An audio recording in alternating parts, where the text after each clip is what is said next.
Hey, hey, hey, it's Friday. What's up, everybody? It is June 30th, 2023, and we're back. It is great to see you all here. Thanks for joining me today. University of Idaho review. We're going to be reviewing another video from another amazing creator. Some new docs dropped, and we're going to talk about some things that we haven't talked about. How about that? I can't wait to be hanging out with you all. Let's do this. Let's get the show on the road, everybody. Hope you're having a great day. Thanks for joining me.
Ma'am, what's up? Welcome, welcome. Good to see you all so very much. How are you today?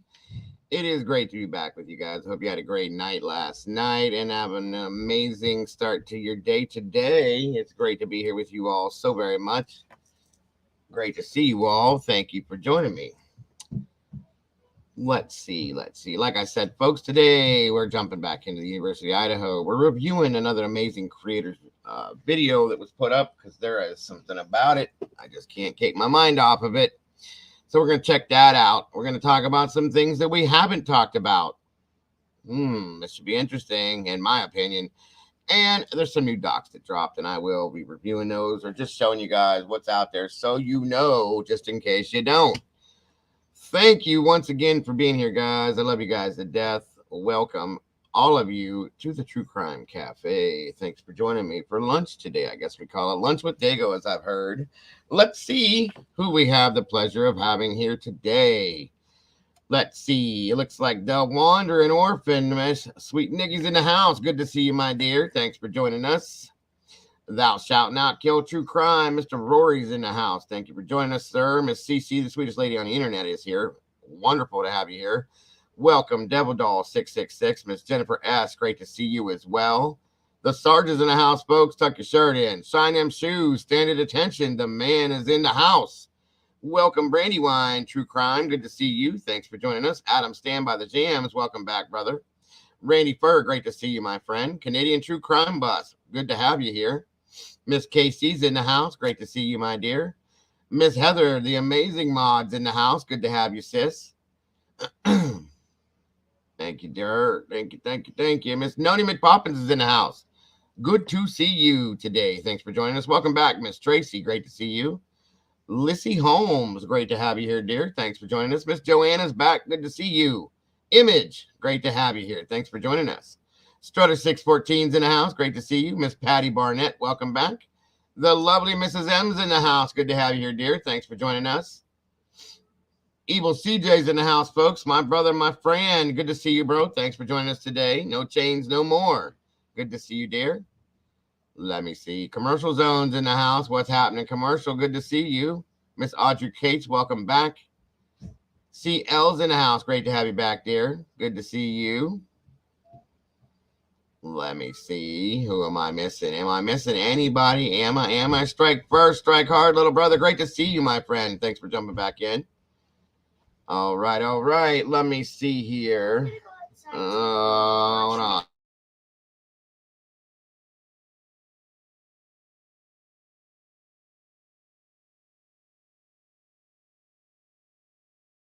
Sorry, everybody. My granddaughter had to ask me a question. Let's see. Did I miss anybody else? Making sure I didn't.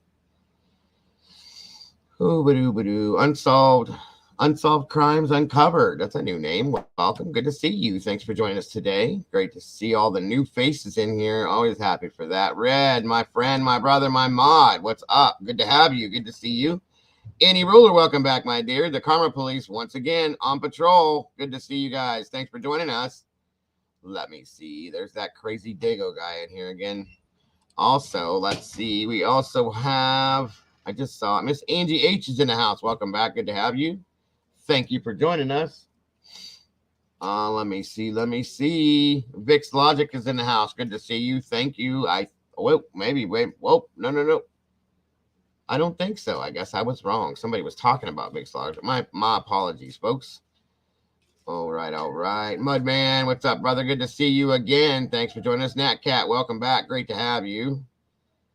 CL, happy Friday to you. Pammy B's in the house. Great to see you. Thanks for joining us. Sarah D. Iris, welcome back. Good to see you. All right. Freckles, good to have you here. Thanks for joining us. Clopenny's back. Good to see you.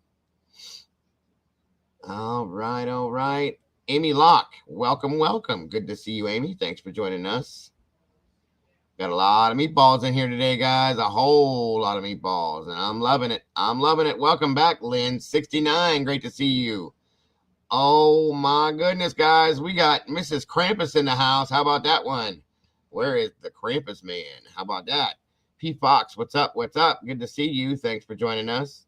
Under review, good to have you back. Good to see you. All right. Let me see. I think I'm almost there. Chalk baby, welcome back, dear. Great. Thanks for joining us. Oh, did I get everybody? Firefly, I can see you. Good to have you back. Thanks for joining us today. My brother Mikey's in the house. Welcome back, brother. Happy Friday to you. I hope you got the whole weekend off, my friend. All right. Where we at? Is there anybody? Did I miss anybody at all? Come on now. Let's see it. I don't know. Did I? I don't think so. That's the top of the list. What's at the bottom here? Oh, V. Oakley's in the house, all the way from Cali. Hey, Kim W. Did I say it right? Kim W.I. Welcome back. Good to see you, dear. Thanks for joining us. Judgmental, welcome. Good to have you. All right, Miss Brandy B, the OG, another one of my great mods in the house. Good to see you. Zelda, welcome back, dear. Altered Soul, welcome. Great to see you. Kells, hey, welcome. Good to have you here. Nothing half-assed. I love that. Love that name. From Southern Ohio, we got some Buckeyes in the house today, folks. Thank you. Miss Bonnie Messick is in the house with a $5 super chat all day. Another day with inquiring minds. Thank you so much, Miss Bonnie. We do appreciate you so very much. That is a fact. All right. Let me get that rolling. Miss Kami Q, welcome back, dear. Great to see you. Patty Barnett, I think I saw you, but welcome again. Shattered Dimensions, my friend. Good to see you, brother. Thanks for joining us. Miss Vanessa, welcome. Great to see you. That's a new name, new face. Tattletales, good to see you. Dawn Marie from Tampa, Florida. Great to see you. I love when you guys throw in your location. I love that. North Carolina Mountain Man. Hey, hey, 89. Great to see you. My new favorite channel for sure. I love to hear that, brother. I love to hear that. Family and friends says ciao, ciao. Ciao to you. Thank you for joining us today. All right, all right. I think we did it. I think we did it. Everybody's in the house. Vix Logic is in the house. There she goes. Good to see you. Thanks for joining us today. No change, no mo. All right, all right. Good to have you guys. Miss Coco's in the house. Good to see you. Seattle's in the house. That's right. Miss Bonnie Messick. Brandy Wine and True Crime. Always good to see you. Welcome to the family, by the way. I don't know if I got to tell you that. Kim Young, great to see you. I am lazy. All right. Well, we all have that ability, and we all can do that anytime we should choose. Miss Tracy, you might need to go out and come back in. Not muted, so we're good. Miss Brandy Oliver, great to see you. Tacoma. Images coming in from Tacoma. It's great to hear that. Good to see you guys coming from all over the places. Missy Jane, great to see you from West Virginia. Hey, hey, happy 4th coming to you. Ashley Nicolette from Vancouver. That's awesome. Sherry K, San Antone. That's great. It's hotter than hell down there, ain't it? Sarah Sweetness, it's great to see you. Unique Van Life, welcome. Good to see you. Cyber Ninja, good to see you. Jeannie Anderson, welcome from Cali. Good to have you here. All right, all right. The Ohio State. I do not like the Ohio State Buckeyes, my friend, and I am an Ohioan through and through. All right.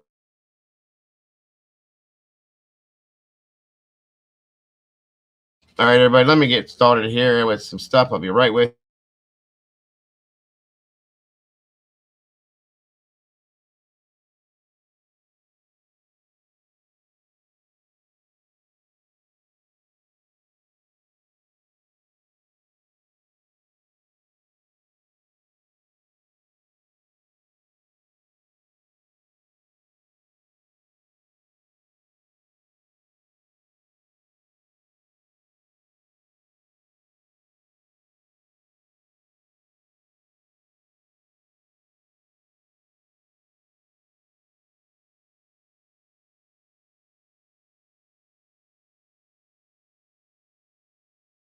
All right, all right. Sorry about that, folks. Let's see what we got going on. Comrade Phony.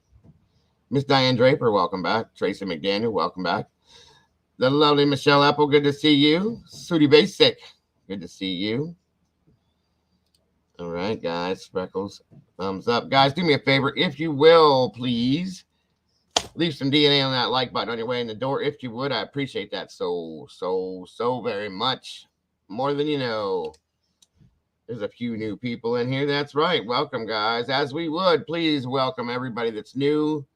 Any new faces you see, welcome them with open arms as we do with everybody, because we are a family in here, folks. A nice, big, a beautiful family, please. And let me see. Tammy Hammond, good to see you as well. All right, I got to slow the chat down already. We got 179 amazing people in here. I love you guys to death.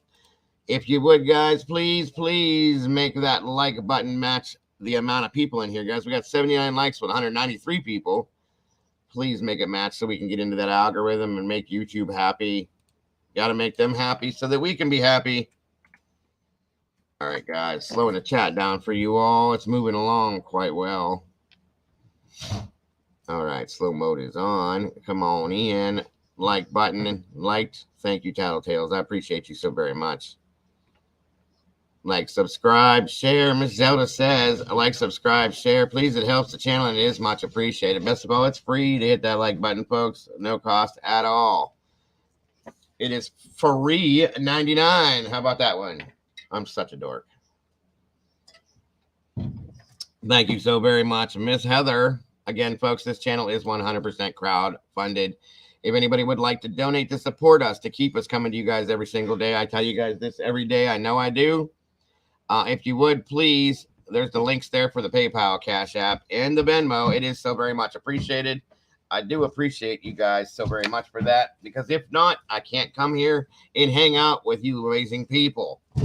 Thank you for that so very much. Let's see here.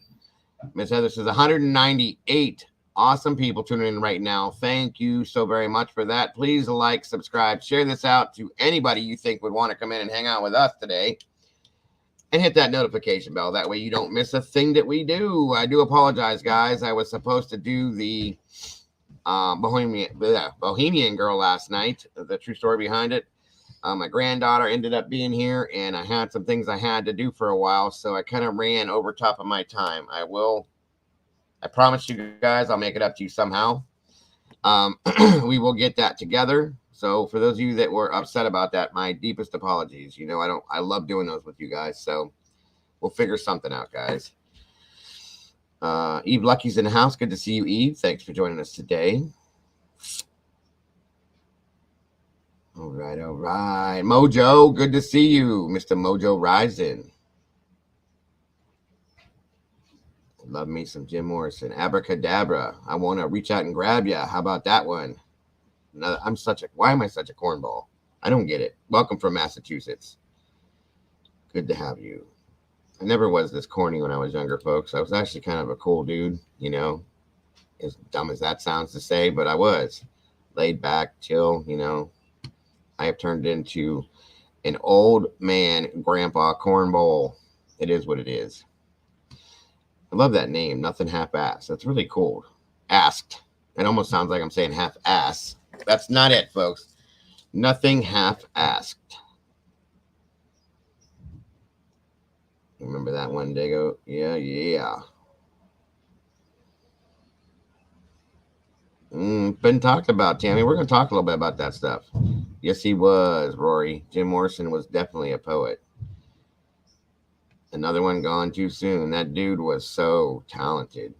Loved me the Doors back in the day. I still do. I love my music. You guys know that. Speaking of which, just a little heads up for you guys that are into it and that love to do it. We're going to be having a DJ Dago Jam Night here once again. It's a monthly thing that I like to do to give my moderators a break and just have a little bit of fun with the fam, because that's what we do in here, guys. We try to have fun with each other whenever we can. We do such serious stuff in here and deal with such depressing stuff on a daily basis, 5 to 6 days a week sometimes. We just got to take a break from it, folks. So it is coming up. We're going to hang out and we're going to be jamming and bring some drinks. Whatever you want to do. If you don't drink, bring a Pepsi.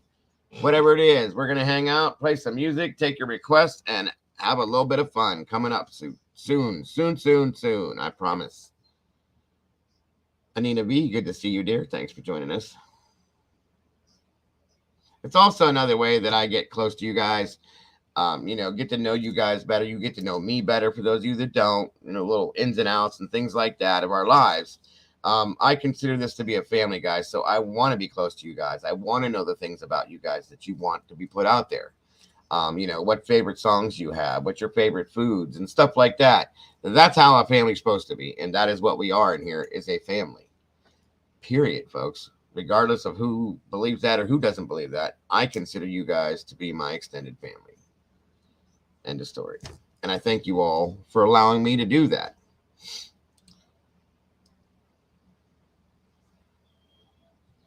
And let's see here. So what's going on, Cammy Q? You got to be kidding me. What's the matter now, dear? Jen Coffindorfer's vodka filled flask. Hello, welcome. Good to have you here. Well, we got a coffin gagger name in here, huh? Jennifer S., great to see you. Another one who died at 27. Thou shalt. Oh, yeah, absolutely. I know, commercial. It's sad, isn't it? Hendrix, yes. Yes, T-Rocks, good to have you. Good to see you, Sophie. Welcome back, dear. Good to have you. Come on in, everybody. Get comfortable, please. On my way. Just waiting on you, Mama Bear. Mama Bear will be joining us, guys. I'm just waiting for her unravel. Darling, it's good to see you. Thanks for joining us. Hung out over at CJ's last night for a while. For those of you who didn't catch it, it was a great show over there, as it always is. CJ's got a great channel. You guys got to check it out if you haven't. Got some great merchandise, too. I'm going to be hooking myself up with some of that. He's got hats and cups and zip-up hoodies and all sorts of stuff. Check out the merch, guys. I'm serious. It's really cool. Tracy McDaniel says, yeah, 80s. Oh, yeah. We definitely play a little bit of everything when I do it, too. You'll put your requests in, and I will play it. The lovely Miss Sherry's in the house. Another one of my amazing mods. Wisdom Speaks. It's great to see you, Miss Sherry. Thanks for joining us. Guess who's back? W. Smith, what's up? Back again. Good to have you, Smith. Thanks for joining us. Mags, good to see you, dear. Pam Frenchman, welcome. Jen H, it's good to see you as well. I got so many meatballs in this house. I need a bigger pot of sauce, guys, for real. Anything. Journey, Foreigner, Kansas, or Boston. 70s music was the best. We are just hanging out, waiting for Mama Bear to jump in. Kaleidoscope, good to see you. That's a great name. Love that. Miss Willow's in the house. Good to see you, my dear. Thanks for joining us.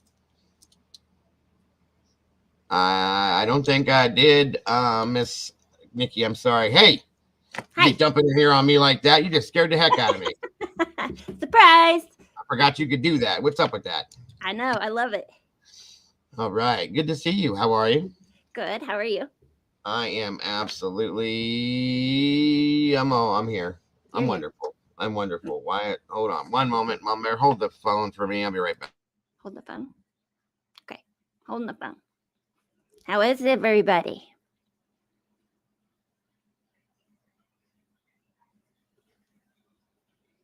Hey, Cece.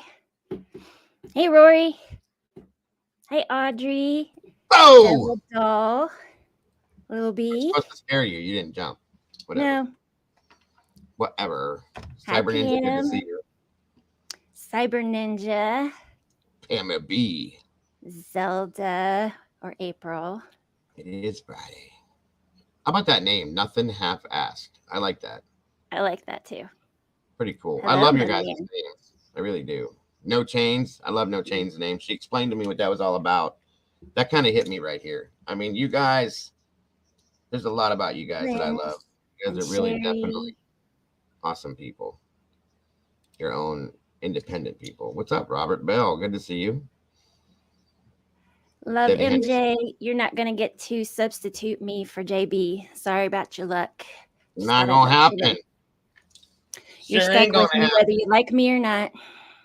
That's right. And anybody that don't like it, well, guess what? Sorry for you. There's 1,000 other channels you can go watch. Hello, Jesse. What's up, Jesse from South Africa? Good to have you here. Brandy Wine. Cora, like 263. I know I do too. Linz. Yeah, hello, everybody Nikki. Say your highs. Say your hellos to Mama Bear. I know that's who you guys were waiting for. Hello, Willow. I'll even shut my mouth and disappear. There you go. It's all you now. Whatever. Hey, Mr. Mojo. Nelly B, good to see you.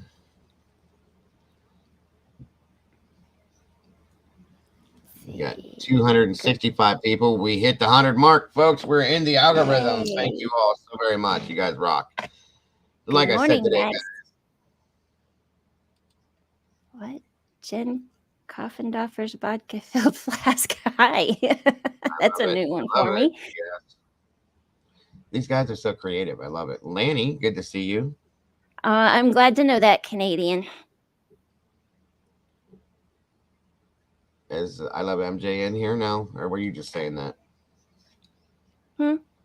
Dolphin, good to see you, dear. Yeah, I can see that, Nelly. Small doses, definitely. I don't know if I could even do small doses, but that's okay. It's to each his own. Of what? JB. Nelly said she loves JB, but small doses is fine by me. Yes. That is right. What was it, Cammy, that you said that about, by the way? You never answered me. If you did, I'm sorry, honey. I didn't see it. You said you got to be kidding me. What's the matter, dear? Patricia Mu- Muzika? Huh? Musica? I'm sorry if I slaughtered that. I'm bad with names. I try really hard. Miss Gill, good to see you. Hi, Deborah. Midwest Meemaw. I love that one. Good to see you. Oh, cute.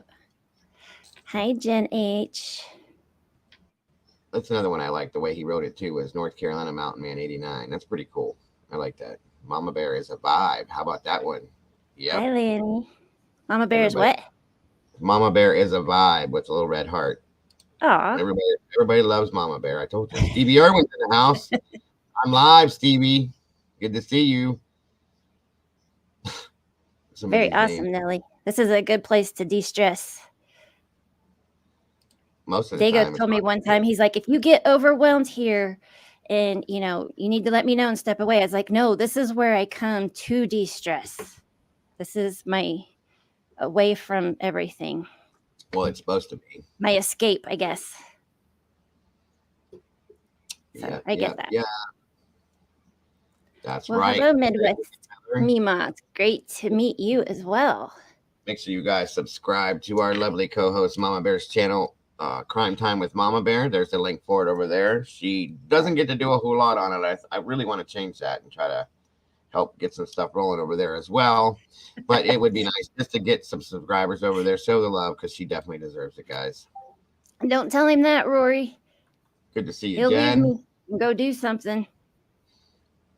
Donna Bayhurst, thank you for joining us. Shattered Dimension. I see you there. Talking about, wait, what did Rory say? He said, Mama Bear's show now, Dago. Hey, do your thing. That's what I said. Don't tell him that, Rory. He'll leave me alone up here. Vacations are fun. Golf Inspector General, good to see you. I'd love to get out on a golf course, guys. I kind of like golf. Hi, Michelle. Ew, golf? No, it's actually fun when you get into it. I'll take your word for it. I thought it was boring too until I tried it. Nina Kane, good to see you. Thanks for joining us. Bonnie Cochise. Yes. Thank you again, Miss Cece. I appreciate you. We definitely could try that, Miss Heather. We definitely could. I'm down for it. Lil B. Lil B's in the house. Oh, anyway, like I was going to say, meatball and brown gravy. Okay, whatever suits you. I'm down for it.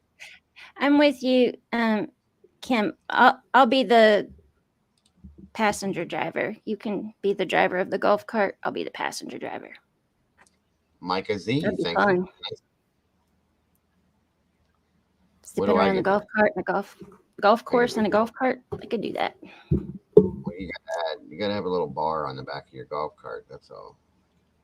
Heather Fitzgerald, good to see you. All right, I think KJ. Oh, Mama Duke. That's cute. I always think of the cartoon though. Deborah, I think I said it right. Good to see you. What'd you say, Mama? What? Oh, Rory, why can't I picture you doing that? What did he do now? He said golf is awesome, especially if you play like Happy Gilmore. Yeah, right. Hell yeah. I'd probably do that. Get a hockey stick and hit the course. Is Pappy here? I see somebody saying hi to him. Pat, there he is. Pappy man, what's up, brother? Good to see you. Thanks for joining us. Go Braves. Hey, hey. Thank you, Miss Heather. Absolutely. Please be sure to tip our co-host, the lovely Mama Bear. Anything is appreciated. There are her links, guys. She is definitely deserving. That's a fact.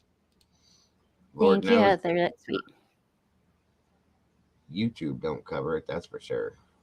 What? There's a real golfer named Happy Gilmore? Is there really? That's what that would W. be. Smith said. That'd be cool as hell. Yeah. As I said, folks, again, back at the University of Idaho, we should all be students by this time. There's some new docs we got to check out. And there's some a video that the lovely Miss Jules put out. We love our Jules over here. I call her the queen of this community because she is so good at what she does. Once again, she has put herself out there with something amazing. She got a video she put out last night that I want to review with you guys and get your guys' opinions and theories on it, as always. And we're going to talk about some things that we haven't talked about. Kind of interesting, if you ask me. Price is wrong, bitch. That's right. That's right. I love that part. Well, you're in a great mood today, Rory. I love it. I was gonna say Rory's on it today. Absolutely, bro. Good. The first meatball. Oh, yes. You know what? I've had those, and those are really good, Noni. They're meatballs with grape jelly and barbecue sauce. It sounds gross, and same thing I said when I heard it until I ate them. Oh my god! You put them in a crock pot with grape jelly, and you mix the barbecue sauce, and you let them simmer for however long, a few hours at least. And they sound gross. It is not gross at all. It's one of the best things I've ever had. Mandy Joe, there she is, another one of my amazing moderators. Thank you for joining us. If anybody wants to check out any of our social media platforms that we have connected here, please do. We got a TikTok. It is so great. Miss Brandy B runs that, and she does a hell of a job. We got a great Instagram. Miss Heather runs that one and does an amazing job. We got a Facebook account. That's my job, and it sucks. Go check it out. You'll see why. And, of course, our awesome YouTube channel that we have here with all you amazing people. So please go check those out, if you will. Indiana High School golfer Happy Gilmore. I'll be damned. Of course, it would be Indiana. His name has come into Ball State to play college golf. That's great. I never knew that. Wow. It'd be from my state, of course. That sounds even better. Half-baked, half-assed. Why do I want to call you half-baked? Make them all the time. Grape jelly and Heinz 57. That sounds really good, actually. Oh. I'm telling you, it sounds gross, especially with the grape jelly, but it's really not. Cause, good to see you. Hello. You should try them like that, but wrapped in bacon. Oh my God. You're making me hungry. I can't handle this. Missy Jane, good to see you. You would have to not tell me that it was cooked that way. What's in it? Yeah, that's how I am with some things too. And then once I taste it and I like it, then you could tell me and I'd be okay with it. But if I know ahead of time, I won't even attempt it.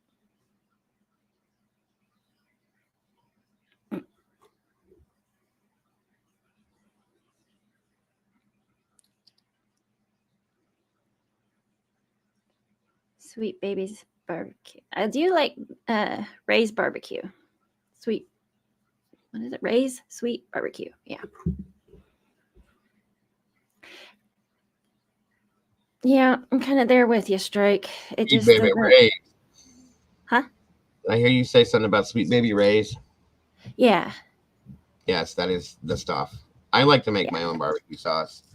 When I do my ribs, I make really amazing ribs, guys. I'm telling you, they are amazing. The only way they'd be better if I put them in a smoker, but these ones I do them on a grill, on a charcoal grill. They're so good. I learned it from a guy. His name was Mr. Eli. As a friend of mine's grandfather, and he had a little place in the town I grew up in called Eli's Ribs and More, and it was so good. And he was like, he used to call me. I don't think he knew my name. I was White Boy. That was my name, White Boy. Hey, Eddie. I would go over to the house all the time. I would do this. I would do that. I'd go to the stand that they had. I was just, White Boy's here. Come here, White Boy. I'm gonna show you something. And he taught me how to make these ribs one time. Yeah. Guys, I'm telling you, and there's a certain little secret to it. He showed me how to make barbecue sauce too, which is amazing. It is amazing. I will say that I don't like to toot my own horn too often, but my ribs, I could sell them and make a mint. What's up, Marguerite? Good to see you. Kyla, Eddie's in the house. Good to see you guys.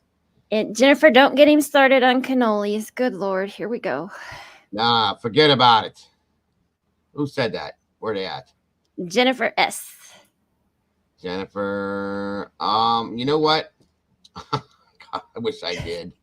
I've tried to make 3 different times, and they turn into like, how can I describe this? Like a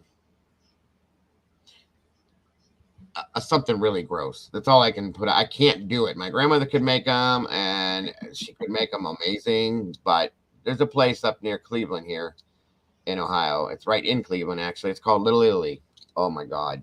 There's a little tiny place, little corner place. They are the best cannolis I've ever had in my life. They're about this big. I don't know if I've ever even had a cannoli. Did I just get myself kicked off as co-host? I think it's time to replace her. We have to replace her. I can't. How could you never have a cannoli? I live in Indiana. Where am I going to get a cannoli? I don't care where you live. Oh my God. I know. I'm sorry. Oh my God. That is ridiculous. They are so good. Mike Aziz from Cleveland.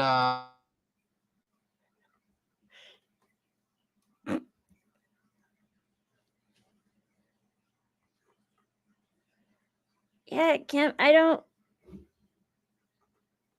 know, maybe, I really don't think I have.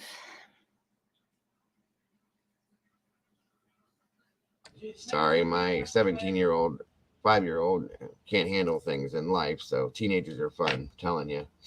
Passion Flower, great to see you. I can't believe you've never had a damn cannoli. You have to go try one, at least one. Well, I would try it, but I don't know where to go to get cannoli. You got to come here and go to Little Italy, I'm telling you. Somebody said they were from Cleveland, and my son interrupted me, so where is this? Whoever's from Cleveland, have you ever been to that place, to Little Italy? I can't think of the name of it. It's a tiny little corner place, and they have the most amazing food. It was the best linguine white clam sauce I ever had in my life. The cannolis, and oh my God, the plate, you guys. They brought it out on a plate that was this big. Okay. It doesn't even cover it. So Kim doesn't think she's tried one. Timmy. Who else? Come on, guys. You got to back me up here. How can you guys have never had a cannoli? Oh. Forget about it. That is a fugazi. It doesn't make any sense to me in the world how you could do that. Mongo. See, Nelly hasn't had one either. You guys are crazy. Thank you, guys. See you. Strike hasn't had one. See? Now I don't feel so bad. You guys, I don't get it. Why be so nosy? Because that's what you can do. I love the name. They were my best pulled pork ever in a slow cooker. Oh yeah, my wife makes amazing pulled pork, but the beard, yes, she does the same thing. It's so good. I saw a sweet little curly redheaded girl run by. That was my Junie. It's a folded pizza. Carolyn, I love Italian everything. Or everything Italian. It is such good food. Baklava, yes. My sweet Angie, my best friend that I lost a couple years ago, she was Greek as Greek can get, and she would make the baklavas. They were about that thick, little squares. She cut them in like this. Oh my God, they're so good. They're super sweet. Talk, baby. What even is a cannoli? I can't with you guys. I swear, I can't. I give up.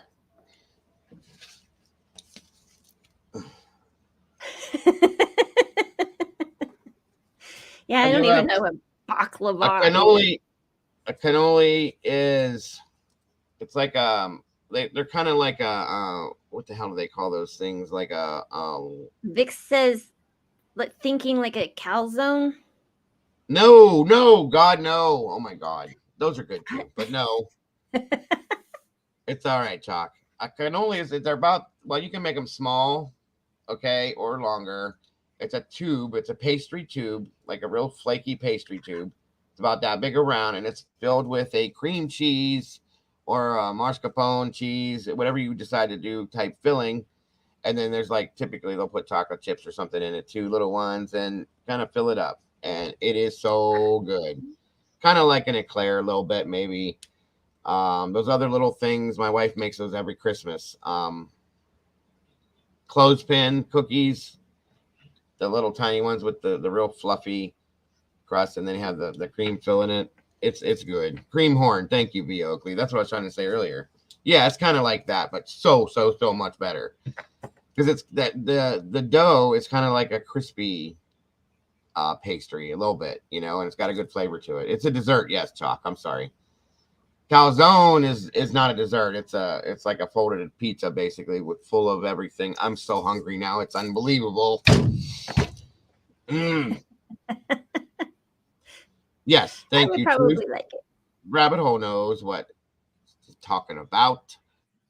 Ricotta, mascarpone, or cream cheese if you're poor. Okay.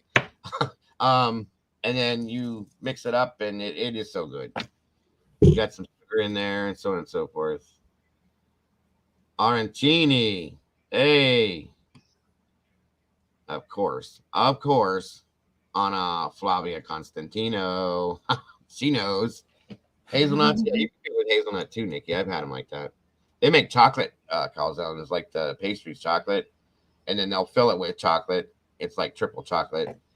Stop food, tech death, hippie. Yes, I know. We do this all the time. We get talking about food, and then 4 hours later, And then we're we all never sick. go anywhere. Right. We're drooling at the mouth. And Anina B, good to see you. Turkish Greek baklava. Oh yeah.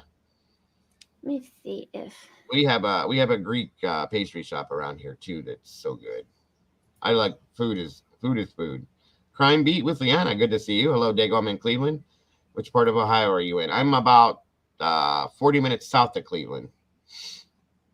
You're in Cleveland. Do you know where Little Italy is? And have you been there? And can you tell me the name of that shop that I'm talking about if you've been there? I cannot think of it. It's just this little corner place. It's a tiny little restaurant, and it is so good. They got the tablecloths that are the white and red checkerboard tablecloths. She's got the little the wine bottle vases on the table with the little candle in it. It's so authentic looking. It's hilarious. It is so good though. The food is great. Sushi. Now we're talking about sushi. Nikki's always eating sushi. I've never seen anybody eat that much sushi in my life. Seriously. Little Italy is such a Heather. Yeah, Heather's from out here too. It is. Isn't it cute? They got little shops and everything in there. You can go in. I love it. And when you go through it, like the way it's set up, the housing and stuff like that, the apartments and stuff, it's set up. You'd feel like you're in Italy. It's kind of crazy. High Vibe 16. Good to see you. I've been on a Thai food. I've never had Thai food. I've always wanted to. I love Asian food, so I'm guessing it's kind of along that line. So, Green Eyes, good to see you. Check your local bakery, see if they're. Oh yeah, we have them around here. Go in and ask. You can get them in any Italian restaurant, usually, if it's an authentic restaurant. I think even Olive Garden, as drab as that is, I think they even have it. Chianti candles. Yes, Mags. Thank you for that. Oh, Gotta there love it is. Chianti Clopeni. Traditional Italian pastry filled with imported ricotta and Mascarpone. yep. $5. Holy. What, for one? That's nothing. Mm. That's a good price. It's like that There's big. something that I might not even like, though. Oh. Oh. Hey, oh, hey. You're going to like it. What's up, chick? Antique is in the house. Good to see you, chick Antique. Thank you for joining us. Hey, oh, yeah, I might not like it. Get the hell out. Hi, everybody that just came in. Never in my life. I'm ruffling his feathers today. Never in my life have I heard such nonsense.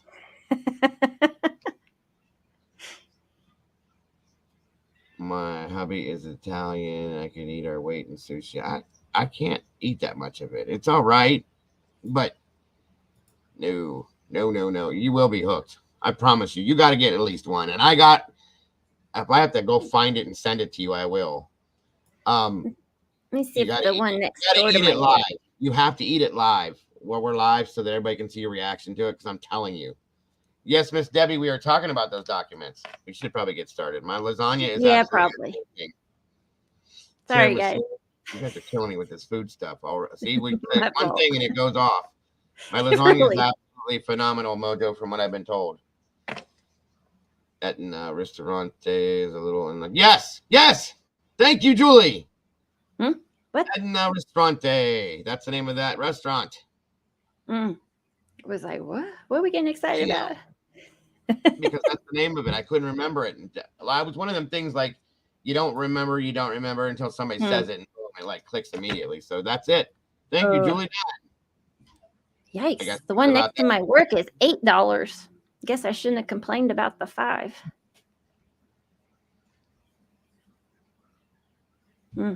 Cool. So yes, guys, let's do this. There's some new docs dropped. It's nothing like super extensive, but there's some things we're going to talk about that we haven't. And the first thing we're going to get into is we're going to review Miss Jules' video because it's pretty interesting, guys. Pretty interesting to say the least. I don't think Mama Bear's even gotten to see it yet, so I have not. Jules does some great stuff, as we all know, and I really I watched it last night. Actually, we watched the end of it at the end, or we watched it at the end of CJ's live. Bonnie Bailey, good to see you. Sandy, Colorado, good to have you here too. Grew up on Tex-Mex, didn't it? What the hell? Coffin Dodger. Huh? What is Tex-Mex? I've always wondered that.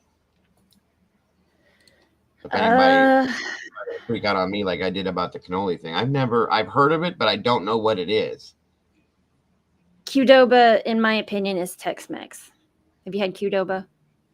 No. Qdoba. The restaurant Qdoba. We don't have that here. What? No, we don't. Is it a Mexican restaurant? Well, it's hard to explain. Well, it sounds like it has the word it's Mexican. A version. Oh, Penny said tacos. So, I mean, I get it. It's not authentic Mexican food, but it's Mexican. Taco Bell. It's like Mexican American. Taco Bell. Yeah, but a little better than Taco Bell. Now, we got a few authentic restaurants here around here that are really good. My wife loves Mexican. She'd eat it every day. I can't, but now I'm the different, like Asian food, I could eat that every day. Kim Marin, good to see you, dear. Thanks for joining us. I hope you're doing better. Hello, with your Kim. I hope everything's coming back together for you, dear. We love you. Been praying for you and keeping you in our thoughts. High Vibe says Texas version of Mexican food. It's heavier than traditional Mexican, but it's lighter and brighter. You sound like a chef.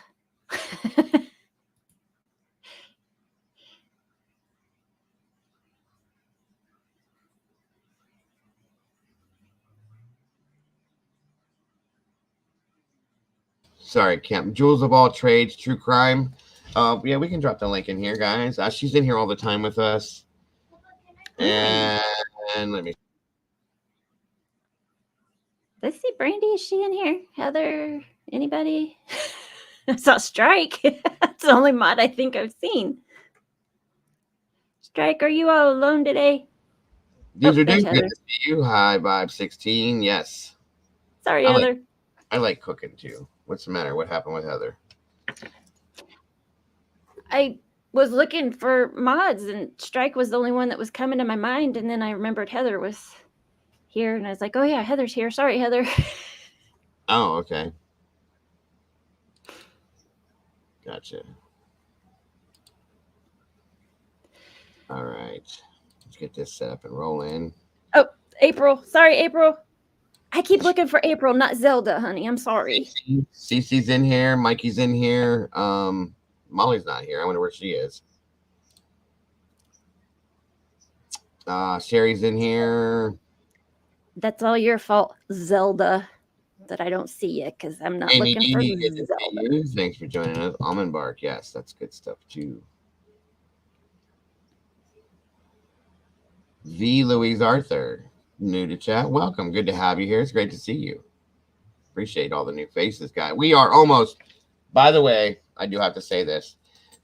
You guys absolutely are rock stars. You guys are amazing. You all rock everything because I wasn't even paying attention once again. And I looked it up this morning. I mean, I do look it up often, but not often. But I've been looking it up we're getting really close to 5,000 subs, you guys. That's absolutely amazing. And I mean, really close. Completely different from yesterday. Oh shit. Okay, it's changed again. I need 100 subs to hit 5,000. Wow. 4907, and we will have 100 or not even 100, 90, 96, something like that. We'll hit 5,000. That is insane. You guys are killing me. I'm probably gonna get all teary-eyed again once that happens. You know how I am. But yeah, 4907, and that's it. We need 90 some more. So if you guys know anybody that you think would like it here, go get them. Bring them in here. Let's do this, folks. That is absolutely amazing. I love you guys to death. I cannot express to you anymore how much I appreciate you guys doing this for our channel, your channel. That is so amazing, guys. I never imagined I'd hit 4,000, 3,000, 2,000. You can ask Mama Bear.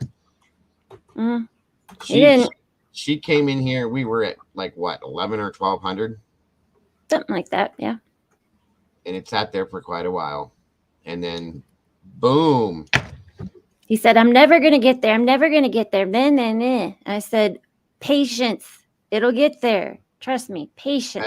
I don't know, Talk Baby. Today, that's like 90 something. That's a lot to have in one day. Yeah. Yes, innocent till proven guilty. I did. Yes. See that was pretty funny. Yes, it was great. We loved it. You had me and Mikey and Molly dying. It was great. Yes. And we needed that. We definitely needed that. So thank you so very much. Appreciate you. Strutter 614. That's right. We'll hit 5 grand. 5,000 subs. I cannot believe it, guys, if we do it. I'm nervous now. I didn't realize we were even that close. I thought we were like 47 something, 48 something. It just jumped like crazy. So thank you all. We got 363 amazingly beautiful people in here because you all are the beautiful people. All right, guys, let's check this video out.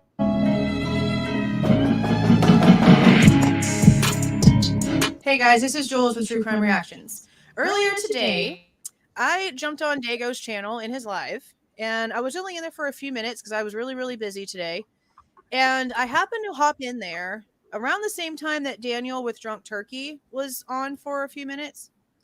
Now, Daniel said some things that I wanted to bring to you because it's kind of a mixture of Louise. The rumors from social media and rumors from mainstream media like News Nation, stuff that we've talked about here on YouTube, but apparently coming from the mother of Kaylee, Christy Gonsalves. Now, the 911 call was brought up on the live, and Daniel stated that the person who actually made the 911 call is the person who gave all of the... Yes, Heather, I know, hon. I appreciate it too. I plan on throwing that stuff in here today. So thank you for that, for the reminder. I appreciate it. And everybody that sent me the emails, thank you very much. Altered Soul, good to see you. Thanks for jumping back in. Next details I'm going to give you to the Gonsalves family, and I'm guessing to the rest of the families too. But Daniel got this information from Christy when he spoke to her a few weeks, month ago, however long ago that interview was. But I have more questions after hearing some of the things that he stated today.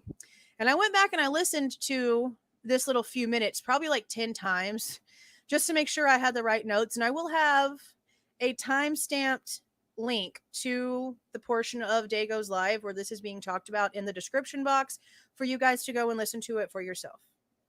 But what Daniel stated is that the rumor that Ashley Banfeld on News Nation told everyone about how Ethan's best friend Hunter Johnson, was the one that made the 911 call, found the bodies and made the 911 call, was accurate. Now, the story to this, and I'm going to be reading off of my little notes here. Hunter J got a call from the girls because they couldn't get a hold of Xana and they couldn't get Xana's door to open. They called Hunter, and Hunter had issues with the door himself, but ended up getting it open. And immediately after Xana's door was busted open and they saw what happened to Xana and Ethan, 911 was called. Now, this is literally just within a handful of minutes of Hunter getting there, him able to get through the door, and then 911 being called. Now, the way that I'm taking this situation is that if they're calling Hunter J over to just kind of get through the door, I'm curious as to what the inside of that crime scene actually looked like. We all know that we were questioning the 8-hour delay between the incident and the 911 call, right? And it's become even more concerning that there's an 8-hour delay whenever we've paid more attention to the details from the police, where in the PCA it states that the ending time for the incident itself is at 4:25, but that the suspect vehicle 1 left the crime scene neighborhood 5 minutes prior to that at 4:20. And to me, that tells me that there is some sort of interaction on the roommates' phones that leads the police to believe the incident would have ended around 4:25. So what's on the roommates' phones to make them believe that something had to have made it well known to the roommates there was a problem at that time? Because them claiming that it was per the roommates' phones that they have the ending time of the incident, and now we're hearing that Bethany has apparently exculpatory evidence, and then we have Dylan's firsthand account of her seeing someone. Was there really as much blood as we think there was, at least outside of the bedrooms? Because if you can't get a hold of your roommate, okay, and you're trying to I agree, open the door Bama. and it's locked, and you're texting her and she's not answering, and you're calling her and she's not answering, if you get on the ground and look underneath the door and you don't see blood, you call a friend.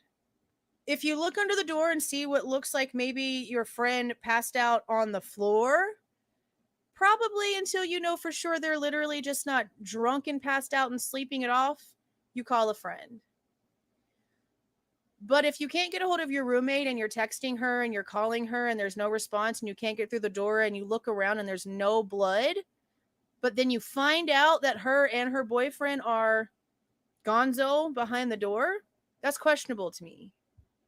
Because if they would have been trying to get into the door, looking around to see what was going on, or looked underneath the door, as much as we're hearing that this was like a horror movie inside of this house, you would think that the roommates would have seen blood from looking under the doorway if they did. That's just me assuming they did all the things that I think I would do, which would be trying to peek underneath the door. You know, there's usually like a little bit of space, right?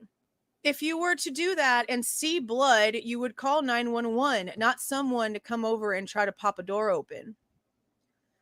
But the way that this is making it seem is as if he really did just get a call from the girls. He showed up, he popped the door open after having issues, saw the bodies, called 911.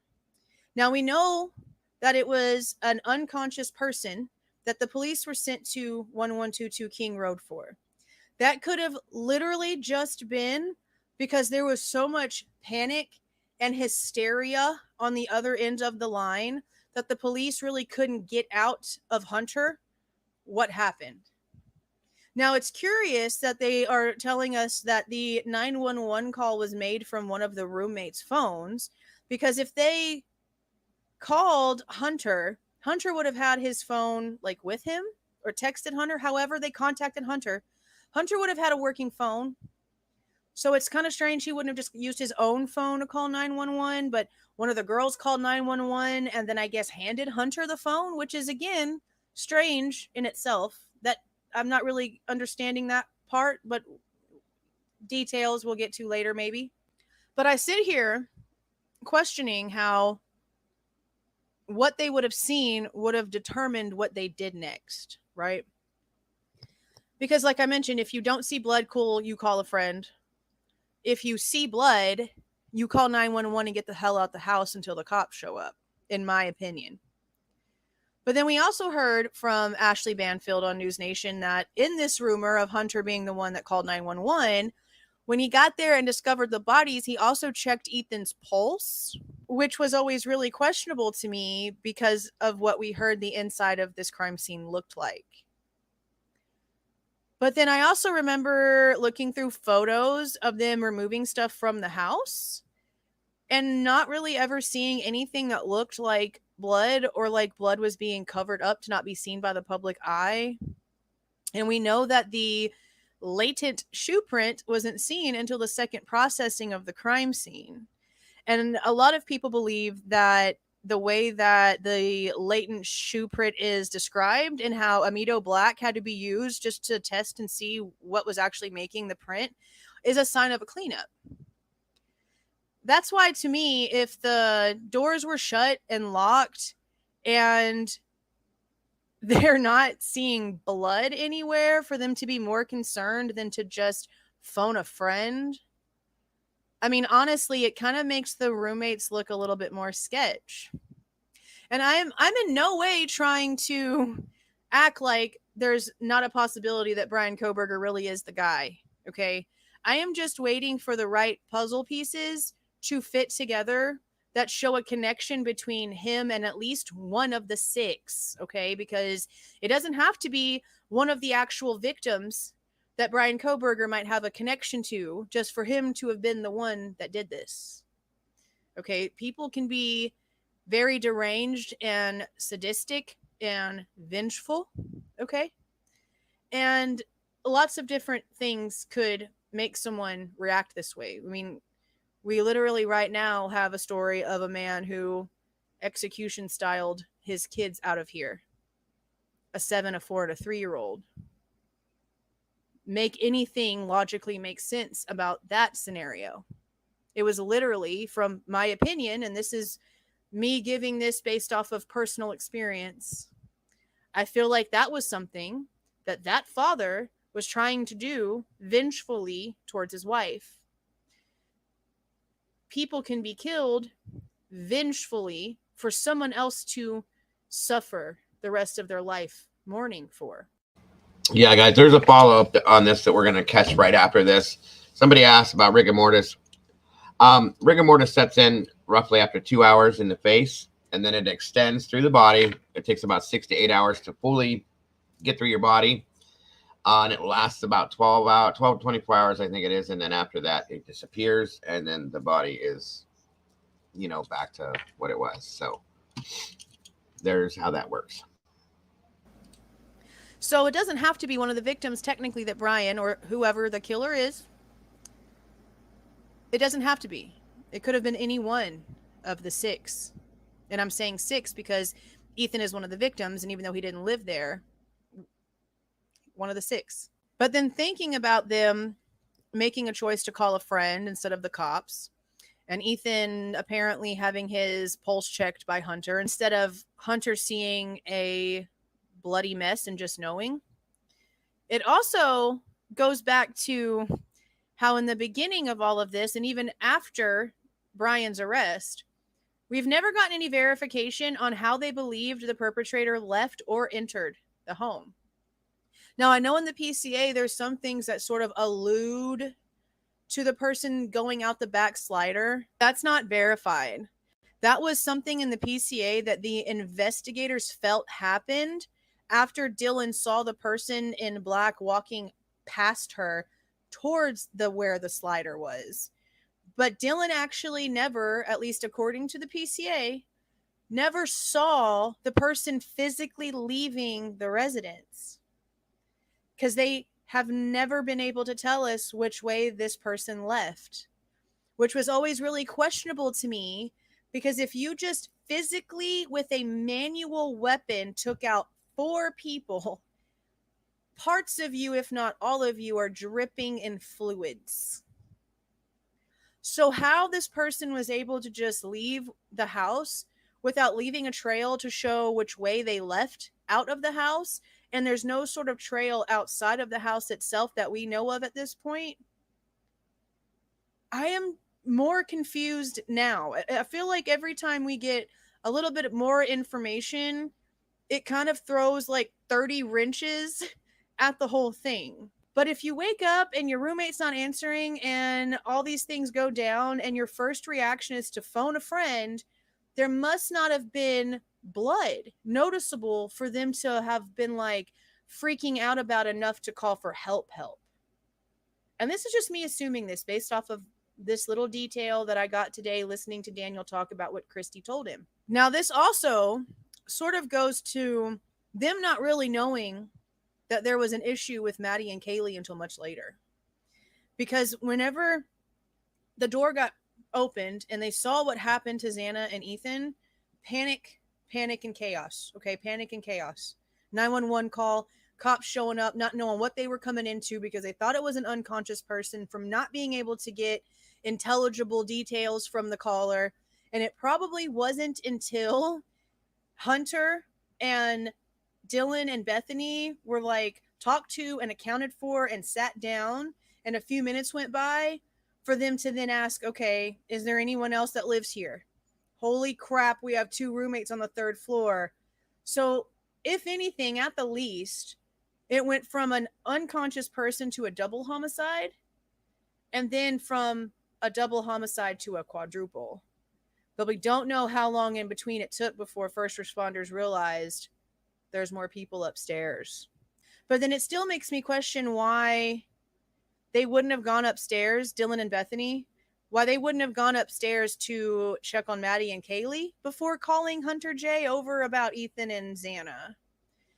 So the whole thing about how and when Maddie and Kaylee got found out about, we're going to find that out eventually, I'm sure. But it sounds like the 911 call was literally made just for Xana and Ethan. That's what I'm getting from these details. But again, this is going to be in the description box. I have it where it should open you right up to a few seconds before this conversation starts. I want you guys to go and give it a listen and then come back here and comment to me what new thoughts you have now. I've got some more thinking to do. Okay. See y'all.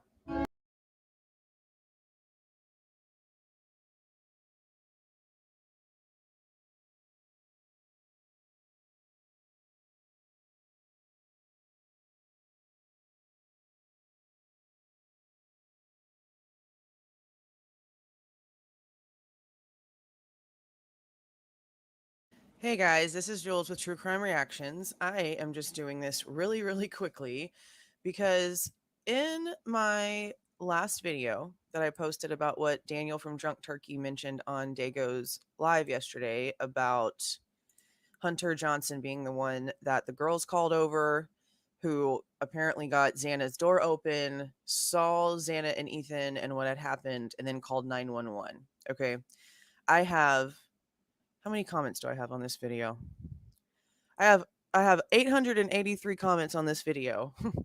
And going through them this morning, I am noticing how many people think that Ethan was found in the hallway. So what I wanted to show you guys was the actual probable cause affidavit, because that's not what it says at all, guys. I'm going to read this.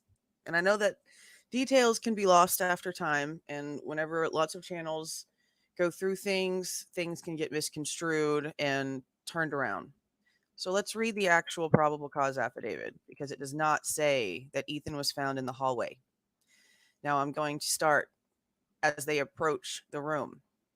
As I approached the room, I could see a body, later identified as Kernodle's, laying on the floor. Kernodle was deceased with wounds which appeared to have been caused by an edged weapon. Also in the room was a male, later identified as Ethan Chapin.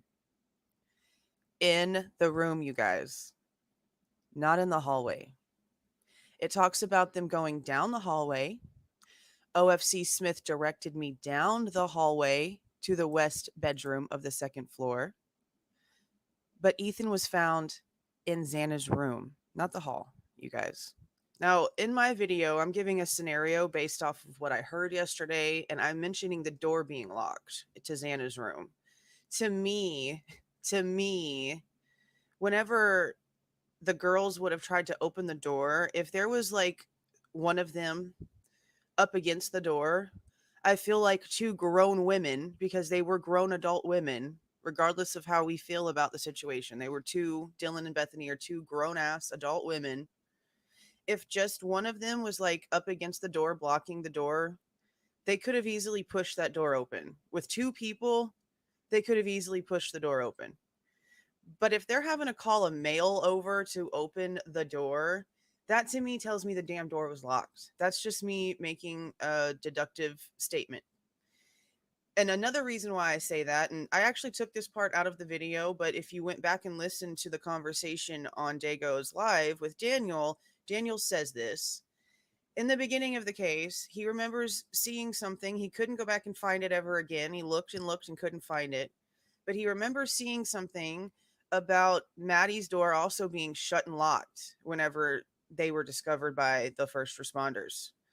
So if that was the case and he remembered correctly, then this story about the door situation in Xana's room kind of matches that. So I'm just taking those two scenarios and putting it together. I don't know if Xana's damn door was locked, okay? But again, if there was a body up against the door, two grown-ass women could have pushed the door open. Okay, I know dead weight of a 6'5" person possibly could be a little difficult, but it's just, it doesn't make any sense to me that they would call Hunter Johnson over because they couldn't get Xana's door open. But we've got two other people upstairs, and one of them is a dog owner. So they're basically trying to make everyone believe that for all these hours, Murphy wasn't barking his head off, especially after the scent of death started overtaking the house. Because you guys, you have to really think about this. 4 people, 8 hours, that is 8 hours of decomposition times 4. And yes, it is in a bigger house, okay? But the smell of death would have been overwhelming, as rigor would have pretty much been fully set in. It takes about 8 hours for rigor to fully set. So you wake up and you can't open someone's door and you're not overwhelmed with the smell of death and blood and all of the other things that come out of the body whenever it stops working. And you're only concerned about getting a door open. There's no dog barking. You're not smelling anything or seeing anything that's making you think maybe 911 is the more appropriate situation here.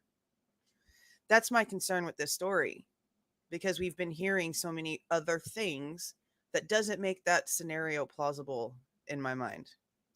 That's why I'm questioning what the inside of the house actually looked like. How much cleanup was actually done for them to not be curious or have any sort of idea at this point, the situation.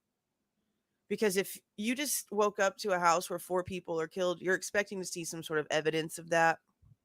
So if the doors were shut, the doors were locked. And this is another thing. I know a lot of people think that they had these sort of like pin lock locks, but they really did not have pin lock locks. It was like normal door locks. And I've had a lot of people say, well, how can they shut it, from the inside?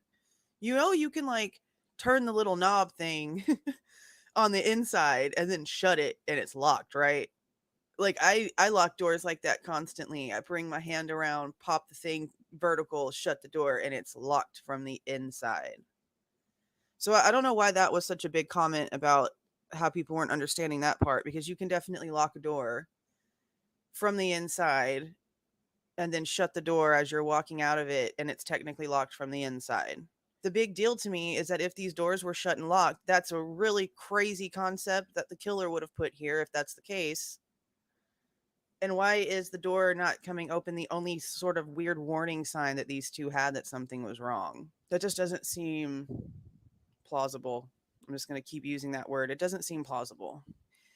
That's all that I'm addressing in this, because I've got to get to work. But I wanted to show you guys this because so many people, I'm telling you, I don't even know, over 100 of those comments out of that 800 and now 93 as I'm recording this, say he was found in the hallway. So I wanted to show y'all this to clear that part up for anyone who has that thought, because if that's the case, that's not what the PCA says. The PCA says Ethan was seen second inside Xana's room. Okay. Y'all have a good Friday. See y'all.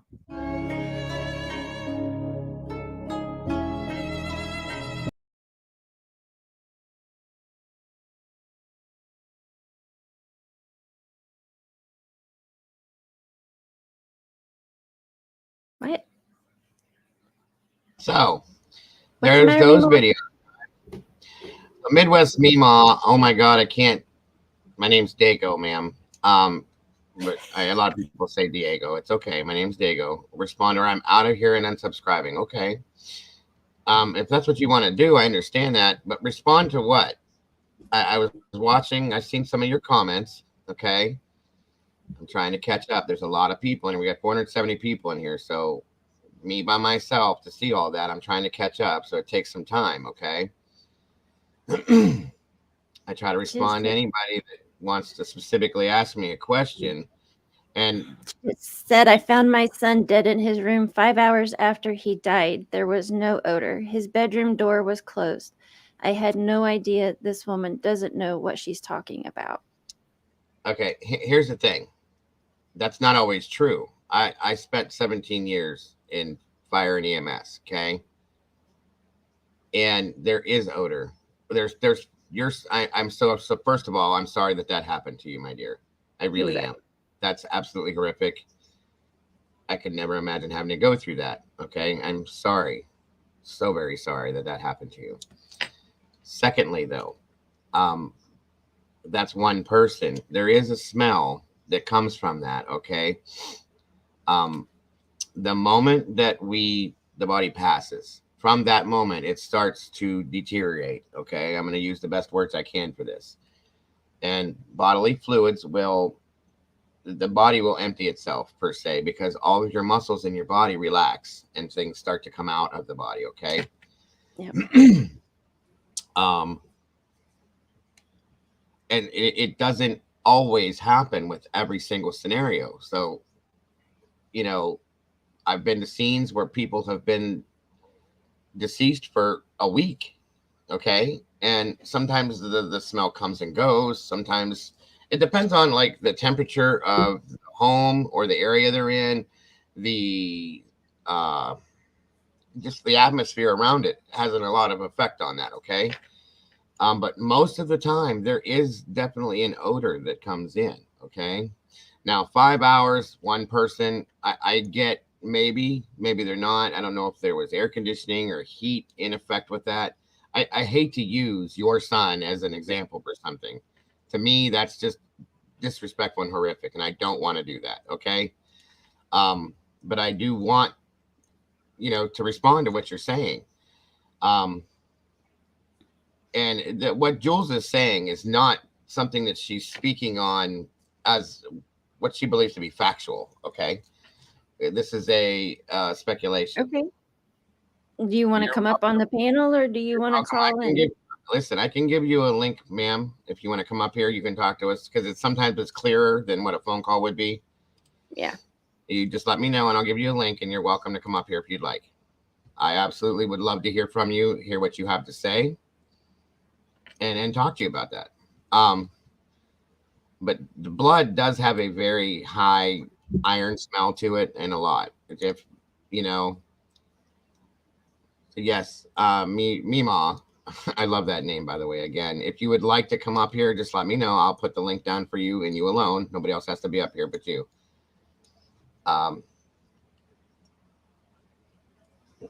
We can definitely discuss this. Like I said, what you have to say is very important to me and to all of us, in my opinion. Absolutely. Yeah. So if you can't do it, then I will definitely let you do a call in. Absolutely commercial. Do you have the ability are you on a computer and you can click the link and come up here and join us, Mima, or is it not something that you're accessible to? I'm talking to text because you're, okay. All right, let's try this and see how this works. With this machine I have, it's supposedly it works, but it doesn't work. I don't know. All right. Okay. I'm going to give you a number then. 1 second here. Give me a second to move this. And there's my phone number is scrolling across the bottom, and I'll even read it to you. Yeah, there should be no problem. There might be a little background noise, guys. And if you have the ability, Mima, to talk loud, because sometimes the phone doesn't pick up very well on the microphone. The number The number's 234-703-4047. So go ahead and call in. I definitely don't want you trying to do something else while you're driving. If that doesn't work, then maybe we can try it from my side and see. Yeah, we could do it that way too if you have that ability. Yeah, I just got to find the number.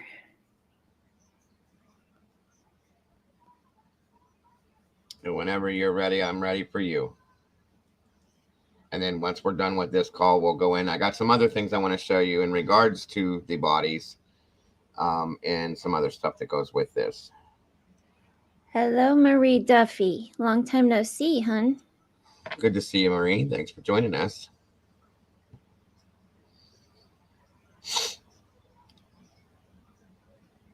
Leah Story, good to see you. Thanks for joining us, dear. Always happy to have you here. Miss Vicki Harrison, love to see you as well. Andy King.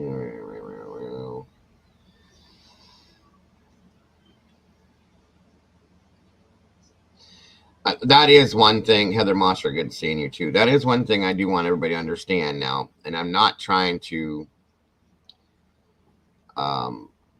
downgrade or down talk any version of how somebody passed on, okay?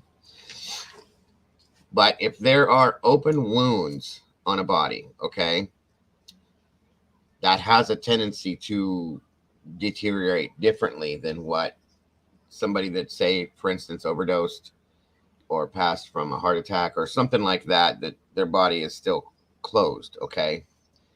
Now, rigor mortis still runs mostly the same way, and the body's deterioration will be differently, though, because there's different reasoning behind it, okay?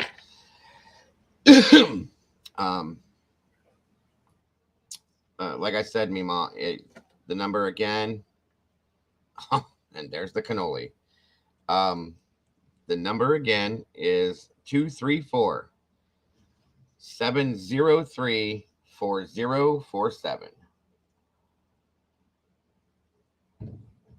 And Mima, please understand, I have nothing but the utmost respect for your situation, and whatever opinion and theory you have, as I do that for that as well. That's what my channel is all about. I don't know how long you've been here, dear, but I do respect anything you think or feel. Okay, I will not. What's the right word? I will not judge you or dog you because you don't feel the same way as somebody else does, or because you feel differently on a different situation. I will not do that. You have that right to your opinion, theory, and feelings on anything. And that's what my channel is based on, just so you know. Like I said, I don't know how long you've been here. It seems it's a newer name. I haven't seen it too many times. So, but that doesn't mean that you haven't been watching without coming in chat. Again, 500 amazing people in here. Thank you all so much for joining us today.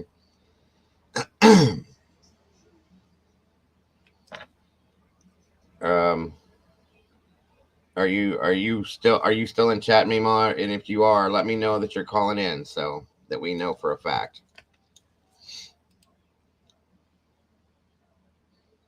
Candy Girl, good to see you. Thank you. Yanana, good to see you. Thanks for joining us. Lil Har Oak, awesome. Long-term COVID, okay, that's horrible. Rhode Island housewife, good to see you. Thank you, Brandy B. Appreciate that, my dear. I wasn't going to do any kind of calls today, but I definitely will do a special call for you, ma'am, just so that we can have that conversation, because it's important. It's that important to me. I don't want you feeling, well, I'm sure no matter what is said, that you're going to feel a certain type of way, as you should. But about this, I would just like to have a conversation with you if that's what'll make you more comfortable. Heavy Metal Rehab. I was just going to say I hadn't seen you, and I saw you last night. Thanks for joining us, dear. Appreciate you. Absolutely, Leah. Absolutely.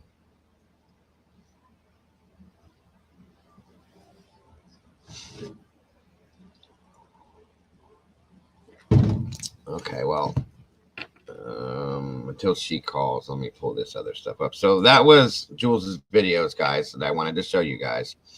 And like I said, she's not saying that these are facts, folks.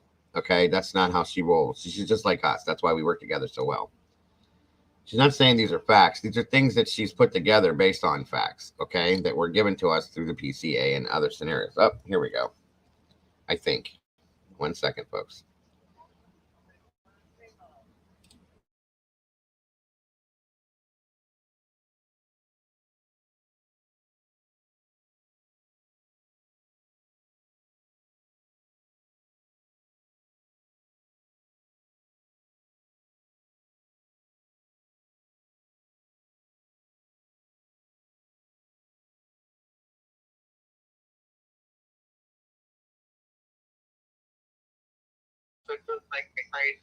Well, no. You have that right, my dear. You absolutely have. You have every right to feel any way that you want to feel, okay? And I get it. I do. And that's why I said I'm not really taking calls today, but I absolutely wanted to speak with you. If there's anything I can, help you. And I don't want you to talk about anything you're not comfortable with, okay? Oh, I understand. I wouldn't talk about anything I'm uncomfortable with. Right. I'm a pretty open person, so. That's awesome. That's awesome. And it's great to hear your voice. It's nice to meet you. Nice to meet you. I've been watching you since the beginning. You were only a couple weeks in the first time I watched you. Well, thank you. I appreciate that so very much. That is absolutely amazing. That's why I love you guys so much, because of the, I guess you could call it loyalty for you guys being here. Right. So, what can I do for you today, Miss Mima? I love that name, by the way. Mima. That's what my grandkids call me. That's why I use it. Absolutely. I'm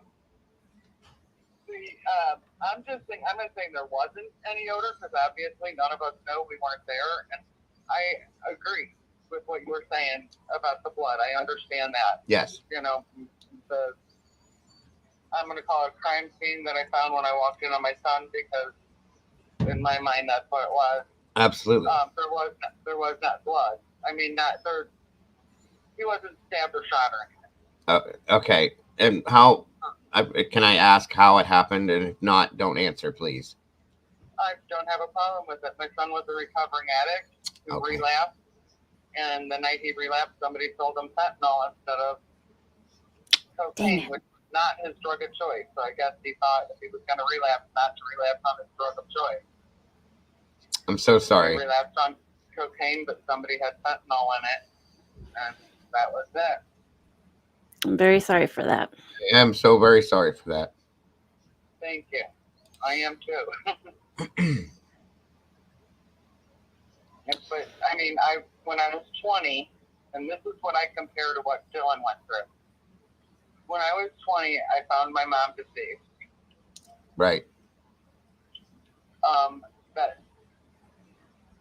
same year, I was literally still 20 years old. I found my mom March 15th, and this was in the 80s. 6 months later, or whatever, September 7th of 1984, so however many months later that was, I walked into a good friend of mine's house who had committed suicide. And that, unfortunately, was a bloody scene. Right. There was no odor of blood. However, those instances would have had air conditioners running, because of the time of the year. Yes. In the Midwest, it gets hot, as you know. Absolutely. Very much so. So, I mean, at 20 years old, when you walk in on something like that, that's you very really go into shock. Absolutely, very traumatizing. Definitely leads to PTSD for sure. Right. Which, yeah. I mean, and I'm 59, so in 59 years, I have walked in and found 4 people deceased. Very All traumatic. Circumstances, all years apart, but well, except for the first 2.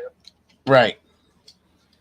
But I mean, yeah, I still go to counseling for it. I still suffer from PTSD. Absolutely, as to be expected.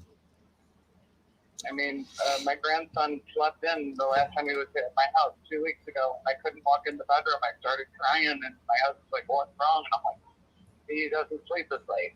I can't walk in there."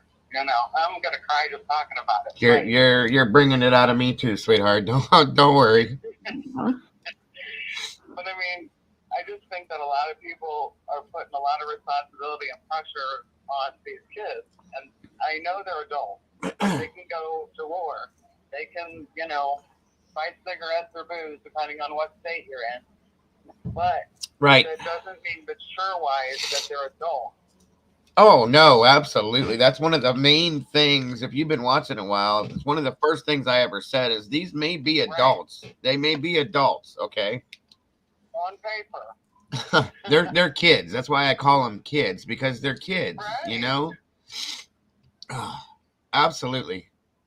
Absolutely. Yeah, I mean, at 20 years old, when you walk in on something like that, I'm comparing it not to the first one, because my mom was terminal. So it was a shock, but it wasn't a surprise kind of a thing. Yeah, absolutely. And so, regardless of whether you're ready for that or not, it's still a surprise. I don't care what anybody says. Right. But when I walked in on my friend who had committed suicide, that was a surprise, a shock. Absolutely, all of it. Yes. And the first thing I did, I didn't touch the thing. The first thing I did when I found him was turn around and left. I left. And I left the property. I left the subdivision. I drove like a mile and a half away where my sister lived, and I said, "You have to call the police. I just found Bob, and he's dead." Right, and that's knee-jerk reaction. It's an automatic defense mechanism our minds do to us, you know, in that situation. Right, and I look back and I think they're talking about these kids not calling 911 right away. Well, if they didn't know, and who would assume? I'm sorry, if I hear noise in my house, the first thing I'm not going to assume is that there's somebody in there to kill everybody. Yes. You know, I might feel differently now after watching all the true crime I've been watching the last few years. Yeah, I know, right? Same thing I've been. I've always been into the true crime. I've always followed it, watched it, listened to it, lived it, you know, and that's part of what I love. But you still, you know, it does make you a little bit more conscientious, right. I should say, about certain things going on around you. Oh, definitely. Absolutely. I just think that, like that woman was saying, oh, she would have definitely smelled. Even if they smelled something, they probably wouldn't be able to identify it. Well, you're right, because of their age and their immaturity levels. And like I said, experience in life, they have no life experience. Yeah, and that's something like I was explaining.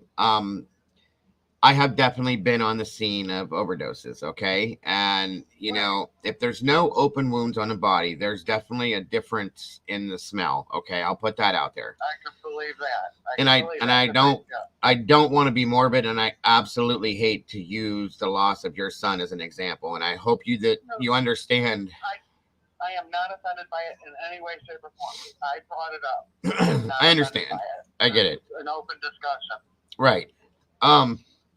Excuse me for a minute.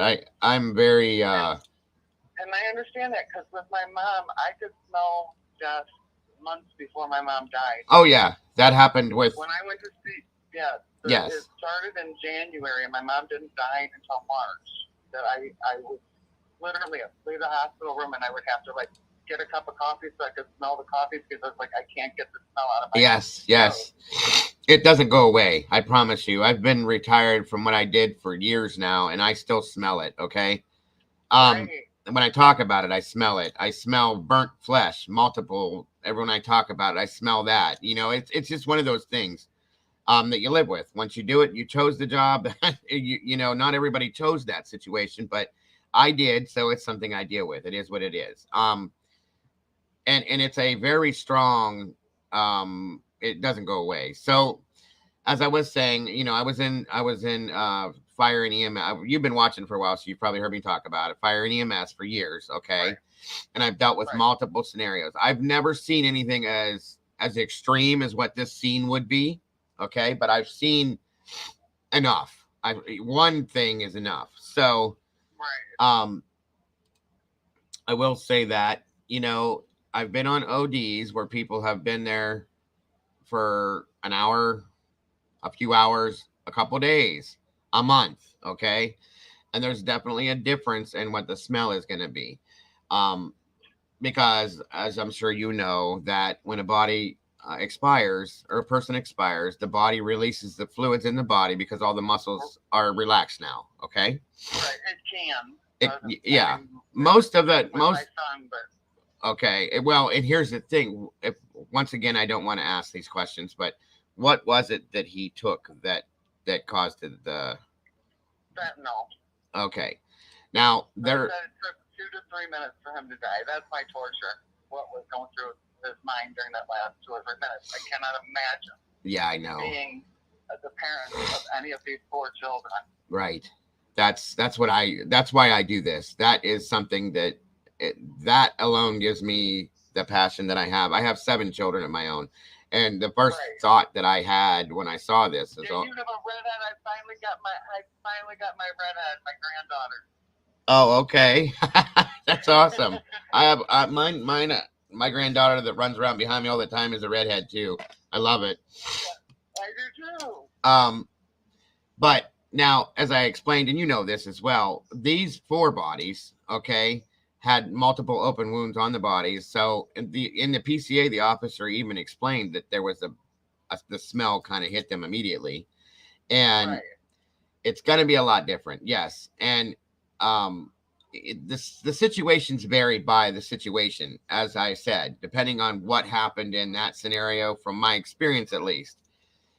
So I know what you're saying. It very well could be that nothing happened. I don't know what in your He could have case. just gone pee before he did the coke that had the fentanyl in it. I have no idea. Right, his body could have been empty, so therefore that wasn't Right. there. You know what I mean? A lot of times, Right. I don't know what his appetite was like. He may not have eaten. He may not have had anything in him. So therefore, that would change that scenario a bit.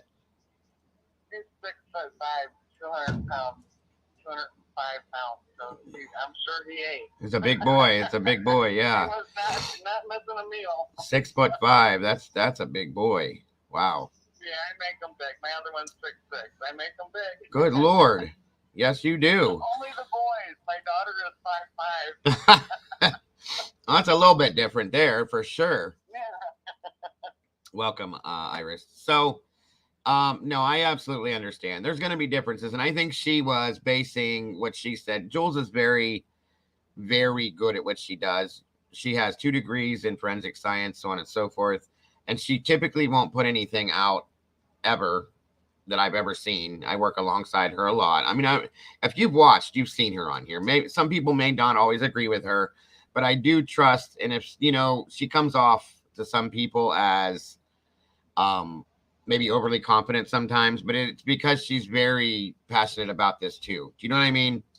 Some of the things she said were so out of, and it's the same things that I'm hearing on other channels that just absolutely, and I don't know why, but May 10th was the 6th anniversary of my son passing, and I had a particularly difficult time this year. I get it, and there's triggering things, hon. There's nothing wrong with that. You don't have to explain that to me. I understand completely. I just get this triggering her lately. This just since May that I feel like I have to put my opinion out there, and I know it. I know. That's your right, though. That's your right, especially in this channel, and nobody's going to attack you. Nobody's going to talk down to you for it at all. Okay.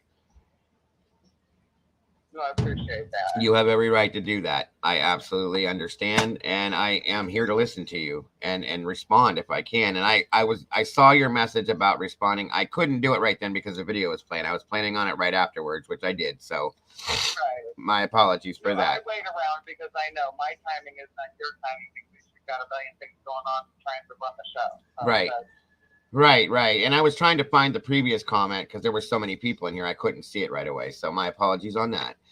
And I can understand how that could trigger you to get upset, especially with what you said, so on and so forth. But I think she was just stating in general, a lot of us have said that I can only imagine after reading the PCA how strong the smell would have been. And, that it would be hard not to have to smell that, in my opinion. Now, again, I believe there probably was because of how horrific right. It's stabbing is. beyond You horrific. know? And that's the thing, is there was multiple wounds on multiple people.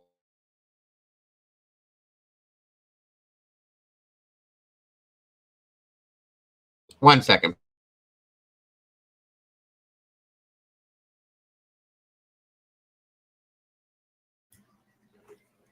Stevie, did you get my gift membership?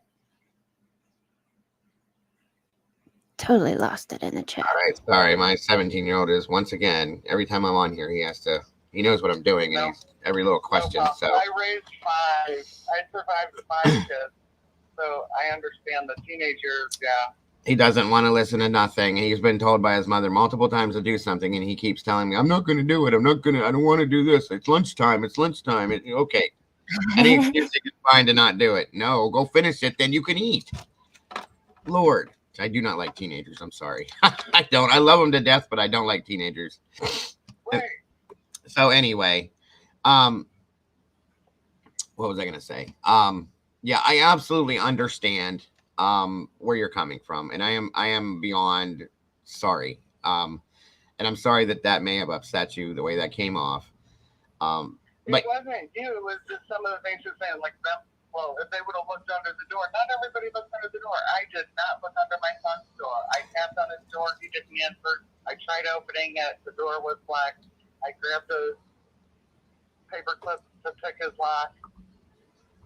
right. You know what I mean? Right. Absolutely. I No. didn't look under his door. Yeah.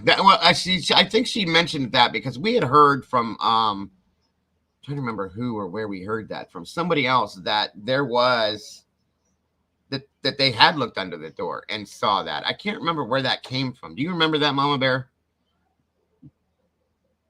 Are you still here, Mama Bear? Yeah, sorry. Do you remember where that came from about looking under the door and possibly seeing the bodies laying there? No, I don't. I don't remember where that came from at all.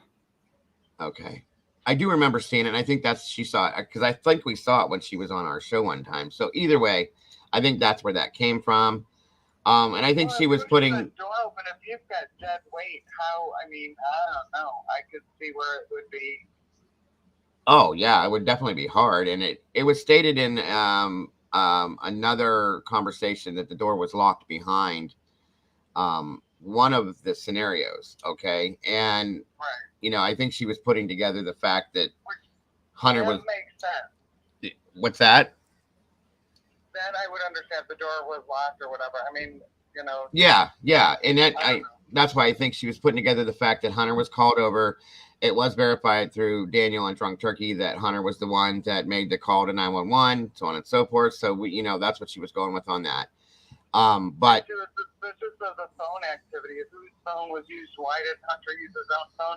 When you go into shock, you do not think rationally. Right. Well, and then she cleared that, or she went on after that to say that I think it was Dylan had dialed the number and handed it to Hunter, so that cleared that up, and that, my opinion on that. But yeah. Dylan and Bethany and even what's the kid's name who found him? Hunter Johnson. Hunter. None of them are probably.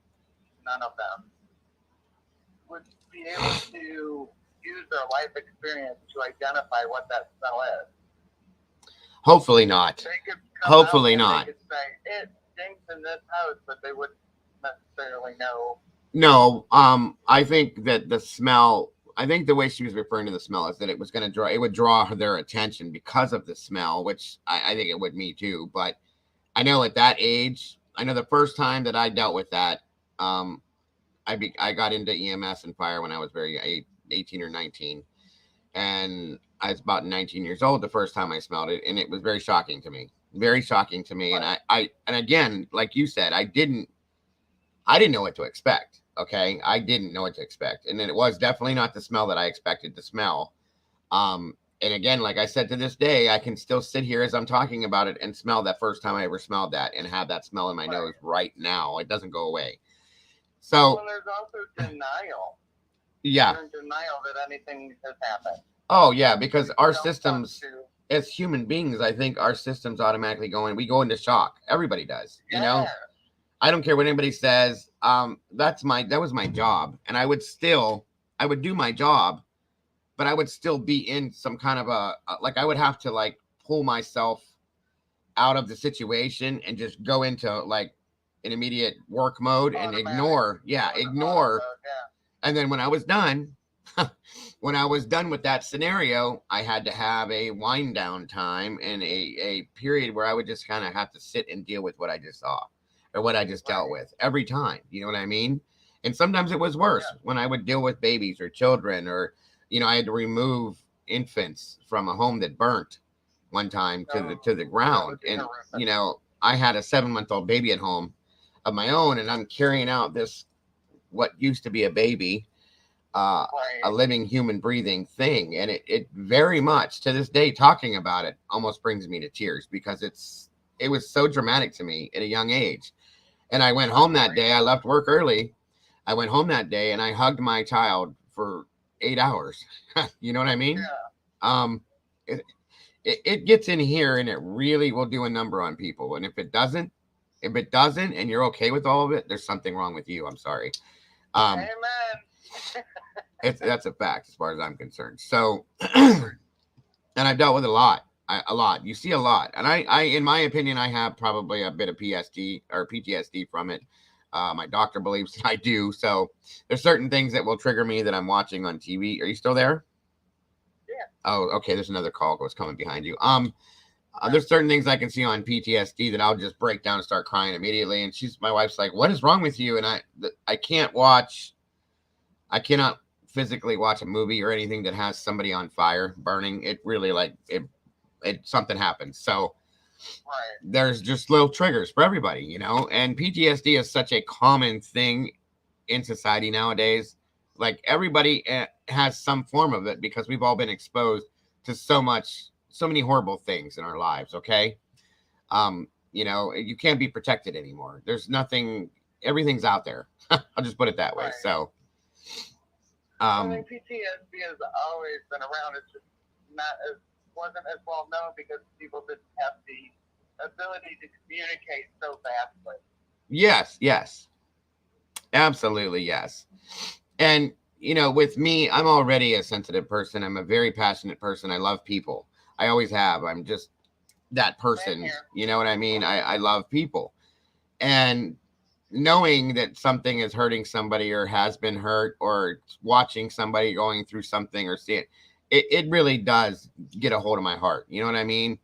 And that's why I said with this case, that's why I got so passionate about it, because I have children from the age of 17 up to 30 in that age range. And it was just like, I can't not imagine going through this. That's why I have so much respect and love for the families. And I feel like I want to help do something.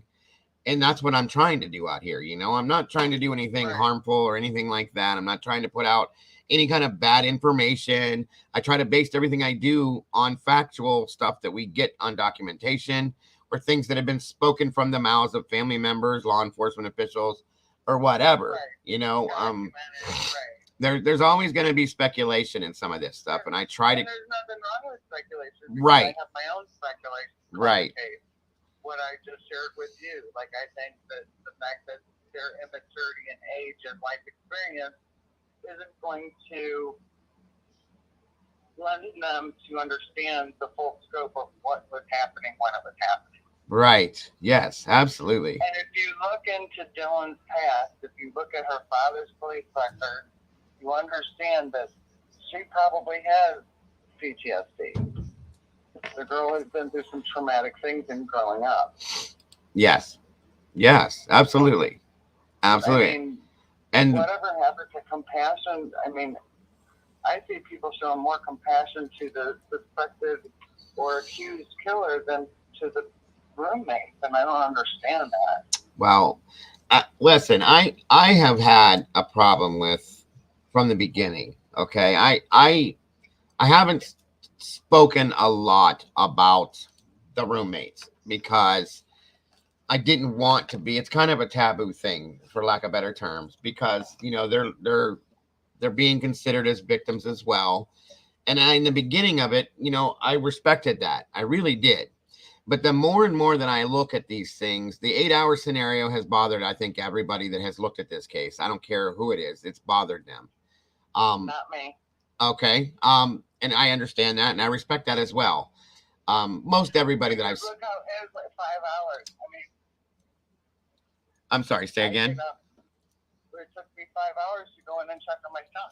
Oh, right. No, I understand. It took me 5 hours to check on my son. Well, there was no reason for me to think that, you know, he had almost a year clean under his belt. There was no reason for me to think that because he left for 3 hours the night before, that's what he chose to do with his 3 hours. Oh, yeah, absolutely. That is absolutely understandable. Yeah, completely. He had spent 3 hours out before and even more hours than that came home and was not. Right. No. Absolutely. And I think that, like with me at least, okay, I have a hard time believing that there was no, that she didn't hear anything, okay, and that she, you know, I imagine, I think what a lot of us do is we imagine what happened in our minds. And I imagine that scene to be very, very loud, okay, very obnoxious sounding, the banging and screaming and yelling and stuff like that. It's not something I would actually want to hear, but I imagine it would be. So my issue with Dylan per se, because Dylan is the one that was brought to us as the person that made that statement and the one that heard what she heard or didn't hear what she heard or so on and so forth. Okay. So my issue with it is, if I can imagine, like my children, they were taught certain things in life. I'm sure your children were as well, that we did as parents. You do this, this, and this if this happens, okay, in different situations. So I can imagine that hearing these things go on, that there had to have been screaming and so on and so forth, because that type of a wounding is very painful, okay, from everybody. If you grow up in a home with domestic violence, that will revert you right back to that period of time. Well, and you know, you are right. That is something that I think is forgotten, or a lot of people don't know. And I do know that she was in that type of a home. Right. And in turn, I forget that myself, that could have maybe locked her down and threw her into what I call fetal syndrome. Okay. Right. And yeah, so, you know, that is something to think about. Okay. That is definitely something to think about. And I respect you for saying that. And thank you for saying that, because a lot of people don't know that. And a lot of people that do know it forget it. So, you know, I guess it's kind of hard to defend a situation. And I see where you're coming from. Okay. I think there's people that look at it, different outlooks on both sides, in different angles all the way around. Some people are upset and think that it should have been done based on the screaming and yelling and this and that and the banging and all that. And then there's people that explain it as you have, that, you know, she comes from an abusive home that has a domestic violence in it over the years. And in turn, will put her into that mode where she locks down, you know, balls up on the bed or in a corner and doesn't move, doesn't make a sound, doesn't do anything as a protective barrier. I get that. And, you know, again, thank you for saying that. I commend you for saying that. And again, that's something that I do forget myself. Okay. So I guess, you know, maybe it's not something that I guess a lot of people are expecting more from the entire case. I'm not willing to judge her having walked a mile in my own shoes. And, you know, there's just things that we won't necessarily know, and I don't think that we should be blaming them. Absolutely. I can respect that. We need to blame the person who killed them. Yes. Yes. Can I share about that also? Absolutely, if you'd like to. 5 quadrillion. Do people realize that 27 zeros? % chance that that's his DNA on the sheet. And why is there no other DNA on the sheet? Nobody's brought that up. My theory, it was wiped clean and one little spot was missed. Who do you think wiped it clean? Brian. Okay. And then I honestly believe that they have the right man and they will prove it in court. Okay. Absolutely. I believe that if they didn't have the right man, Brian's response to all of this is very suspicious. Because if I were accused of murder and put in jail, not only would I be screaming, I'm innocent, but I would be screaming, you know, what about who did it? Well, here's the Because thing. if I'm innocent and I'm in jail, that means whoever did it is still out there. Here, absolutely. That's a big issue I have too. But I mean, I'm sure you understand that his educational background probably has taught him certain things about not doing that, and it's a very well used tactic in some senses to not do that. I'm sure he was told not to say anything, and that his attorney is going to handle it, and I get that too. But he doesn't have to do it himself. Other people could be yelling out for him. I don't hear anybody asking.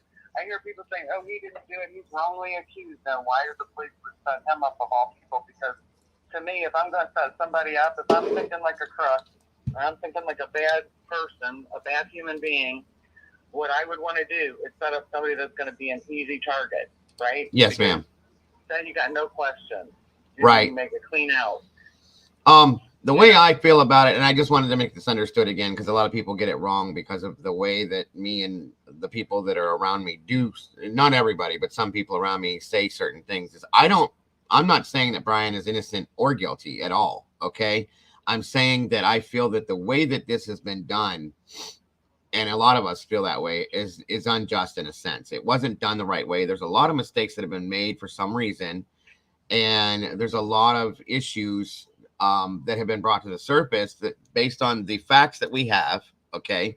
I don't know if you were here the day that I played the video that CC Moore had talked about the whole transfer DNA scenario and so on and so forth, but it's something that was widely, been said to not use in a case like this because it is such a controversial scenario, and it's very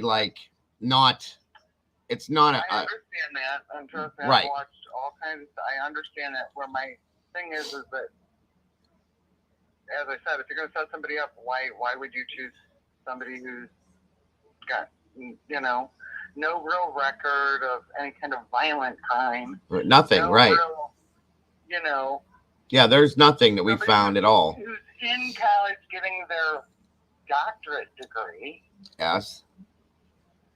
So, and that's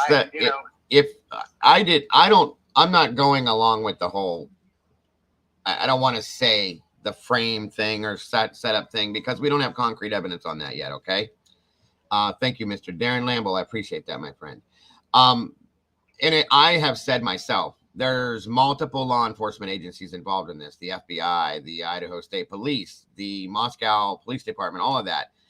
We would be insane to believe that all of these enforcement agencies and all of these people are involved in a framed setup job. Okay. That's ridiculous. I'm sorry.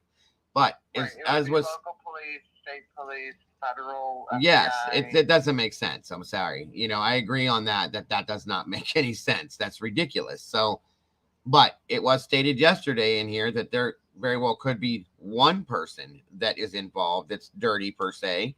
And I'm not saying that that's even a fact either. I'm saying in a speculative way that is a possibility because we all know that there are corrupt everybody out there. I don't care if you're police, fire, a politician, whatever it is. Everybody's got some corrupt person out there around them. Okay.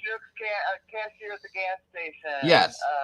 The guy that cuts your grass. Yeah, there's good and bad in everybody. Absolutely. And whatever. And every career. Yes, ma'am. Every position in life. Yes, ma'am. Absolutely. So, I feel that there's been so many mistakes with this. People make mistakes. I get that. Okay. And it's kind of expected, especially in something as extreme as this. But for as many mistakes to be made as there are, and so many suspicious looking things as there are, the fact that there was no DNA in his vehicle, in his apartment. We don't know that. Well, we don't know that. Based on what the documentation that came to us from the defense. No. Clarify. Based on documentation from the defense. Yes.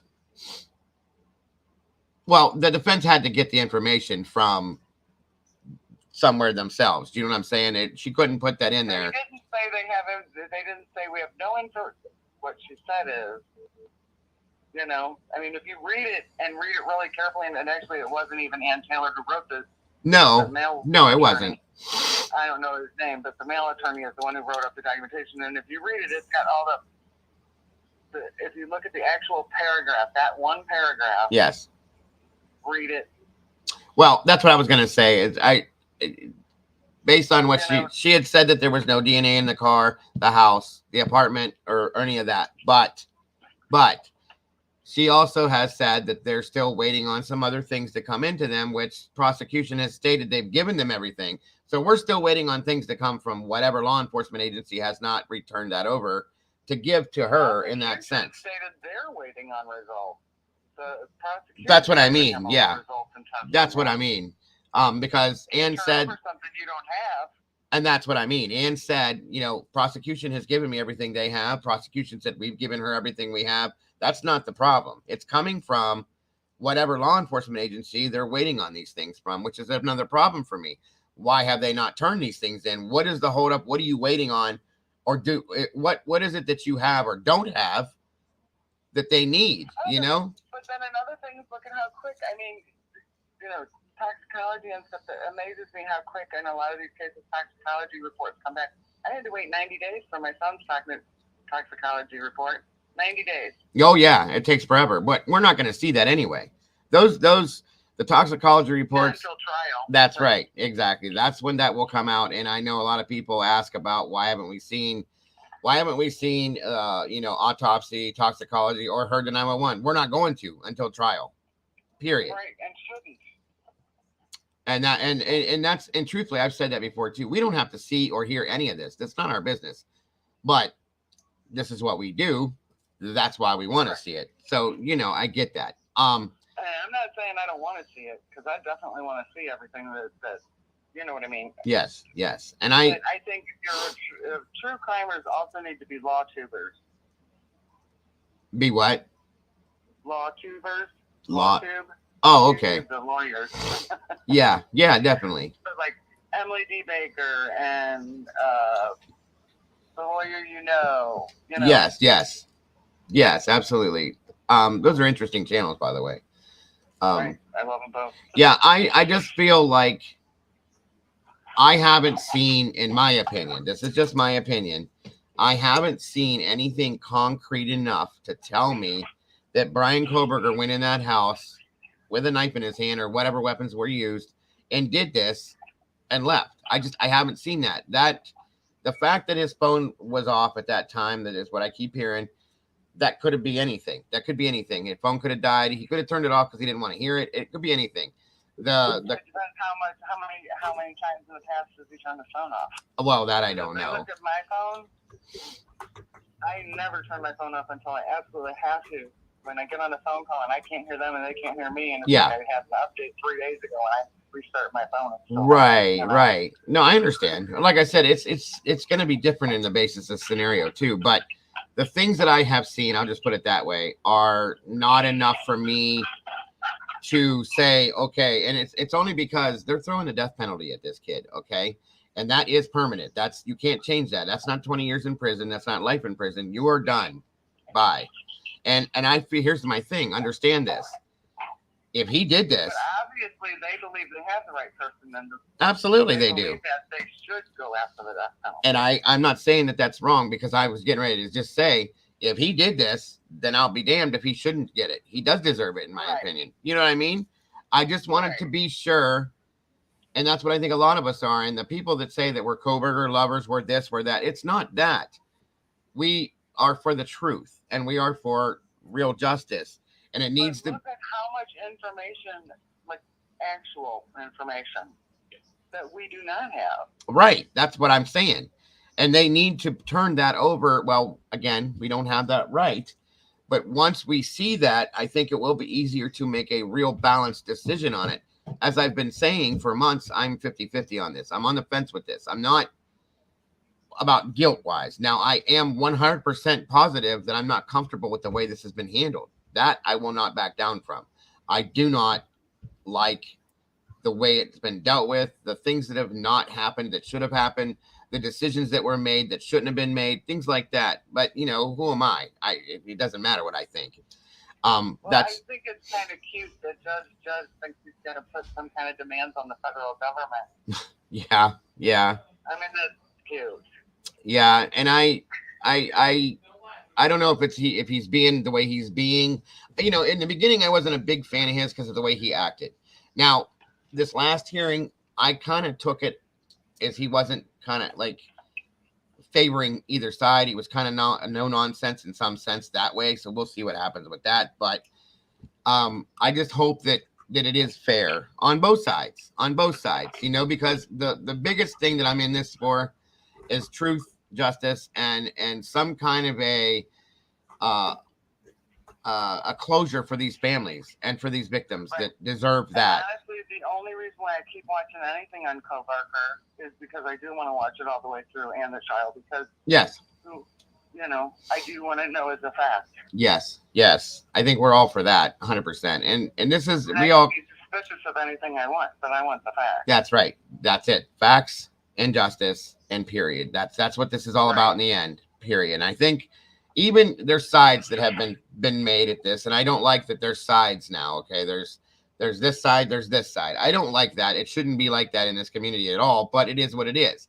I think one thing I will say on both sides is that in the end, I do feel that we all do want the same final ending on this, and that's real justice, truth, and some kind of closure for these families, as I said. And I pray that that's what everybody wants, and I pray that that's what actually happens. For the families. I'm sorry? These families will never get closure. Well, I don't think there's got to be some kind of a relief for them. You know, it's never going to go away. That's not what I mean. There Like, will be relief. that's probably a better word to use then. But that's never going to go away. I get that. But some kind of a relief from what they've had to endure. Okay. Right. So that's what I am. That's what I am mostly hoping for at that point. Right. So. Well, I appreciate you taking my phone call. Absolutely, anytime. You know, I've said things in other chats and been attacked for it. That's not going to happen here. Well, it's I don't It feel better it's not. more of a party house than any other college hospital for 6 kids. Well, and that's something else that we don't really know, you know, based on what we've been told, what we've heard, what we think we've seen.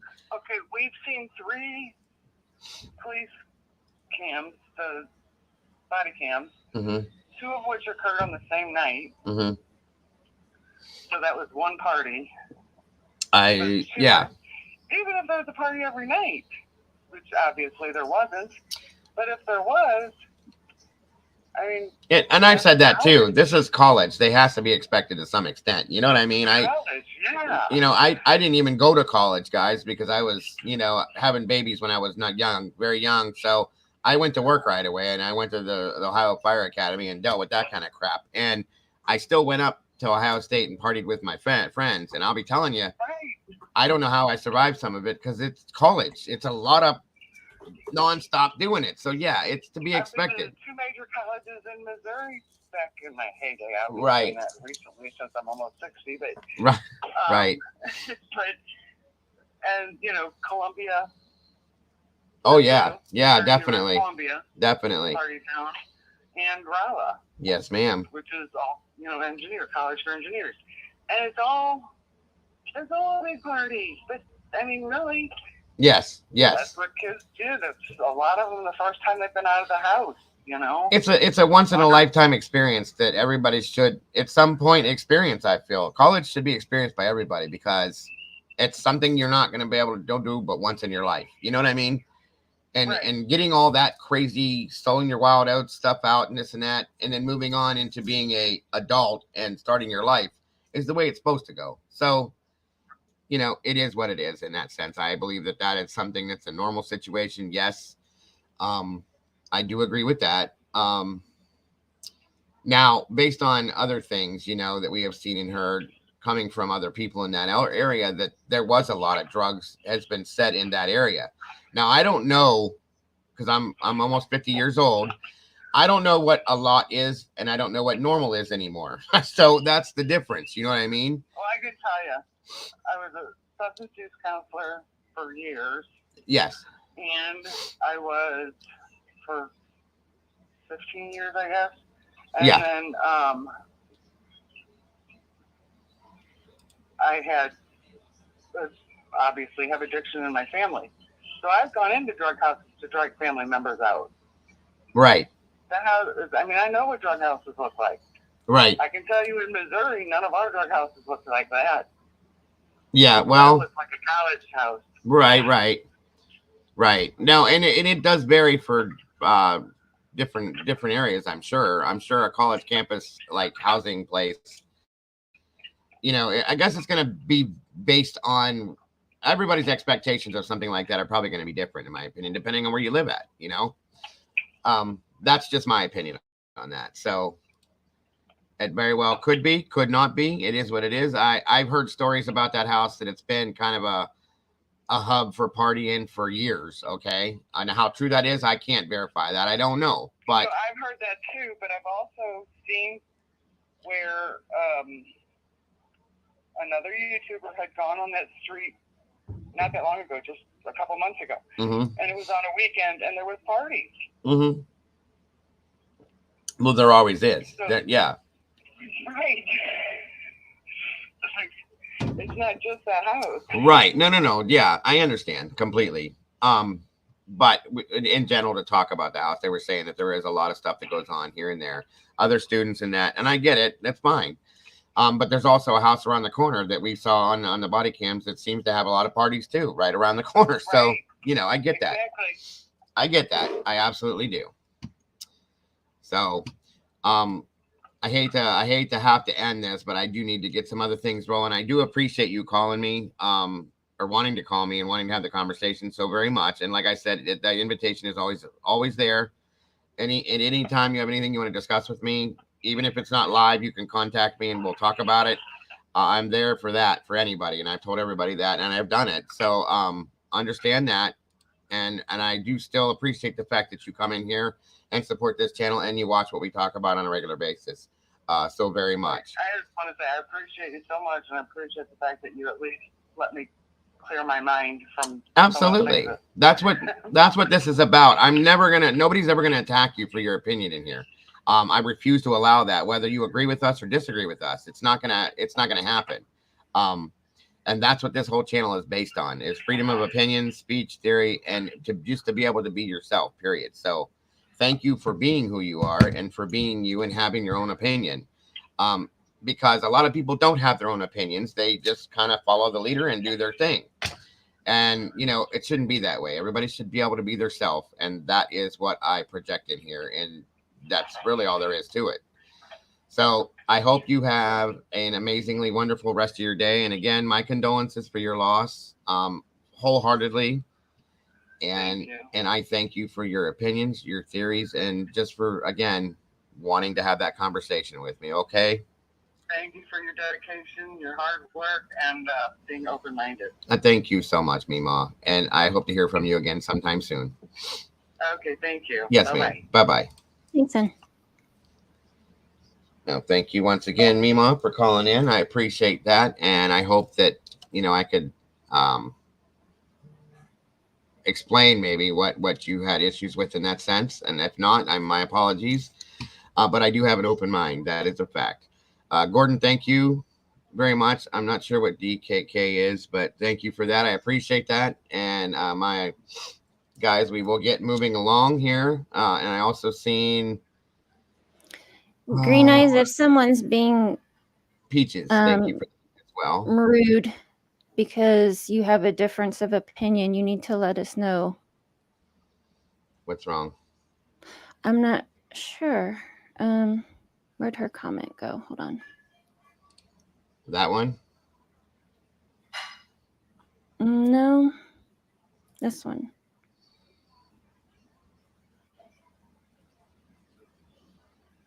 We need more people in here to voice why they think he could be guilty. You have to look at both sides. We always do, Green Eyes. And you've been on here and I've heard that. Everyone has a right. What do they do? Nobody should be throwing any remarks at you because we don't do that in here. And if they do, you need to let us know. Absolutely. And anybody, listen, I'm going to say this one more time, okay? And I'm not trying to sound mean, nasty, or ignorant, okay? There's 467 adults in here, okay? Adults. 467 adults in here. We are all adults. We are all the same people. We're all, as I put it, not to be religious, but we're all the same brothers and sisters under the same God, folks. We all have our own single minds and our own brains and our own heads. We have the absolute right to have our own opinions and not talk down to somebody because of it. And I'm not going to do it. And if you can't handle that, guys, you know, maybe this isn't the place for you. That's all I'm saying.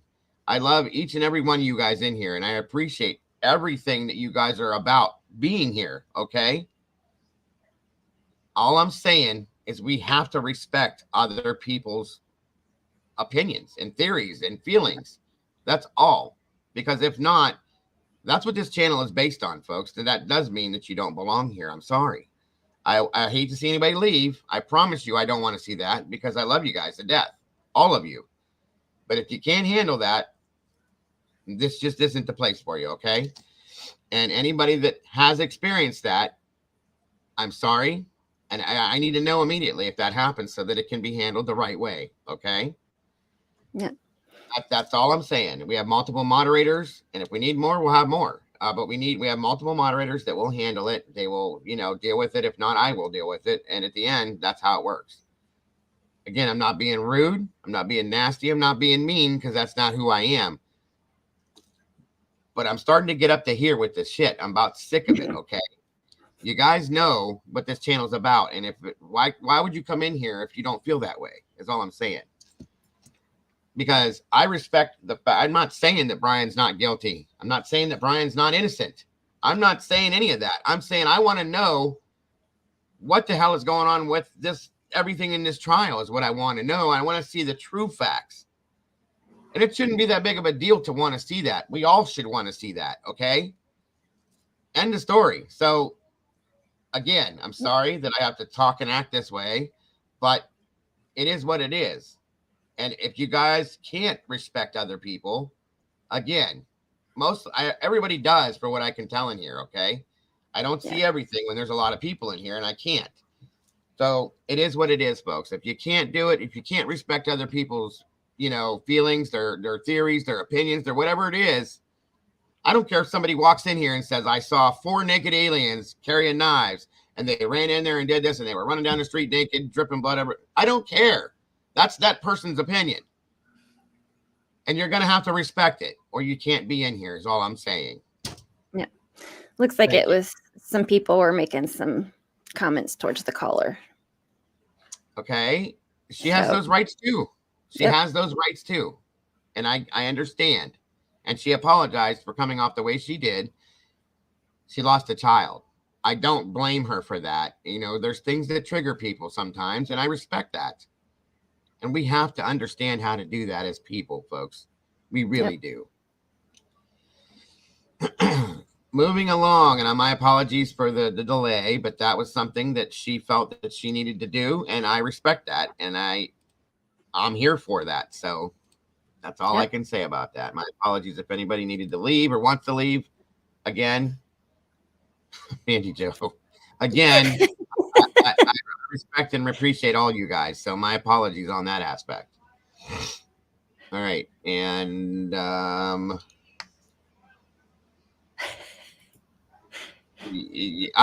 right, Jules. I understand, hon.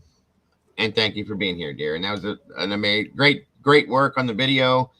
Yes. As always, you do what you do because you do what you do.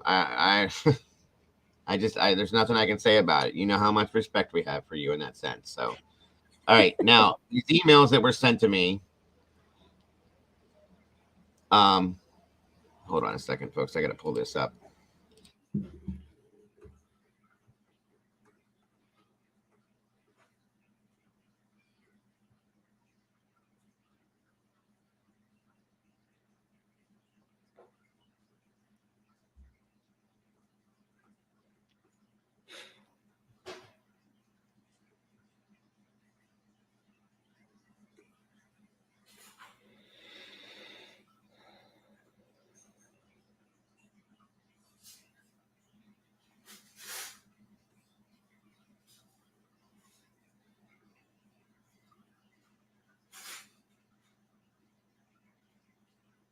Okay, who, just to double check on this, who was it that sent me the email about the bodies? There's a lot. Miss Lisa, good to see you, my dear. Always happy to see you in here. I hope you're doing well. Where did it go? I'm trying to go back and remember. There's a lot that just happened, guys, so I'm trying to find who sent me the email. If you could just in chat, let me know. Princess Chels, good to see you. Hi, sweet Lisa. Your name. It's great to see you. Thank you for joining us.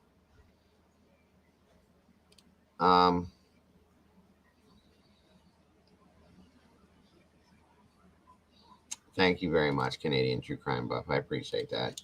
And I appreciate all the kind words. I've seen multiple people in here who said that kind of stuff, and I really do love you guys. Thank you. Miss Cindy Ann, it's good to see you. Tudor Bunny, I love your name. Everybody in here are great people, guys. Just saying. Where is the person that sent me the email on the body movement? Heather says I forgot their name. So did I. Brandy Oliver, Wrestling King. I did, Brandy. I did get that. I saw your name in there, hon. And thank you for that. All right.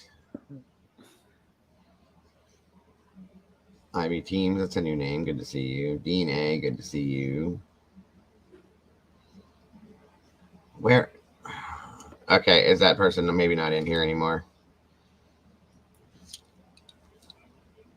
Debris. Dago Mama Bear, your channel is awesome, and you have always expressed that a person is innocent until proven guilty, correct? That any defendant deserves fair trial. And that's what it's all about, guys. We live in America. The Constitution's there for a reason, and that's all we're doing is backing the Constitution. Nothing more. Nothing more. Okay. Yep. Well, I'm looking. Ivy says we all have opinions. My mom always said everybody's got an opinion just like everybody has a nose. Or the other way, we could get a little bit harsher with it, you know? Well, yeah, I was trying to be nice. Everybody's got one. Altered Soul, yes, I do have those. There were emails sent to me today or last night in regards to the body positioning, and I wanted to show that to you guys.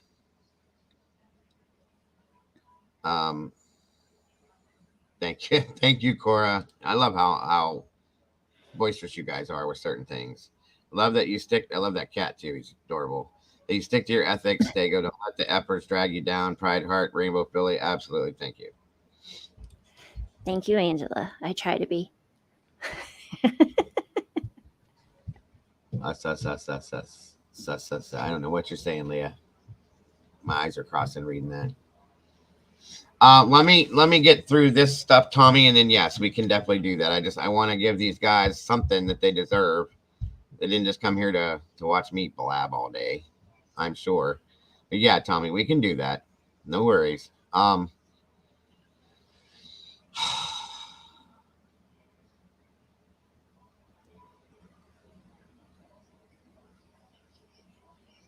Oh, okay. I see what you're saying. All right, let me try this one more time, see if I can find it that way. Oh, I think I just found it. You asked the other day, explaining. Yes, thank you. But where is it? Is it? Who sent me this?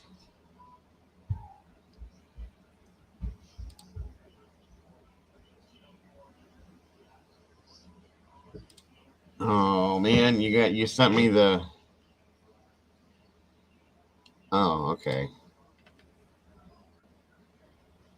Kathy, with a C, Mavitt. 1 second. Is this the video? This is the coroner, Kathy Mavitt. Maybe.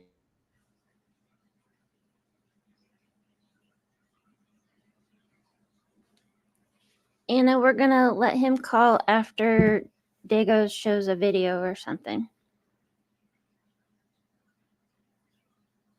What's the matter now? Oh, Anna just keeps saying that he wants to call. Yeah, I told him as soon as I show this, or yeah, this here, that he can call in. I just want to give you guys something. Thank you, Lisa. I hope you're doing well.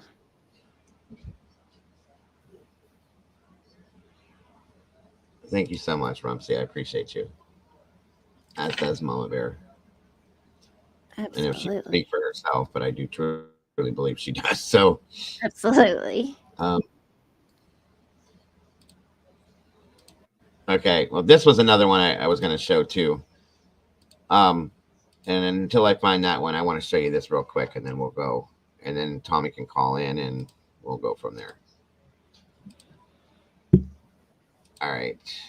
Or you can come up on the panel, Tommy, whatever's easiest for you. This was interesting to me. This is, again, coming from the Chaos Sector Report. I love their videos. They have some really interesting stuff.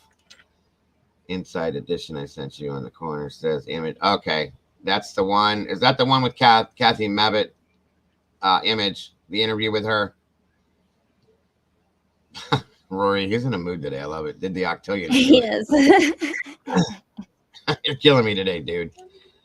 Is that the one it is? Image? The one with yeah, Image did. That's right, Heather. And is it the one that is the interview with Kathy Mabbitt? Is that the one you're talking about? Okay. All right, good. All right, we're going to watch this and then we'll go to that one, guys. Thank you.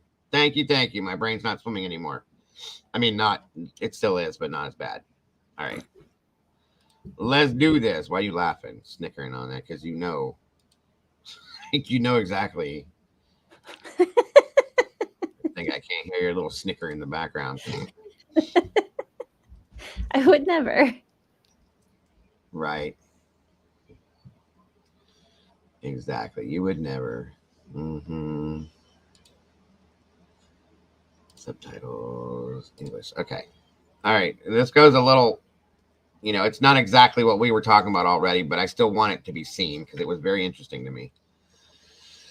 Okay. Now, moving forward. Tell me if the audio is okay. Again, this is the Chaos Sector Report, and I love the way that they put stuff out. Check them out if you have not yet.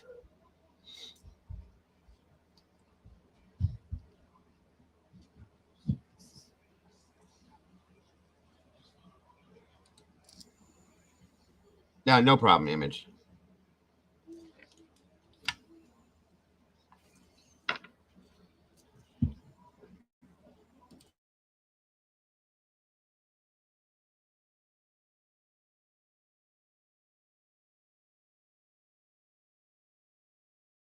Welcome to the Chaos Sector.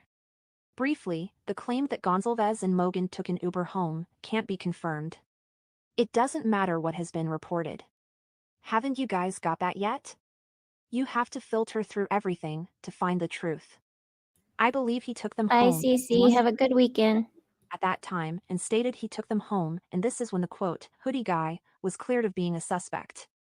Once again, you have to look past the wall of what the media, and even the authorities, put out there, because this is clearly a cover-up. Now, let's address that very issue, the cover-up. Let's reiterate first, to establish our theory. Kohberger would have had a connection to these individuals, right? He resides in Pullman, they reside in Moscow, at some point their paths crossed. He becomes, quote, obsessed with one of the girls, and tracks her all the way to 1122, King Road. So far, it's not impossible. But this narrative starts to crumble when there is no evidence of Kohberger being obsessed with one of those girls. Yet, this has been claimed by Mark Furman, and others have spread this narrative throughout social media. And there was even a claim that there is, quote, digital evidence that Kohberger attempted to DM Kaylee Gonzalez, right? If there is evidence of this, why hasn't this been released? Why haven't the authorities made a public statement regarding this? This is a motive. One of the victims was being stalked by Kohberger. She suffered more severe injuries. His DNA is found in a bedroom where she was found deceased. Yeah, he is not given reasonable doubt here. He is guilty of murder. But, stop the presses, this has never been confirmed to be true. And if this isn't true, yet the media and so-called law enforcement sources have claimed they have evidence of Kohberger stalking one of the victims, then we have deception from the media and law enforcement sources regarding a murder investigation. That leads to the theory of Kohberger being framed for those murders. off that alone, right? Like mentioned prior, Koberger has been cleared in our analysis. There is no real evidence against him. No surveillance of Koberger spotted in that area months prior, about 12 times, yet they claim there was. No surveillance of his vehicle driving near the home the night of, yet they claim there was. No surveillance of him spotted in a grocery store later that day, yet they claim there was. Timestamps of his travel in that area has been presented. There isn't proof without surveillance to verify it, yet they claim it was. No evidence of him stalking one of the victims, yet they claim there was. If you have no evidence of all of this, how can you convince the public he is guilty, or even, a suspect? You can't, unless propaganda is used. The only so-called evidence is the DNA found on a knife sheath, right? But they trace this DNA by collecting his father's DNA to match the DNA of that very knife sheath. Why didn't you just sample Koberger's DNA once more? Because they did it in reverse. They raided the home first, grabbed some trash, extracted the DNA of his father, planted it on a knife sheath. You got it, we already explained this nonsense. That fuckery is the only so-called evidence against Koberger, which he states to his defender, quote, "That is not me," unquote. They are challenging this evidence because it places Koberger at the scene of the crime. He didn't enter into any sort of plea bargain, he didn't want extradition, he is literally facing everything head-on. And that type of confidence means either he is a psychopath who murdered those college students and is bringing his criminology studies to real life, or he is determined to prove his innocence in front of the nation. Let's address it right now, before someone even thinks it. Okay, they had the door unlocked.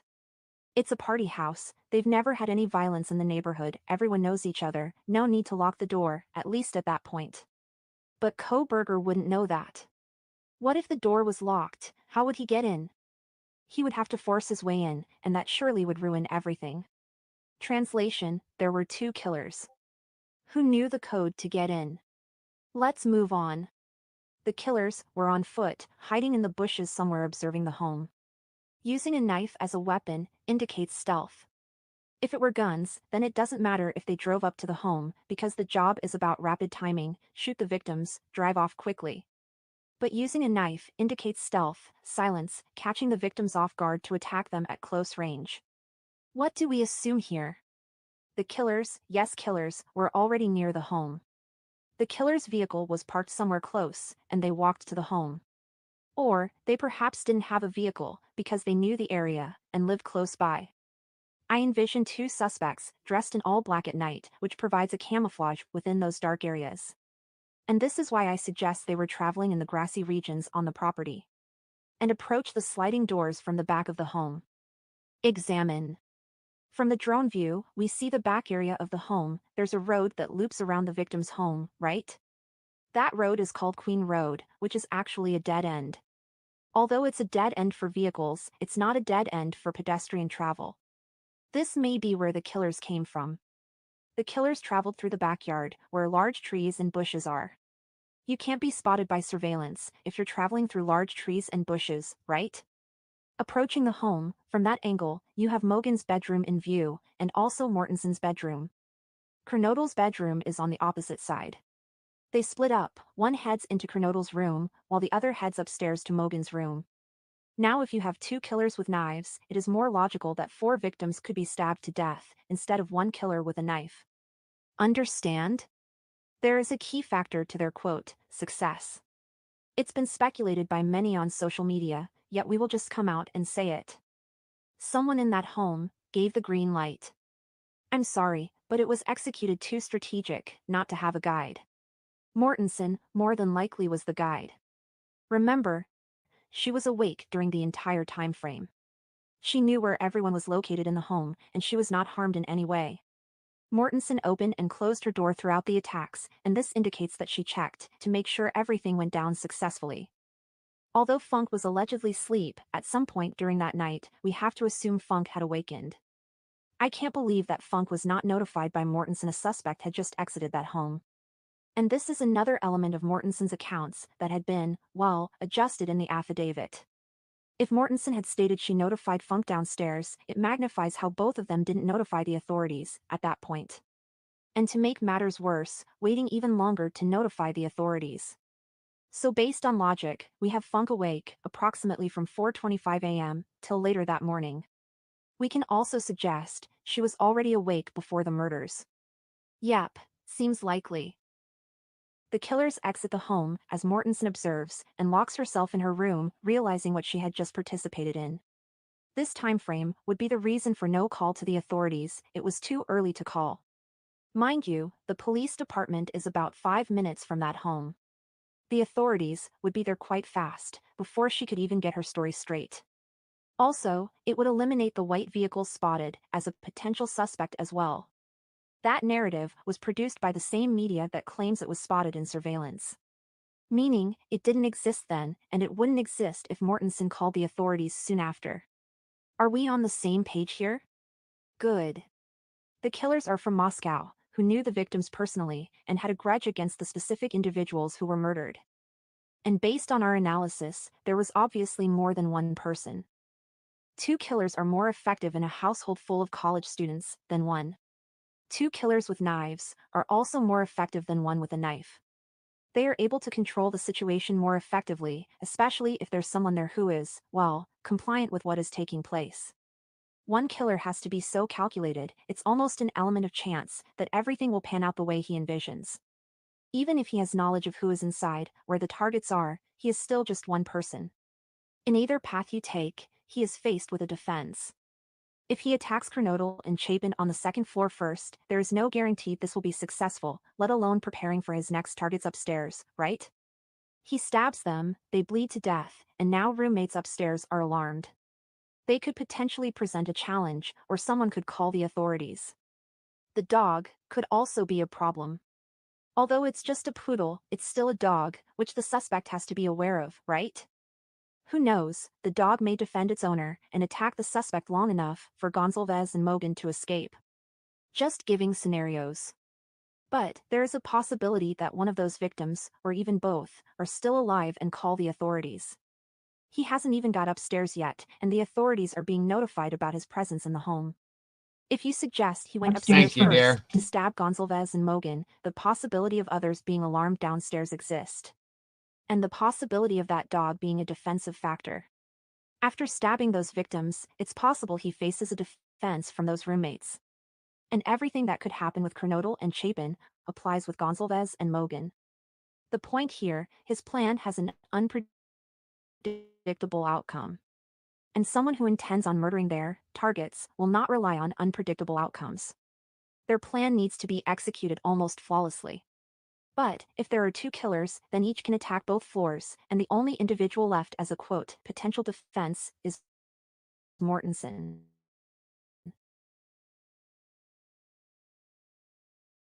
Funk is on the first floor, sleep through all of this, allegedly. Mortensen and Bethany Funk are accessories to murder. Many have suspected this, but few were willing to state it.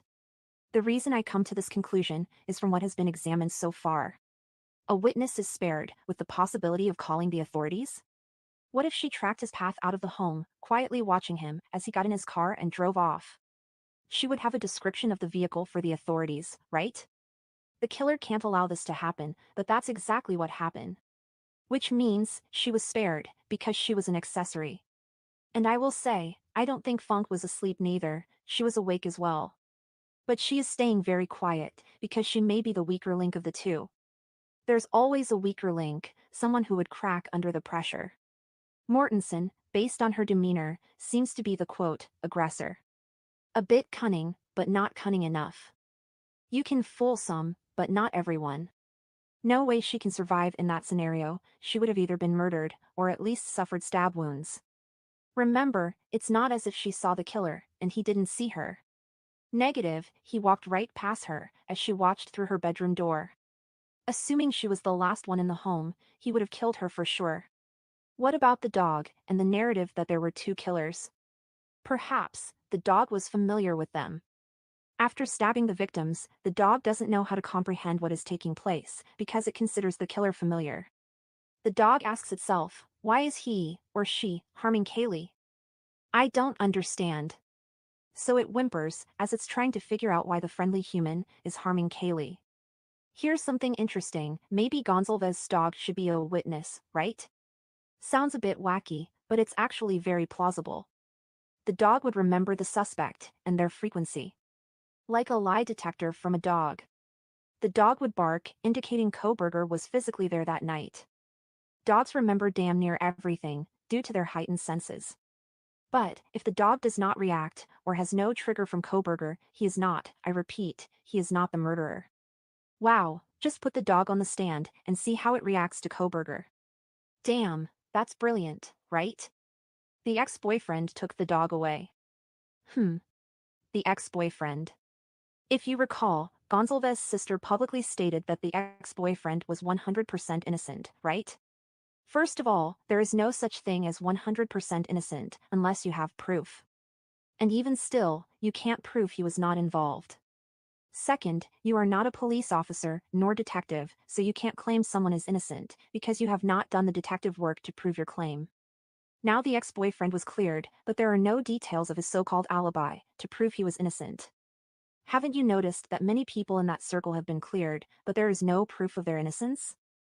Meaning, there are no details in a police report proving their innocence. We are just supposed to take the authorities' word for it, hey? An ex-boyfriend can be a suspect because there is a potential motive. He was cleared, and the family of Gonzalez adamantly claimed he was innocent. Could this be based on the denial of the possibility he murdered Kaylee? Sounds likely. And this would explain why the dog was confused. His partial owner is attacking the other owner, surely the dog was extremely confused, right? Just a theory. Many people discredit, quote, wild conspiracy theories as to who murdered those college students. I will say this to those people, on a scale of believability, I will take those so-called conspiracy theorists over the mainstream media and the authorities in this case. Because on some surface level, those conspiracy theorists have bits and pieces of direct information regarding this case. The problem, though, is nobody will believe them because they lurk throughout threads that only magnify that conspiracy theorist stigma. As far as the media and authorities, they have misled the public about this case, on purpose. I find it also telling that Gonzalez, Mogan, and Kernodle appeared to be more popular. Always seemed happy, having fun, enjoying life. Everyone knows what photo I'm talking about, and that, my friends, is a motive. There is a photo of Mortensen behind Gonzalez, appearing a bit jaded. She is smiling, but the smile appears unnatural. It could just be her personality, but I sense a bit of jealousy. Jealousy. I don't agree with that. Jealousy can lead to hatred if it doesn't get addressed properly. One can become so jealous that they start to despise that person. And this can lead to very irrational behavior and bad thoughts, even violent thoughts. Let's not pretend this does not exist within such a peer group. We can almost guarantee there was jealousy floating around in that circle. Once again, this is a motive. Jealousy based on social media popularity, which translates to societal popularity, at their college. Jealousy based on one being in a relationship, and you are single. Jealousy based on family background, such as financial status.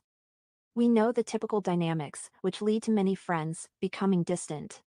If you can survive those years of peer pressure and the obligation to be, quote, cool, in your social circle, your friendships will be strong, reaching your mature adulthood.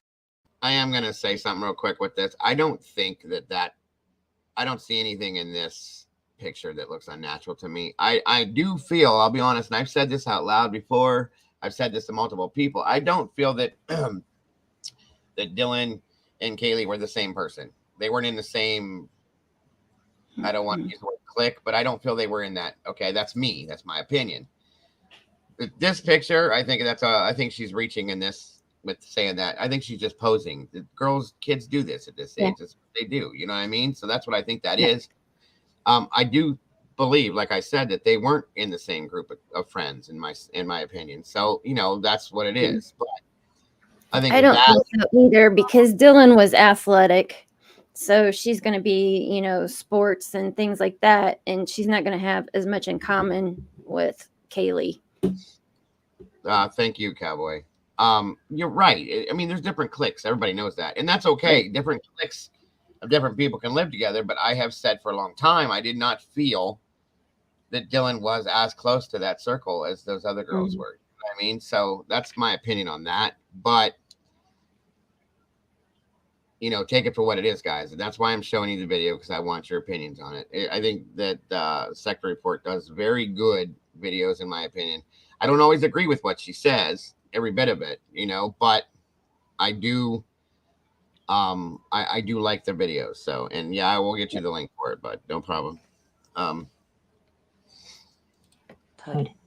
if you allow anything to compromise that friendship, such as jealousy, it can destroy a friendship and even lead to someone being hurt, emotionally or physically. Yes, this does happen. Do not overlook this dynamic. The reason the theory of jealousy being involved in this case is more prevalent is due to the outcome of that night. We have weeded Kohberger out of any involvement, at least in being guilty of murder. And if he is not the murderer, then obviously it's within the circle or the extensive circle of that peer group. It just points back to who were the survivors, and this is where we started our investigation, remember? The oddities of Mortenson's accounts. They never sat well with anyone, and it's becoming clear now that she either knows who murdered those roommates, or she was involved.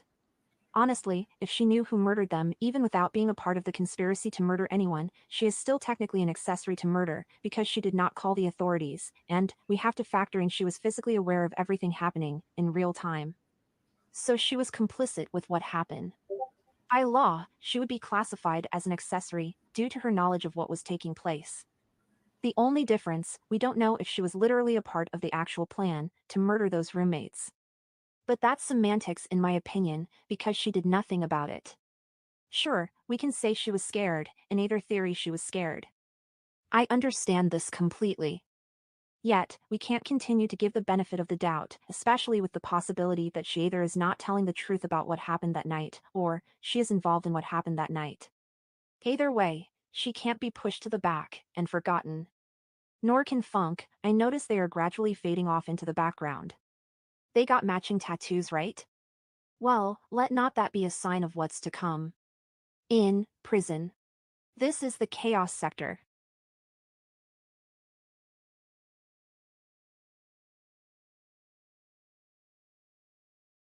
All right, guys. Thank you for that. Thank you, Miss Heather. I appreciate that. And there's that video. There is another one that was put up about Dylan. And like I said, I'm not purposely here slamming Dylan or anybody else by showing you this. I'm showing you the different variations of theories that are out there based on different creators, okay? We've looked at variations of how Brian could have done this by himself or with other people, okay? There are other pictures where Dylan looks like she's forcing smiles. I will say that, you know. And there's other pictures of Dylan that have seen that a lot of us have seen that are very dark. Maybe I'll put is a good word for it. So we don't know. Right, Mikey. I appreciate you, brother. Very much so. So absolutely. Thank you, Mandy. I need to make that something that I just scroll across to so you guys understand. This video does not reflect the creator's opinions, nor is a reflection of what everyone in the chat believes.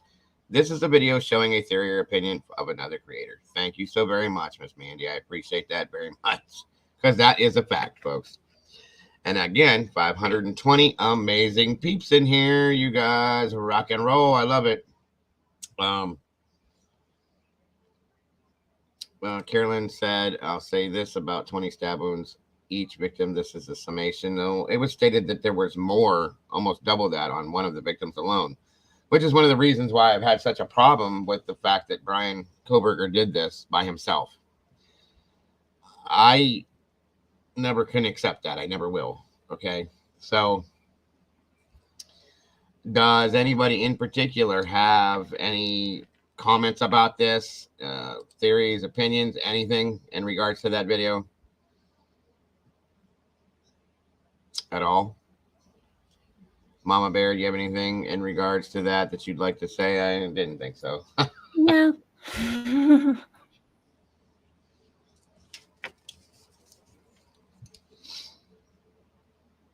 Let me see here.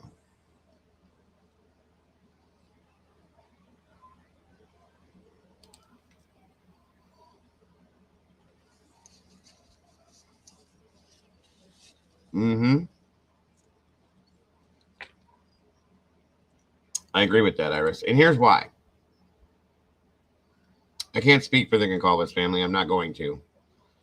I have too much respect for them, and I refuse to say anything that may come off or be misconstrued, and I won't. So, me, though, I can speak for, because I am me.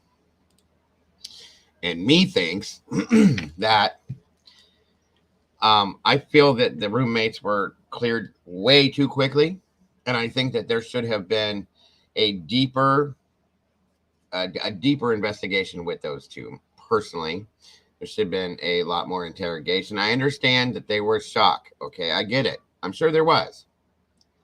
I'm not going to sit here and be cold-hearted and say they weren't in shock. They didn't care. They didn't this. They didn't that. I can't say that because I don't know. I've never sat down and had a conversation with Dylan Mortensen or Bethany Funk. I would love to, but I haven't. Okay. That being said, I feel that the law enforcement should have taken a very long period of time, brought in a psychologist, talked to them, this, that, and everything else. I know that's money. I get it, folks. I get it. There's not a lot of money. That was proven to me yesterday. That the state doesn't have a whole lot of money, that they're dumping everything they have into this case. Okay. So be it. Yeah, I hope they are, because this needs to be done the right way. But I'm just saying, I don't know. There's certain things about this that bother me. The fact that if somebody came into this house to unalive these people on purpose, which typically you're not going to have it done on accident. So yes, that was the motive. That was the reasoning for being there, so on and so forth. I can't imagine somebody taking the time to lock the doors. Okay. But, like Jules was saying, there's things about Jules's video that really kind of eat at my mind. They really do. The fact that there was no markings of any kind of blood stains, drippings, nothing on the outside of that house. 4 people, guys. That's a lot. That's a lot of a mess. But there was nothing found. It's amazing to me. There was one footprint, and it was a latent footprint. Okay. There was nothing found that should have been found. Okay. And that's my biggest problem with this. Right. That's exactly what I'm saying, Jules. Thank you. Nothing from crime scene to crime scene is my biggest concern. 100%. And Jules, you're welcome to jump up here if you want to. Just let me know and you'll have the link. I'd love to hear from you anyway. So there's that. And it's, we've all been kind of thinking about this for a long time, and nobody has really spoke on it because, like I said, it's kind of taboo. Okay. We've all been sitting on this. I've discussed this with 4 or 5 other people over the past 24 hours, and we've all kind of said, yeah, that's bothered me, and I wanted to talk about that. I've wanted to say it, and these are things that we haven't talked about. These are things that we I don't want to say are afraid to talk about. The link is in chat, Jules. It's just something that we haven't wanted to touch out of respect for certain aspects of the case. Okay.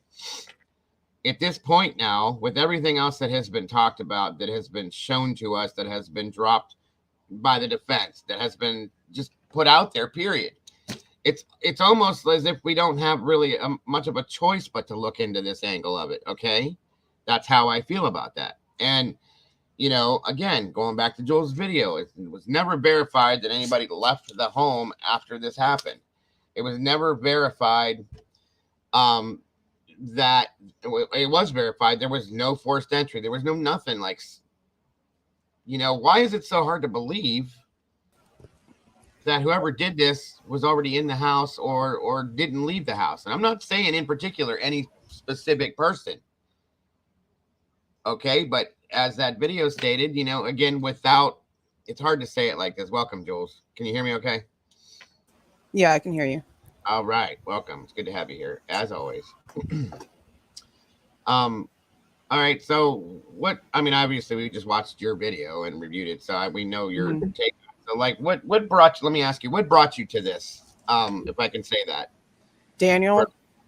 Yeah. What Daniel said. Because that was just something that everyone was kind of just talking shit about News Nation for. Oh, yeah. Yeah, absolutely. And then I mean, I know that it's still like a, a game of telephone, and it's been a little bit, and I mentioned that in my video. No, it's been some weeks or a month or I don't know how long since he's talked to her. Uh-huh. But I think it's a little over a month. right. But that's a pretty important detail if it's true.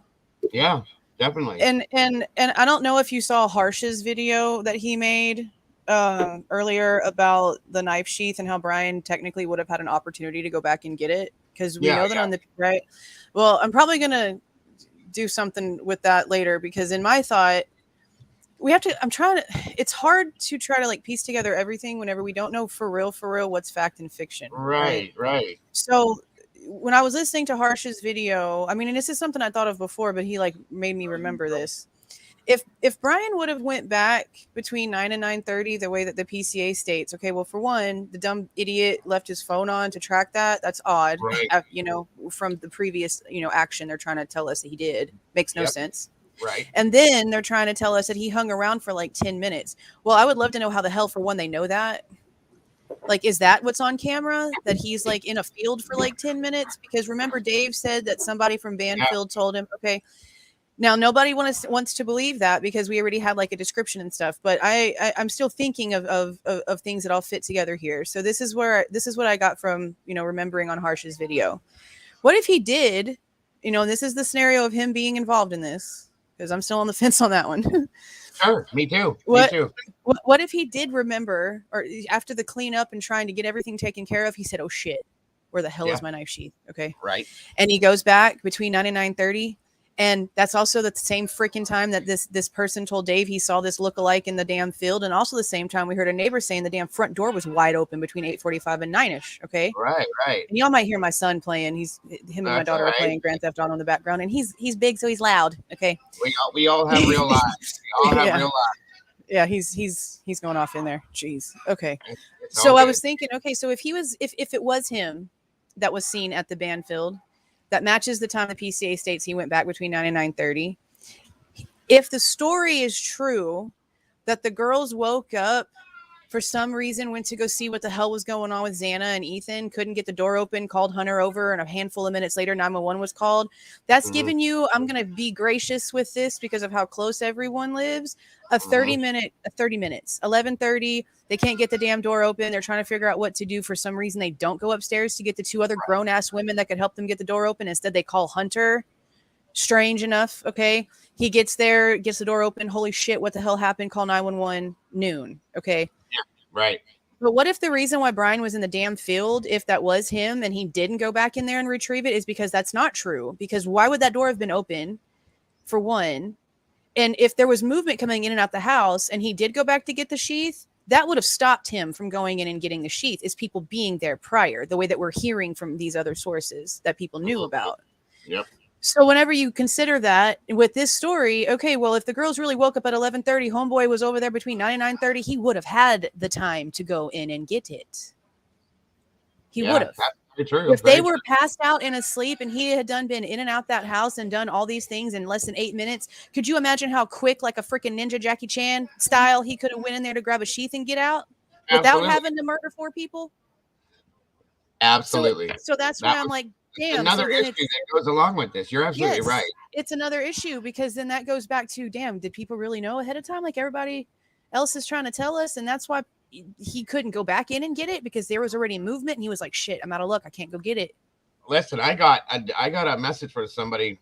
I get these anonymous messages from people.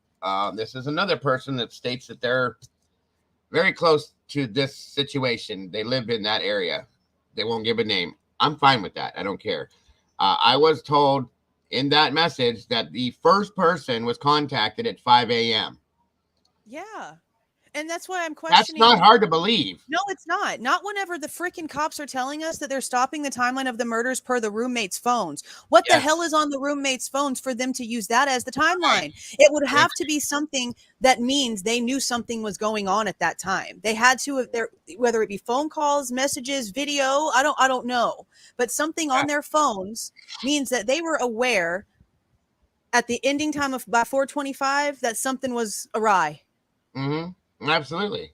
Absolutely. So then they, it was just a few minutes. They tried to open the door and then they called 911 and it was only a handful of minutes. That doesn't make logical sense to me. It just doesn't. Nope. No, it doesn't. And I'm not, I'm not like, I'm really not trying to be one of those people that constantly like has something to say about the victim's family. But the crap that we are hearing is not making sense to the facts that we are being given and what we have already been going through. Right. It just doesn't. I would rather personally take what's coming from the victim's family as fact than something anybody else gives me. I mean, at least I try to. That's the family. You know what I mean? Mm-hmm. Like in what was it, Julissa Fuentes case? That one, a lot of people were like acting like the family wasn't telling the truth, and you know, and that there might have been a possibility of that.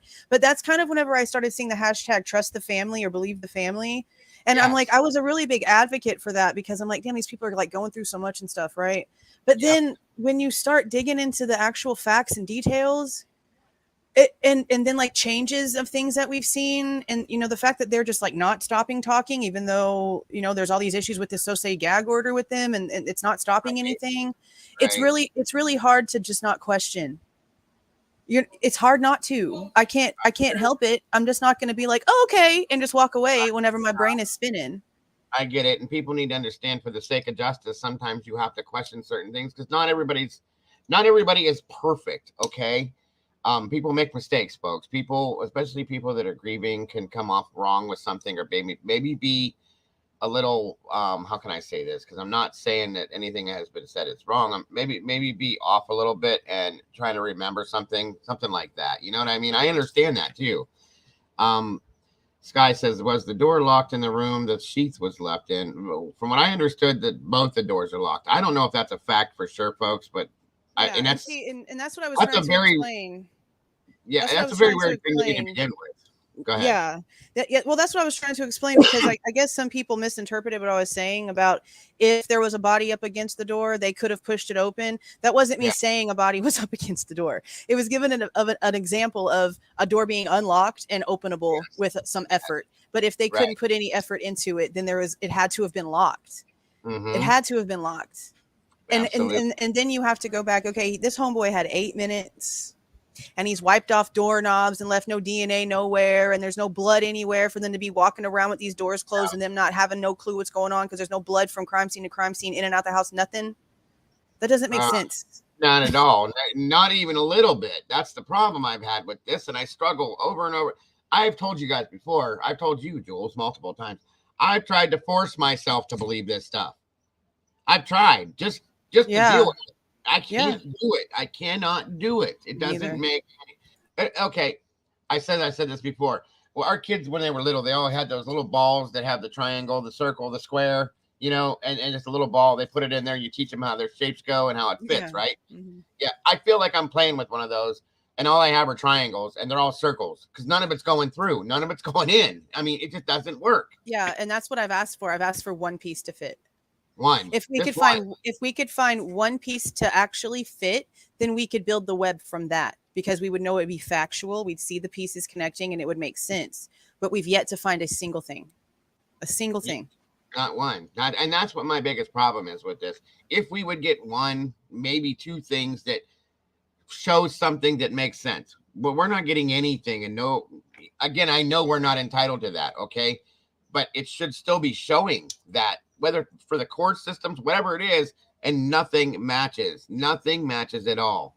But see, and that's the part that I get the most frustrated with, honestly, whenever people say that we don't deserve to know, because that is something that has been imprinted into our brains, and people forget that they are public servants because they serve us to protect us. Yeah, that's true. We pay their salaries. Okay. These laws are written because they're supposed to be to our benefit. Yeah. We should be able to see everything. I don't care about the legalities of things. Especially something in a death penalty case, there should be no secrecy. Everything should be put out on the table. And it should make sense to the world before you have to execute someone. And if they can't do that, then they can't do that. That's a problem. Yeah. And here's my other thing with this too, going with that. If they didn't want us to know anything, then they should have never showed it to us. One, But okay, put that to the side. How many other cases? How many other cases have we looked at that we've covered that every bit of information is put out there with no problem, no fail, no issue? Everything locks right into place. Yep. Boom, It's because boom, there's boom. no questions. It's None. because it's all laid out and it's black and white and there's no problem. You see secrecy when there's a reason for it. And that's the thing, is we're not stupid people, or we wouldn't be in here doing what we're doing. And they try to play it off as if we don't know what we're talking about. We don't have the credentials to be able to make certain comments or certain decisions. But you don't have to have credentials to have common sense. Okay? Yeah, I'm arguing with Coffin Daffer on Twitter about that right now. Oh, good luck with that one. Oh, it's God entertaining. bless you. That's not a hard thing to do, I'm sure, argument with her, but whatever. Okay. So, and that's what my biggest issue is. It's been talked about. Well, okay, did you get to watch Sleuthy's video last night? Yeah, I was in there for the majority of it. It was extremely interesting. There's actually someone in your chat right now, I believe, that actually was in Sleuthy's chat that actually knew the doctor. Oh, really? Yeah, I believe. Wow, Yeah, okay. light. Well, I don't know. I don't want to call him, her out. But they were in the chat and they were in Sleuthy's chat yesterday, and she knew the chiropractor that Sleuthy was talking about that this happened to. Oh, okay. So it's and there's a lot of like interesting things, connections to it. Both of them are Idaho with some sort of Texas component, which is odd as hell. Both of them now have like something about a naked running man from what I was listening to. And now both of them have car description issues. I'm like, wow, why do I feel like we've heard all this before? It's ridiculous. And this is Holliston that she was talking about. Yeah. Of Drake's murder. Mm-hmm. Thereby. Most definitely. Sorry. Most definitely, guys. It was interesting. It was a good deep dive. She did good with that. Well, Tolson, and I'll be honest with you guys. I'm not going to lie to anybody about this. When we went into the hearing, and I think a lot of people went through this, the first thing when Ann said that there were 3 officers that they wanted to look into their educational backgrounds, whatever, so on and so forth, my mind automatically went to 3 Moscow PD officers. Period. I'm not gonna lie. I thought the 3 first responders for sure. That's exactly what I thought too. I was saying it out loud when I was watching the trial. Oh, it was Gunderson, this one and this one, and it's like, no. Okay, and she made it known that there were 2 ISP officers, and I'm like, what? We weren't even looking that way, okay? And that's what Sleuthy's amazing with that kind of stuff, and it's great that she found that, because I don't think any of us would have ever looked over there. Never. I don't know why, but we just never have talked about it, thought about it, or looked at it. In my opinion, at least I haven't.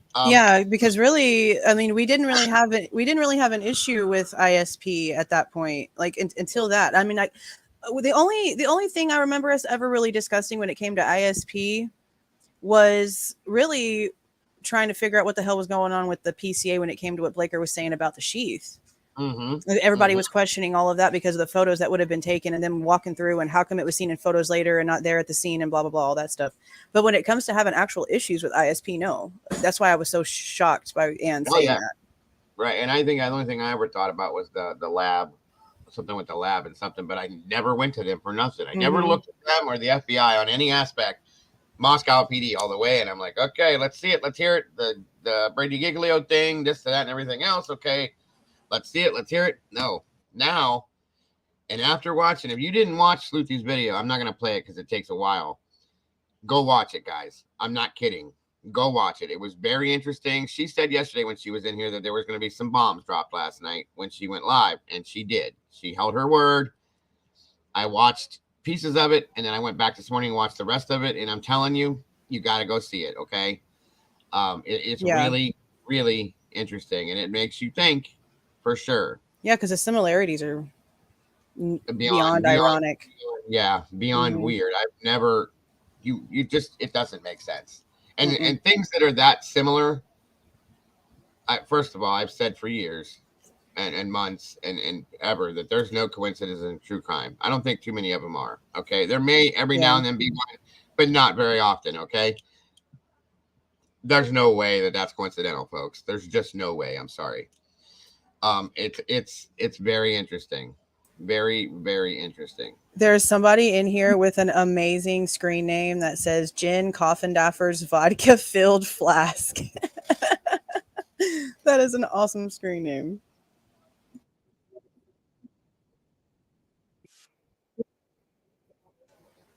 Dolphin, she has her own channel. Sleuthy Goosey has her own YouTube channel. Just go to your like search bar on YouTube and type her name in and it should pop up.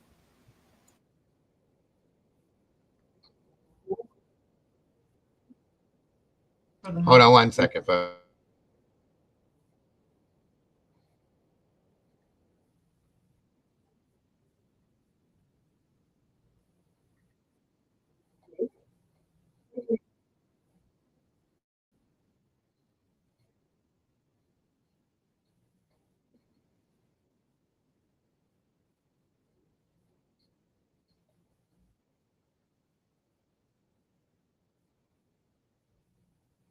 Okay, sorry about that. My son once again had something he had to talk to me about. Welcome, Brian. Good to see you. Thanks for joining us. Welcome back, Mama Bear. Sorry, teenagers. Dang it. Yeah, you love them. You have to love them because they're our kids, but they're still teenagers in my opinion. So Yep. yeah. So are you here, Brian?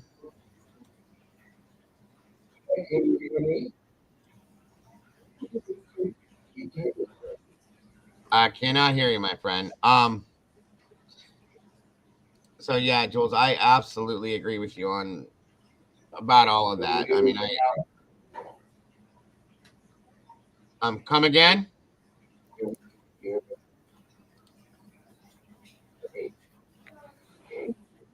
Welcome, Doc Terry. Hold on a minute here. Did I just see? Maybe I didn't. What? I don't know. I don't see it. I don't know what's going on with this. Oh, okay. Yeah, I don't know what's going on with that. Brian, what was that? Brian always struggles with this. I don't know why. Yeah. I don't know if it's his internet or.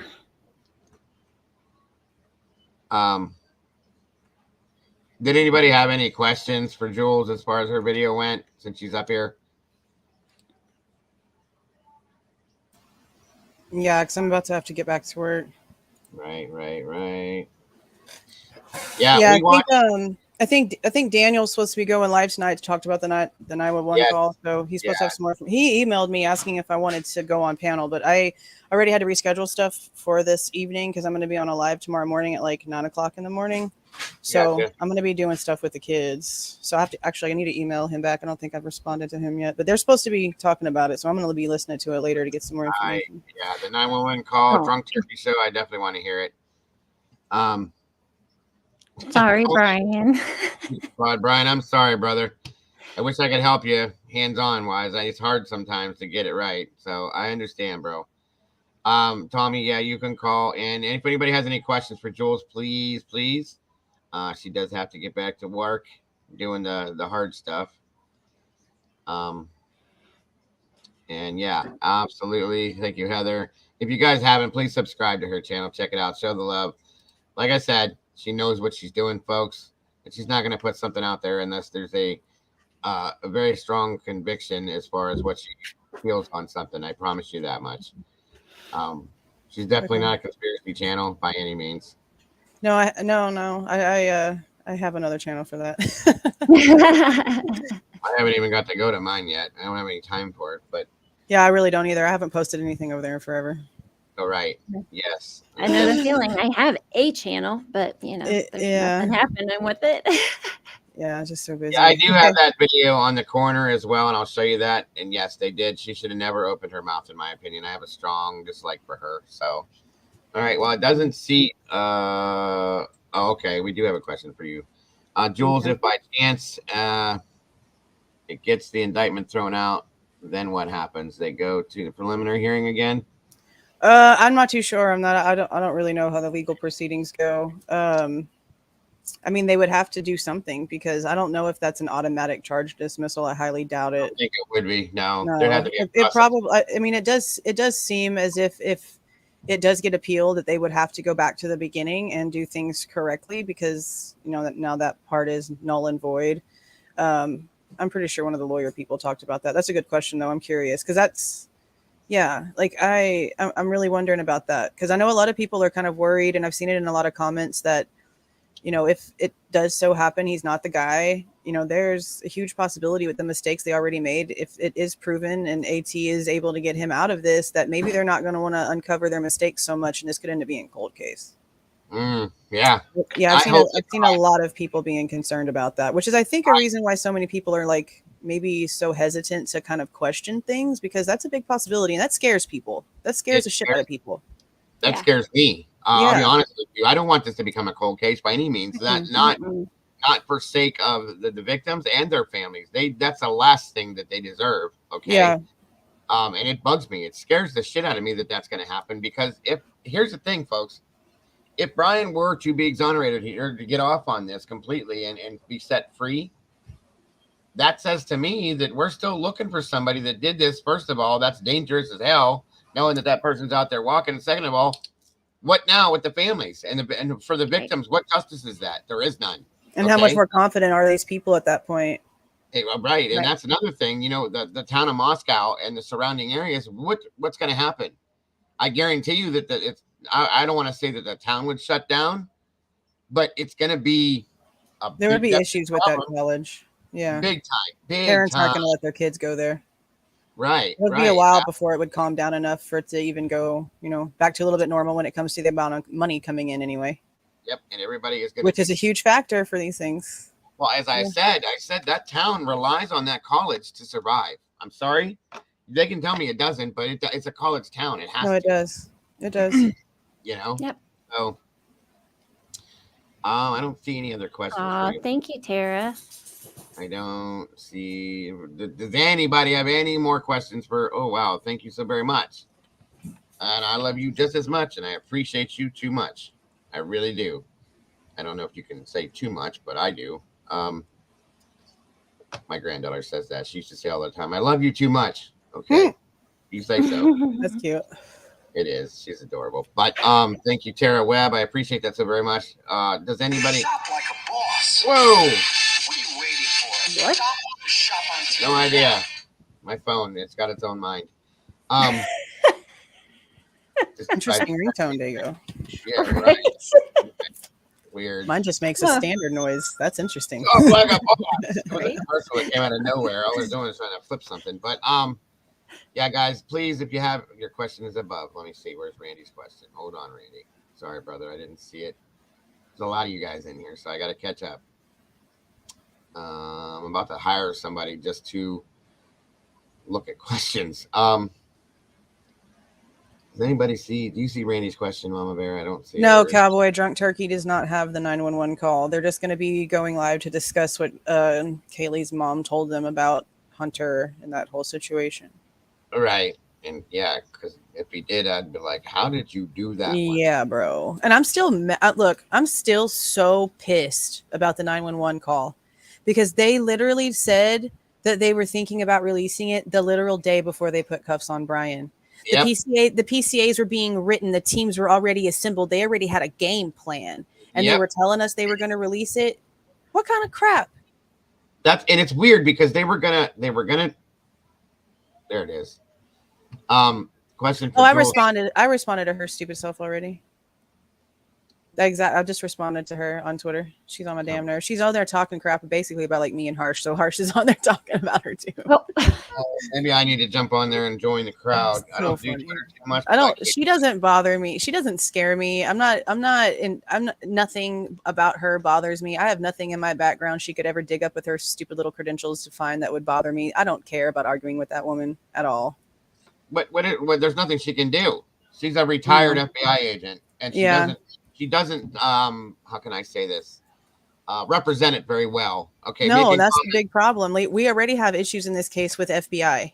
with Yes. the cast, with the genealogy, with the Yes. car, and now she, of course, Little Miss FBI, is basically trying to just make him look guilty as shit. While we have all these issues with her bosses, with her ex bosses.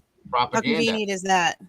Yeah, completely. That's it Mhm. right there. Convenience. It's amazing. Yeah. And like I said, it's not new, folks. This woman started this way back in the Gabby Petito case, and that's what Yeah. I made my decision about her. I could not deal with her, and I still can't. She's too much. She's too much. You can't make a comment being from representing the FBI, in my opinion, stating that he was trained. That blew my ass out. I'm sorry for saying it, but I was like, what did you say? I was swearing all over the place. My wife was like, what's wrong with you? I'm Look like, at she's this. literally telling, like, I can't even remember how many people Harsh said had like seen her stupid list I went over. I think like over 175,000 people. Right. So 175,000 people on average, let's just say on average, saw her basically state in her freaking tweet thread that Brian Kohberger is a trained murderer, a trained stealth killer with a knife, a trained killer. And you know what I said? I said, okay, Jen, do you know something we don't know? Did you help train him? Yeah. Well, I mean, what are we talking about here? That was ridiculous. Thank you so very much, Mima. Once again, I appreciate you so very much. Yeah, Brian, we can do that here in a moment. Absolutely, my friend. And yeah, that was just the most ridiculous bullshit. And yeah, what about that gag order? Does that not pertain to her? And I mean, no, it doesn't, because she's not involved in any way. But but she's also part of the media that Judge is sick and tired of. Well, yeah, there's that. I wish he would just address that itself, because if anyone is being the most biased and like having a lot of damage, it's News Nation and Jennifer Coffindoffer. Oh yeah. Coffindoffer and Banfield, they probably have drinks every night together. I'm sure. Probably. What are we gonna say tomorrow? How are we gonna go about this tomorrow? And yeah, whatever. I don't know if you can maybe clear this up, please, because I can't remember. Ann Taylor was in court the other day asking for the cast data still. Is that correct? Or if she doesn't have it, can they discredit the pings yet? Okay, so the cast data is supposed to be more precise. And that's why I feel like it's super important, because just like him going back between 9 and 9:30 and hanging around for 10 minutes, that's the kind of more precise calculations you're going to get from cast. Yeah. So out of everything that was in that PCA, I mean, I could be like, what the hell ever to everything else because of the wide range of the phone towers, right? But for that very specific part to state that, I was like, okay, that's not regular AT&T tower information. That came from somewhere else. And then we find out they did the cast. So while they can discredit of it vaguely because of how vague it is in the PCA minus that one, they can be saying that now, but that could change. That's what I'm saying. Like, but I also don't understand why, if they really have this information, why they're not just showing it to them in the first place. Well, that fits right back into why they haven't done that with anything, in my opinion. With anything that's related to the FBI, they're going to literally use them as an excuse for them not being able to produce this information, because in court, whenever Judge gave them the date of 7/14, that wasn't for the training records. That's waiting on a written response from Judge. That's still undecided. Yes, but the other two, the cast and the car person or car information, that has a 7/14 deadline. Okay, well, can we get the same deadline for the genealogy? Like, can he make them do something for the genealogy? Because I'm really curious how they're going to pull that one out their asses whenever we've already been told that the original raw data from that profile has been deleted. I don't think they're going to. That's my opinion. And that's my problem with the rest of it, though, because if they've already deleted that profile and they have no notes to show what even sent them to Pennsylvania in the first place, because you have to think about that, too. They would have had to have gotten his name right before they arrested him within like a few days. Would they give us like 4 days, right, between them getting the name? So they would have had to have done all this research on him and known exactly where he was if he wasn't home. Yeah. In order to know that they needed to go to Pennsylvania. Okay. So they really did like a deep dive into him just to know where he was and knew they had to travel 2,500 miles the opposite direction. This is ridiculous. Yes. And so they should have to prove the reason why they did all that. That's government funding and probably who knows how many hundreds of thousands of dollars worth of travel just to get over there. And that should have to be verified and validated. Yeah. Oh, yeah. Absolutely. Absolutely. But I don't think that I think that they're going to give us the same excuse for the cast and the car information. And what I don't understand for real about any of that is that these are like people that were assigned to this case, so it should already be in the case file. What is the issue? It just doesn't make none of it is logical. Literally none of it. Nope, not even not even a little bit. Kara Willis, welcome to the family. Great to have you here. Canadian True Crime, thank you. And also, I didn't get to say it. Where did it go? Sky R31, thank you so much for the super sticker. I agree, though. I really do. And there was, let me see here. We have 1, 2, 3, 4, 5 new docs that dropped between the 27th and today. Or I'm sorry, the 28th. Looks like we have a motion for temporary seal, order to file, stipulation for preparation, temporary order, and order for preparation. Yeah, that's just them getting the grand jury information together. Okay. Yeah, they've sealed an exhibit on it, and it looks like both sides have agreed to protect the jurors' names because apparently it's all going to be redacted. I could be wrong on it being an agreement, but I know that in the documents it states that the jurors' information is going to be redacted. Right, and they showed that I'm sure you probably know too, but there was a different we're on our third judge now, folks. There was the first judge, she was there, and then we had a whole other different judge for the grand jury, and now we have judge. That's kind of crazy to me. Yeah, and actually I didn't know that at first. I thought judge was appointed because it went to grand jury and that he was the one, but then I heard there's actually like no judge at a grand jury. No, well, this guy came out of retirement to handle the grand jury, and so there is a judge that sits, because I had a lot of people saying that they were from Idaho, whatever people say, saying that there's no judge that sits in for a grand jury. There would have had to have been a mediator, so that didn't really make sense to me. See, I don't really know a lot about the court stuff. I don't get in trouble. There has to be a judge. I would think at the very least a magistrate. Somebody has to meet. There has to be somebody in the middle of it. So that's kind of crazy. But yeah, there was 3 judges we've got, guys, now. Yeah, that's a lot. I guess Marshall, Mandy said, was just a magistrate. So she was only a magistrate. And then this gentleman that came out of retirement for the grand jury, and now we have judge. So very interesting. Doc Terry, thank you very much again. Thank God it's Friday. Justice should always prevail. Idaho should stick to potatoes because they are not into the truth. Amen to that one, sweetheart. I mean, that should be a logo put on a bumper sticker at my point. At this point, I mean. So thank you for that, Doc Terry. I appreciate you. Yeah, so those are the I don't know if you guys really if you want me to go over those, I can, but those are the documents that dropped and everything. Like she said, everybody seems to be in agreement on both sides.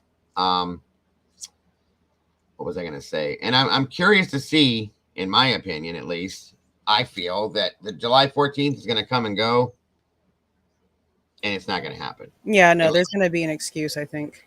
There will be. We can almost place bets in a pool on it. You know what I mean? And very, very curious to see what happens. Where's Mama Bear? I don't know. She's disappeared a minute ago. Okay, then. Connection, maybe. Yes. All right. Well, thank you, Jules. I appreciate you. And you said you got to go, and I understand. Yeah, I got to get to work. I got to make some calls before the end of the day. All right, dear. Well, always a pleasure to have you here. I do appreciate you so very much. Yeah, I'll get back in chat. All right, my dear. Thanks again. Right. Bye, guys. Bye, Diego. Bye, Mama, wherever you are. Bye. I have no idea where she went. She was there, then she was gone. All right, folks. Back to what we were doing. Does anybody have anything? Yeah, whoever said they wanted to call, you can do that. That's fine. Was there anybody that wanted to say anything today? I can't do a full panel all for the rest of the show, but if there's been a couple of you guys, that's what I'm asking. Do you guys want me to go over the documentation and show you? It's just, like I said, motion to temporarily seal, order to file, stipulation for preparation, temporary order, or order for preparation. They're both in agreement on both sides. That's all it is. And it's kind of stuff we've already talked about. It's up to you guys. You want to see? Okay, no problem. That's one. Okay, good deal. So let's see here. All right, motion to temporary seal.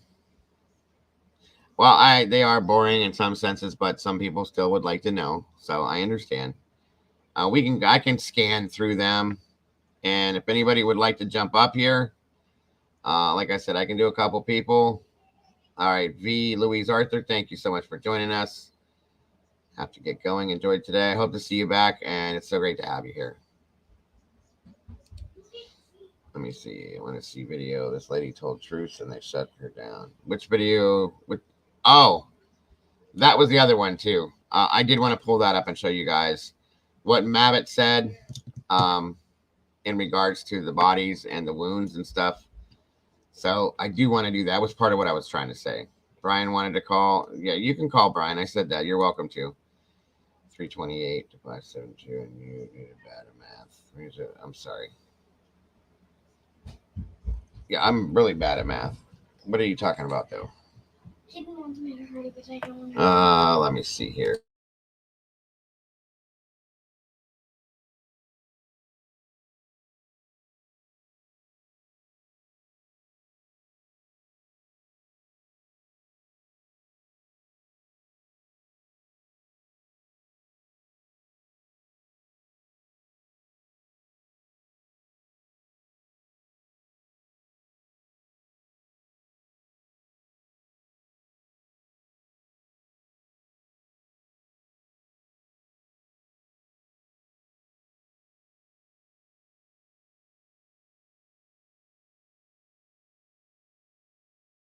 I'm muted. I know. Julie Bean, thank you for joining us. I appreciate that. And who said it?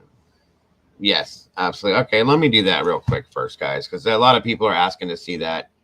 And then I'll jump to the other thing here in 1 second. And a lot of people have asked to see this. And this supposedly tells us where the bodies were actually located. So, 1 second.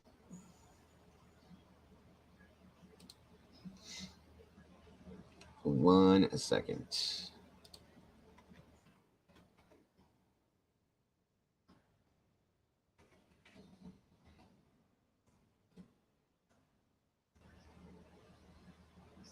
Where is it?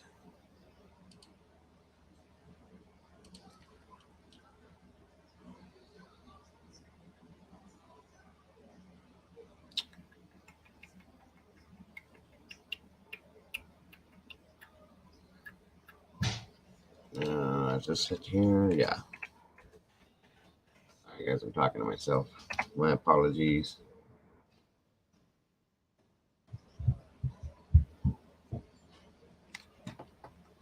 Where the hell is it? I just had it up here, and now I hate my email system. I really do. Really do. I really do.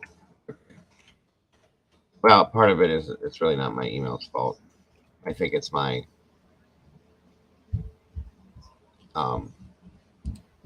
my fault because I don't clean it out as often. But I get a lot, you know, in defense of me. Let's see here.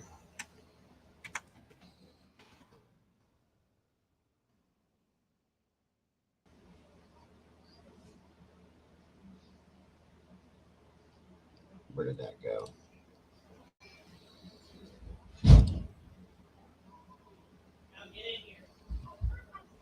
All right.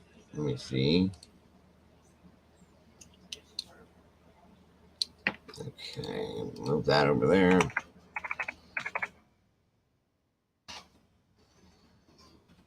All right, Image. What was the title on that one?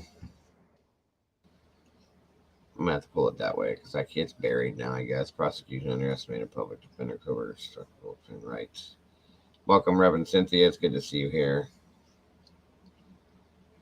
Pretty much in the middle. Sorry, sent so many videos July 4th. It's okay.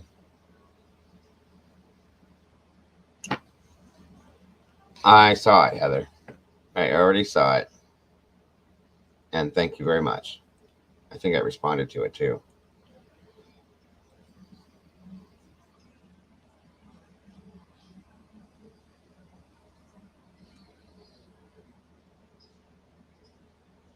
Yes, I did. I saw it.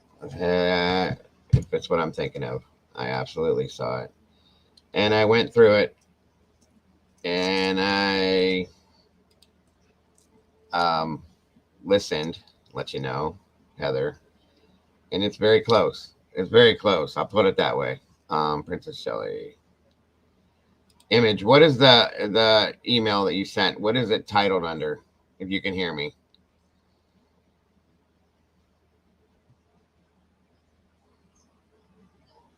What statement? By the judges, judge hasn't changed. I know that much.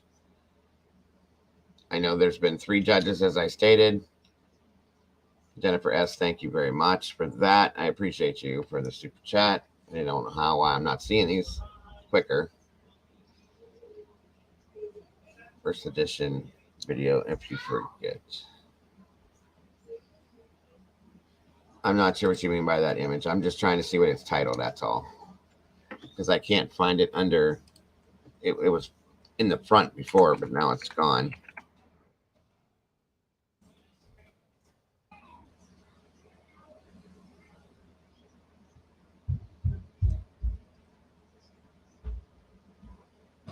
There's that one too.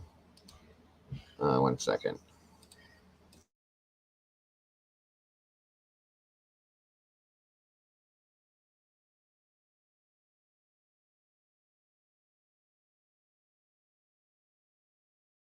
Princess Shelley, you sent that over as well? Because I had a couple of people send that to me. Let me double check something. PRYNTESS.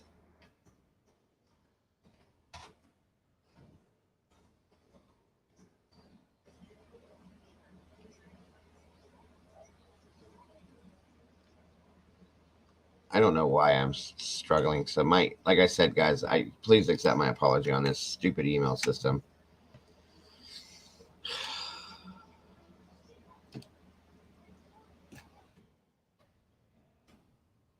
No, not that one, hun. The one I'm trying to pull up the interview with Kathy Mabbitt, the coroner that tells where the bodies were, and I had it and it's gone and I can't find it again. And I know a couple people sent it to me, and that's what I'm struggling to find right now.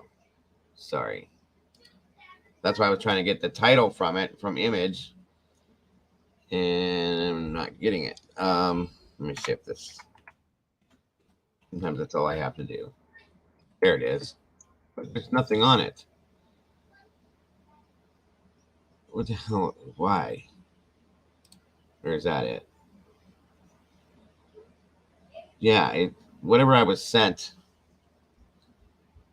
it's an empty email. There's no link to click on it. It just says coroner, which is weird. I don't understand that.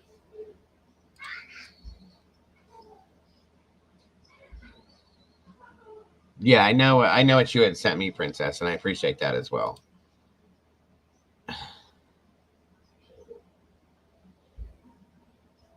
No, it wasn't. I know. It was Image, and somebody else sent it to me too, and it's not coming up now, which is very strange because it doesn't make any sense.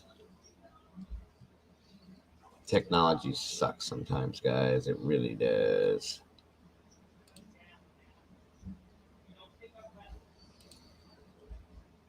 All right. If I can't find it, I'm going to have to move on, and I don't want to.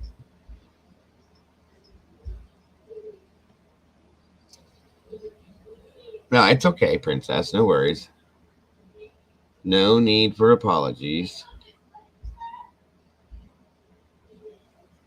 Wait a minute. Wait a minute. I found it. Who called 911? We're learning. Wait. Neither of the 2 roommates that live in the house apparently slept through the massacre. So the mystery is, who did make that 911? Kaylee had multiple saplings. All right. Well, this is part of it. One of them, and this isn't the one I wanted, but I'll show you guys this.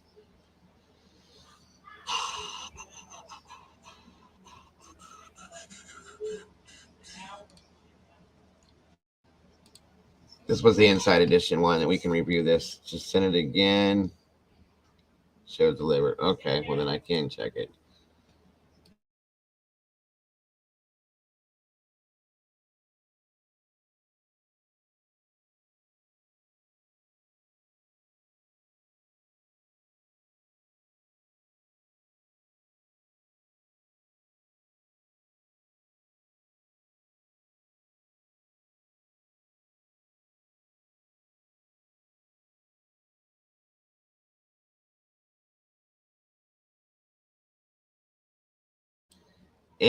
Image, I don't know if there's something going on, but you're sending me empty emails, hon.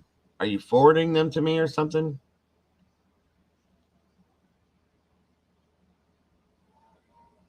Because they're not open. There's nothing to open up in it when I open it.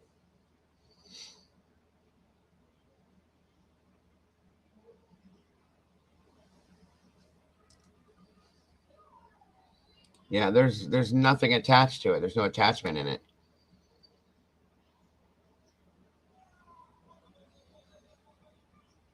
Okay, no problem. Thank you, dear.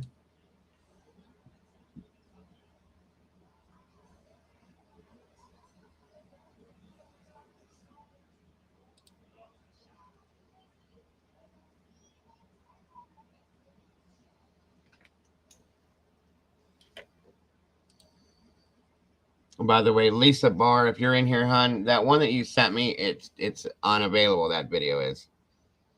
Tree hug. Everyone have a safe weekend. Take care of your pets. Absolutely. Have a great night. Have a great day. Thank you for joining us today. I appreciate you very much. David Clayton, good to see you.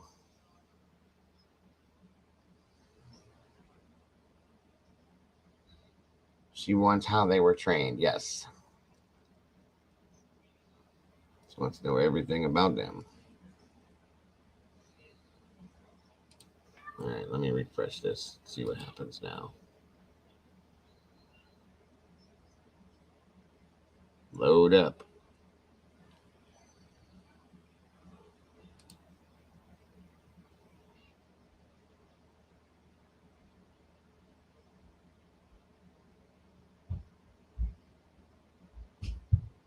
You won't let me smoke.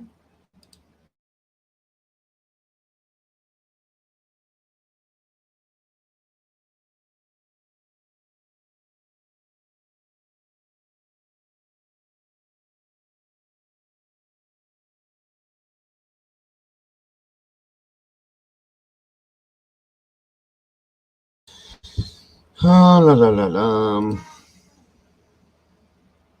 Why is I still don't understand why this isn't opening.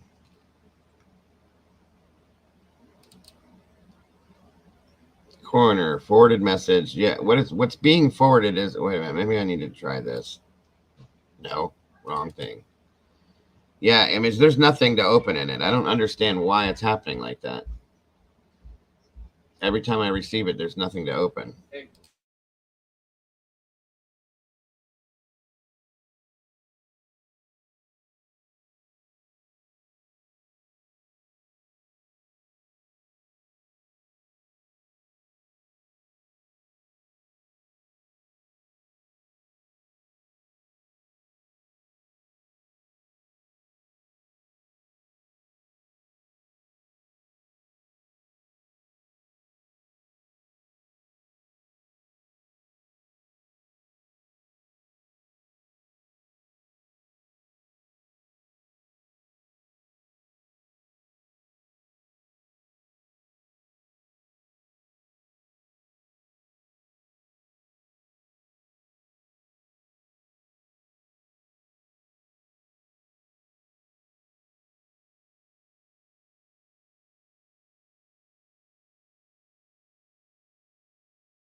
Sorry, guys, about all the crazy crap technical issues. Let's do this. Let me know if you can hear it okay, please. Kathy, with a C. Now that's Mabbutt. And I'm gonna ask you, how long have you been doing this for? I've been doing it for 16 years, and I just got reelected for another 4. So what is it that, or I guess When did you get the call on Sunday? I got the call just a few minutes after noon that there were 4 homicides, but I didn't go to the scene because of law enforcement doing their investigation first. So I didn't actually go to the scene until about 5 or 5:30. Can you walk us through, like, for our viewers, kind of the process between when police show up and then you guys getting the bodies and doing your examinations? Sure. Well, law enforcement goes through and looks for any evidence, takes videos and pictures of everything in there, and they'll start talking with people. So I don't really need to be there for that. They can't move the bodies. I mean, the bodies have to stay as they were until the coroner gets there. So that's what my job is, to look at the bodies. As a coroner, do you guys do the autopsies and all that? No, we some do if they're an actual medical examiner, but we have forensic pathologists and we contract with Spokane to do that. So in your experience, what is it that you saw when you showed up? Well, there was a lot of blood. It was a very sad scene with 4 murdered college students. You're ruling all 4 deaths homicides? Yes. And can you give us a manner of death? Yeah. I believe that the press release was that they were from a sharp object. So stabbings. Yeah, I will know more after the autopsies tomorrow. You guys might have to turn it way up because I have it blasted. I said it's as high as I can get it. And do you believe this could be like a murder-suicide? No, there are 4 homicides. And when it comes to doing the investigation post-autopsy, that falls on you, correct? Yes, it's my job to determine the manner and mechanism of death. And then I know with toxicology results, there can often be, at least in Washington, a delay. So do you have any idea how long it could take, if those were relevant, to get any type of results back on that? Well, the toxicology reports, right, they usually take 4 to 6 weeks, sometimes longer. But they might, I don't think they're going to be relevant in the actual manner or cause of death. And do we know how long between the time of death and when police found them, approximately? No, I don't know for sure. Do we have like any, like, could it have been hours? Could it have been a day? Was it maybe close? Like, is there any sort of like time frame there? Not that I'm aware of. And you said the scene was really difficult. I mean, is this something you've had to deal with before in Moscow? Since I've been coroner, there have been at least 2 other multiple homicide scenes that I've been involved in. So. Would you say this is probably the most gruesome? Oh, it's hard to just single it out. It's the only one I've been to where there have been 4 people at one scene. There have been the other ones have had multiple scenes. And was anybody else injured, like any non-deceased people? Not that I'm aware of, but I wouldn't necessarily be notified either. Okay. I didn't know if that was like because the injuries could be similar, but it mattered to you. Oh, right. Okay. Were the deceased all in close proximity to each other, or were they in different rooms? I don't know that I can discuss that. That was my next question too. So I think, yeah. Will we be able to get a copy of your report once it's concluded? I'm sure it'll be. Oh, sure. Yeah. Yes. Okay. Just call. Yes. Okay. Yep. Thank you. Do you know what the time frame for that would be? It just depends on how relevant the toxicology report is, but Oh, okay. So- Okay. So it was like the 4 to 6 weeks. it could be. Yeah. Yeah. Thank you. You're welcome. Yeah, Thank you. We appreciate it. sure.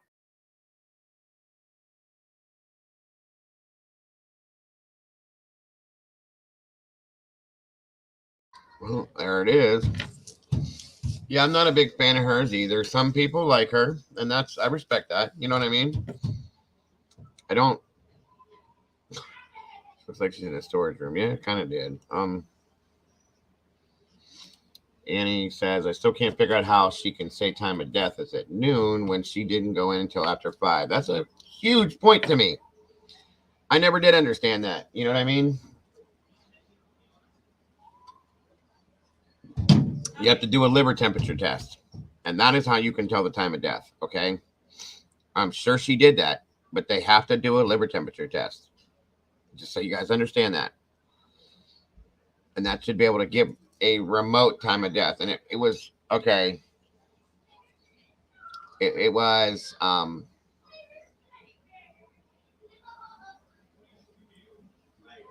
8 to 9 hours, the period of time from the time that it happened till the time that anybody got there, okay? So I don't know. I don't know how that went down.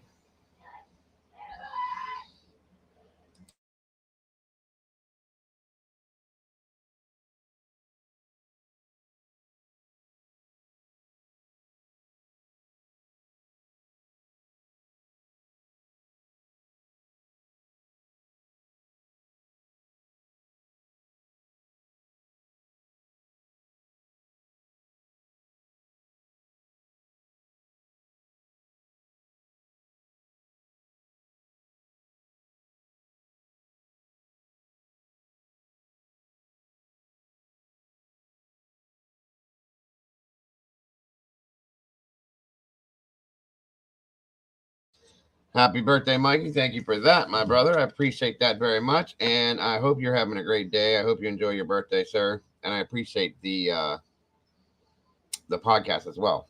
So very much, sir. Have the best day you can, bro. Enjoy yourself. Only happens once a year.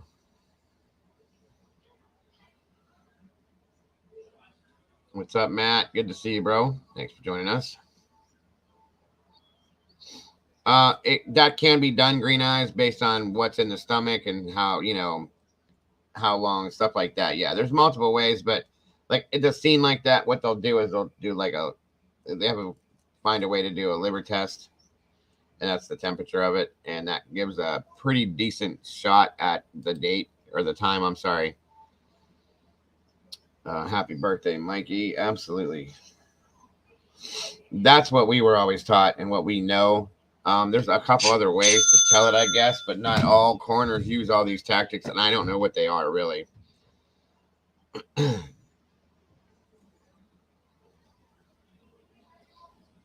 Hold on here. I'm trying to see what's going on with this. 1 second. Okay, back up to there. And 1 second. I'll bring this back up now. And thank you for the video image. I appreciate that very much. Wrong word. Hopefully not kink.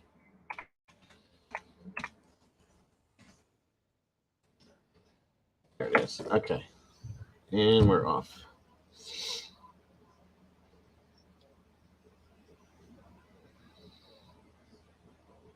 Well, you gotta understand, chick. Like we used to do that in the ambulances and stuff too. You know what I mean? Like right then and there. Sometimes it's seen. You have to eat when you can, and once you get like to doing that kind of stuff for a while, it's not like it doesn't really affect you. You know what I mean? I've done that. We've had pizza, after seeing a really bloody scene. Lana also did a live last night. I listened to both. They were both very good. Lana had the third officer's name or information. I can't remember the name. Both of them are awesome. Yeah, absolutely. Lana did. And I'm sure that you guys, if you haven't already checked out the Truth and Transparency's video, very good stuff. Very, very good stuff. Where does it go? Hold on, guys. Let me pull this up for you here.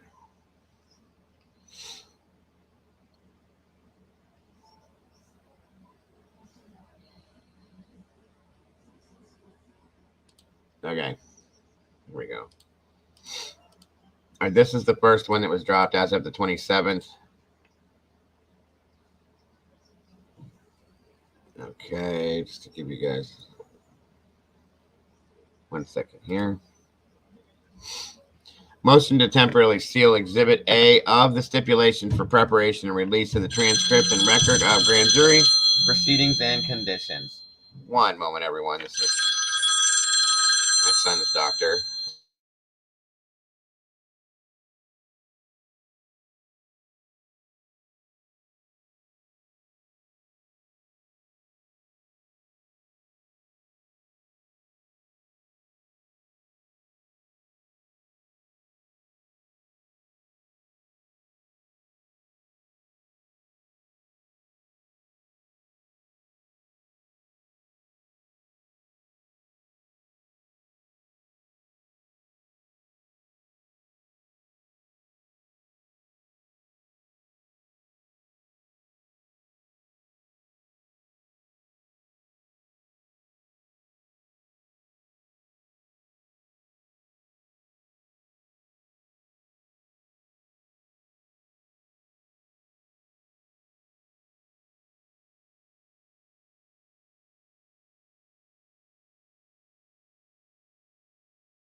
Okay, yeah, this is all that this one is, folks. Constitute an unwarranted invasion of personal. Oh my goodness, what the hell now? Hold on.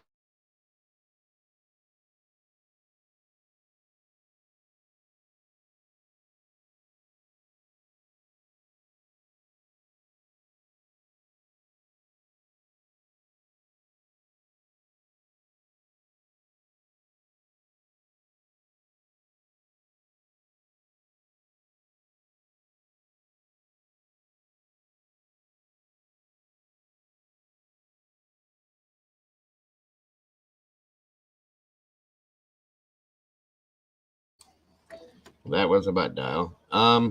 Constitute an unwarranted invasion of personal privacy. Disclose the identity of a confidential source and or disclose investigative techniques and procedures. The state seeks this protection pending a hearing on the matter, wherefore the state respectfully prays that the court seal from public disclosure Exhibit A attached to the stipulation for preparation and release of transcript and record of grand jury proceedings with conditions herein under the provisions of Idaho Court Administrative Rule 32G1, Idaho Criminal Rule 6, and Idaho Code 19-1112 and 74-124, respectfully submitted on the 27th day of June. There it is. There's that one. Hold on a minute here. And I'm not really familiar with this. It was also interfere with enforcement proceedings, deprive a person of a right to a fair trial and impartial education. So yeah. And that is the state versus Koberger. So that's kind of important in that sense. Let me back this up here. And let me set you up with the other one.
All right. In order to file defendant's exhibit A in support of defendant's motion to compel and second motion to compel under seal. The court having before its defendant's motion to file defendant's exhibit A in support of defendant's motion to compel and second motion to compel under seal and good cause appearing now, therefore.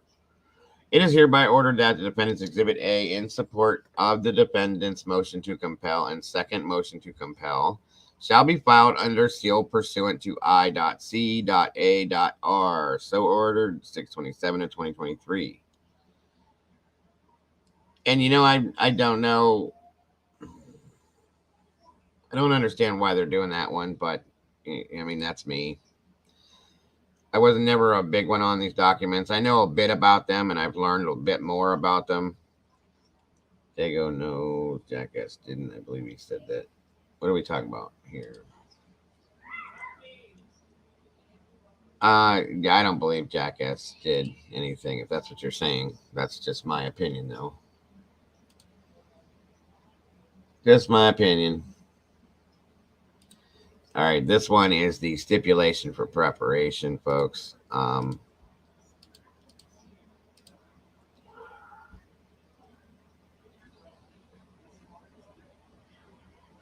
Okay.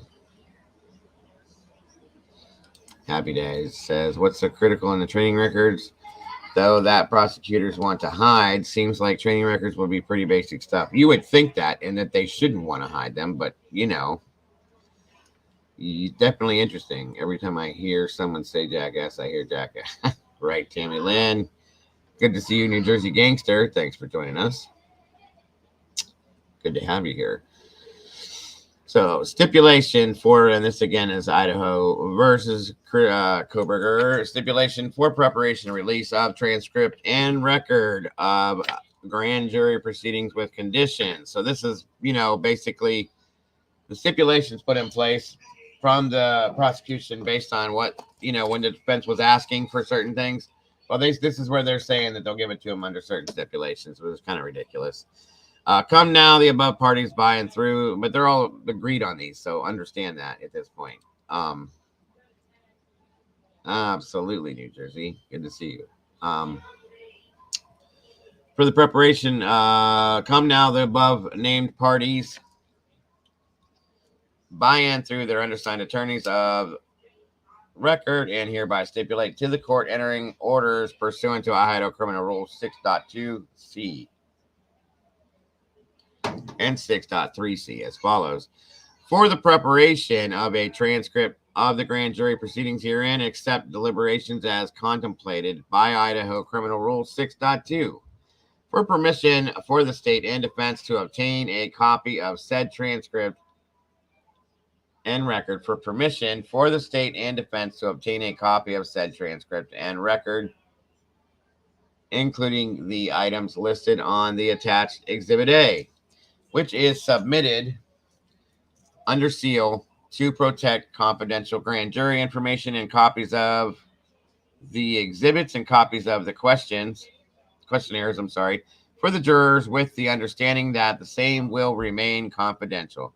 See, and I don't understand why they can't just agree to do that and these other issues that the state has issues with giving them what they want.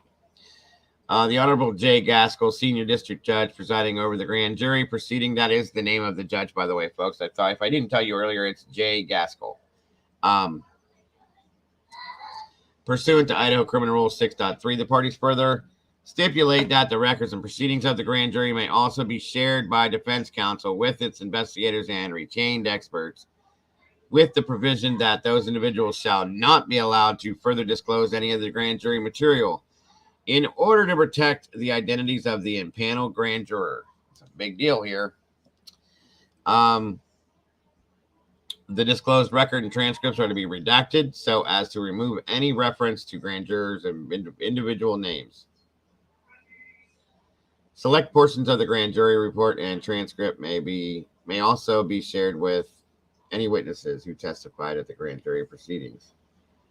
But for each witness, only that portion of the redacted version of the transcript that contains his or her own testimony. Again, the 27th of June, 2023. Let's see here. Anything new down here?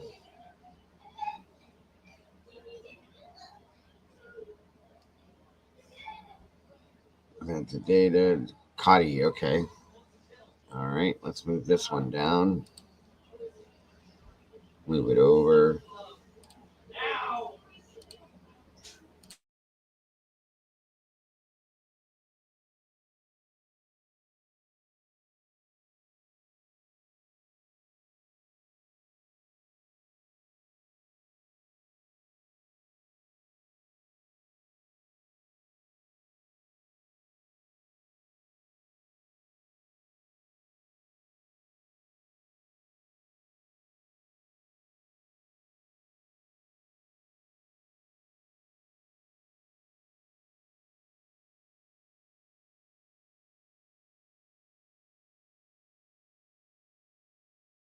All right, we got this one coming here now.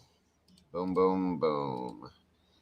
This one is the temporary order sealing exhibit of the order for preparation and release of transcript and record of the grand jury proceedings. Based upon the motion to temporarily seal Exhibit A of the order for preparation and release of transcript and record of grand jury proceedings with conditions filed herein, the court does hereby confirm an order that Exhibit A is confidential, exempt from disclosure, and are sealed pursuant to Idaho Court Administrative 32G1, Idaho Criminal Rule 6, and Idaho Code 19-1112 and 74-124 for the reasons stated in the said motion. So ordered the 28th of June 2023. And there it is for that one. Like I said, there's not much with these guys at all. Just more documentation, but you know, you guys had that right to know. And then this next one is an order for preparation. Busted Brady again. You're a trip, Brian.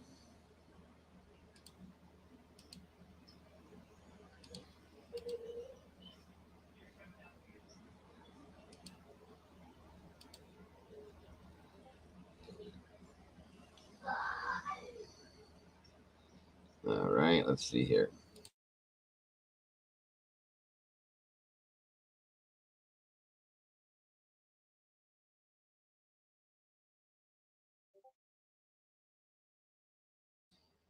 All right. Order for preparation, release a transcript and record of the grand jury proceedings with conditions. Oh, that's good theory there, Jersey. I can go with that, and I can respect that. Theory is that dad got suspicious and snitched him in December. Not a lot else makes sense. Not really. The above matter having come in before the court, good cause of hearing, it is hereby ordered pursuant to Idaho Criminal Rule 6.2 and 6.3 as followed. A transcript of the grand jury proceedings herein, except deliberation, shall be prepared as contemplated by Idaho 6.2. State and defense may obtain a copy of said transcript and record, including the items listed on the attached Exhibit A, which is submitted under seal to protect confidential. So this is just stating and showing that the transcript and all that, it's the order for preparation and release of the transcript to the defense attorneys, okay? And that's got the grand jury proceedings with conditions. And again, that was what the stipulation was that we went over. So that's all that this is, folks. Nothing more. So that is it for the documents that we got. Just little by little by little by little. There's more. Let me see something here.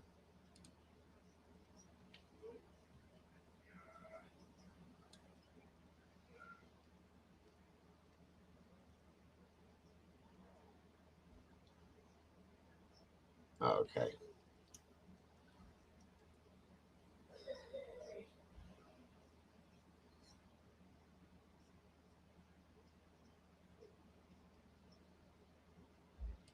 Wait a minute. This is the chest area or the upper body.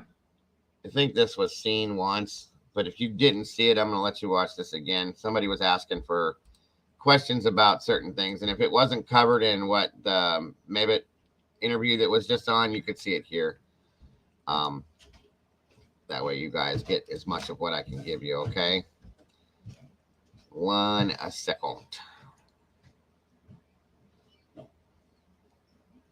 Nada Nikki.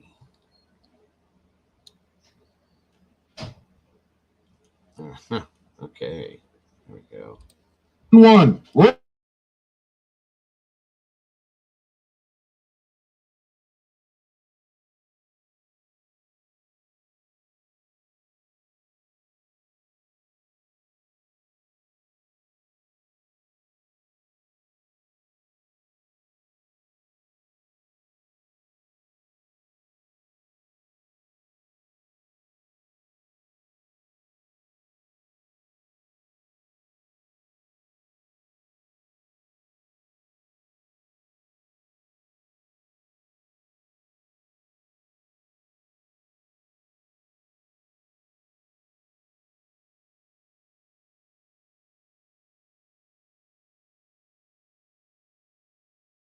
And trying to not either of the two roommates who live in the house and apparently slept through the massacre. So the mystery is, who did make that 911 call to police, and how did that person make the gruesome discovery? I spoke with County Prosecutor Bill Thompson. It's an essential part of the case.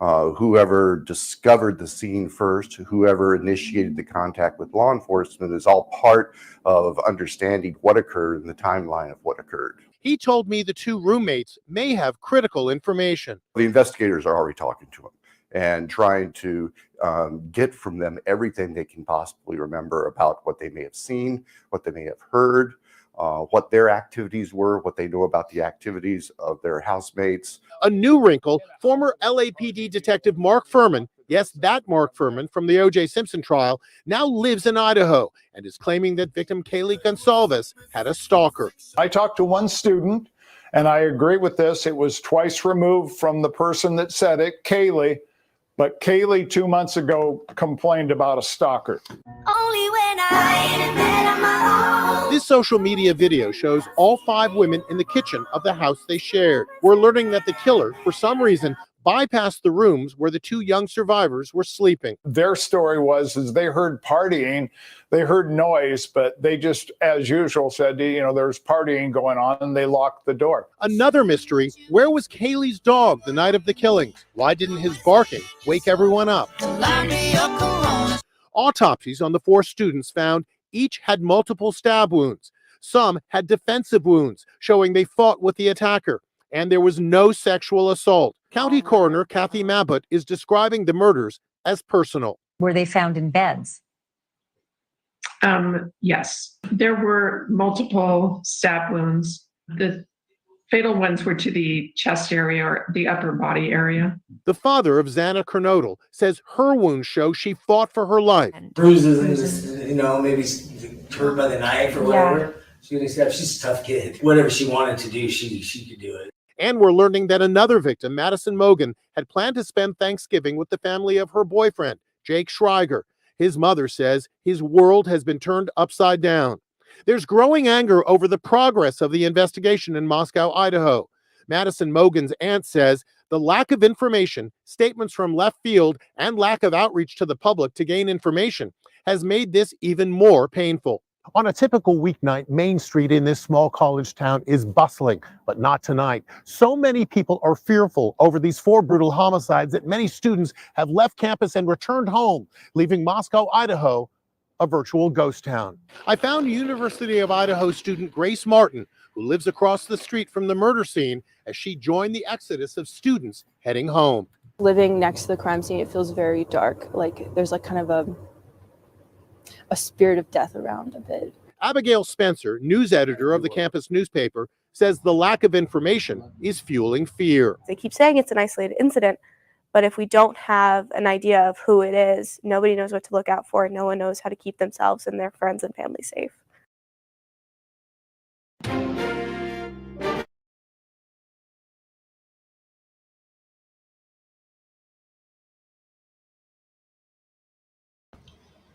All right, everybody, and there that is. Kind of interesting. What's up, Derek? Good to see you, my friend. We've missed you. Good to have you back. Lisa, good to see you. That's kind of interesting to me as well. Kind of interesting to me. Kind of weird, to be honest with you, Lisa. I really feel that way. It would be hard to think that, like Lisa or Jules said that too. 40 fingernails, not one bit of DNA. That's just doesn't make sense to me. Thank you very much, Miss Heather. Again, folks, this channel is 100% crowdfunded. Anybody that would like to support that to keep me coming to you every single day, there's the links for it, and I do appreciate that so very much. I've had a couple people donate to it, and you are so very much appreciated, deeply appreciated, because that is what pays the bills from here. I'd be gone from there, right? When you go back in time, you pick up more, right? Okay, yeah, the boogeyman that is locked up is not the boogeyman.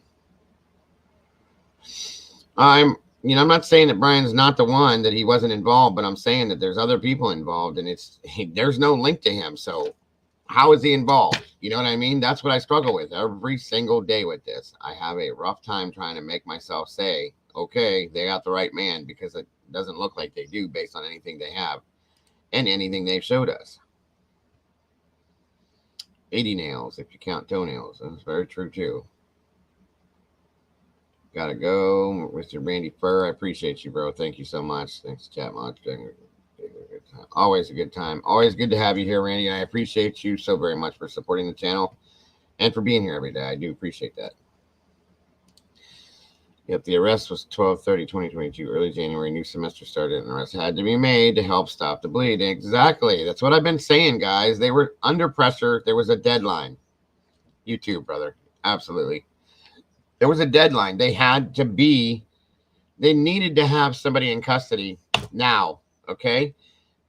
If not, all those kids that were going back to school in January, it wasn't going to happen, folks. You and I, all of us know that. It wasn't going to happen. No, T. They're saying that Kaylee wasn't supposed to be there. Unless you got something else that I wasn't getting.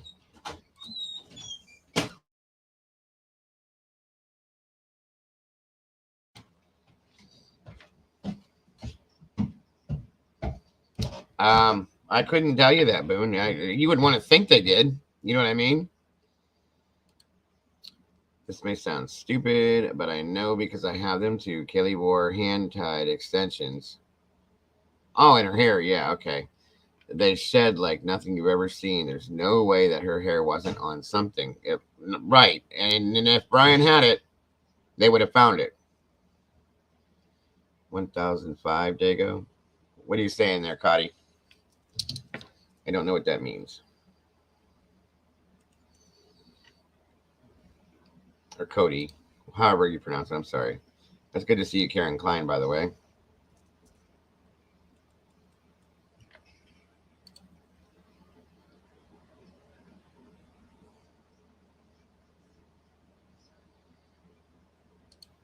I thought they said Maddie was going to spend it with her boyfriend. Oh, yeah, that was said, T. I'm sorry. I missed what you were talking about. I'm sorry about that.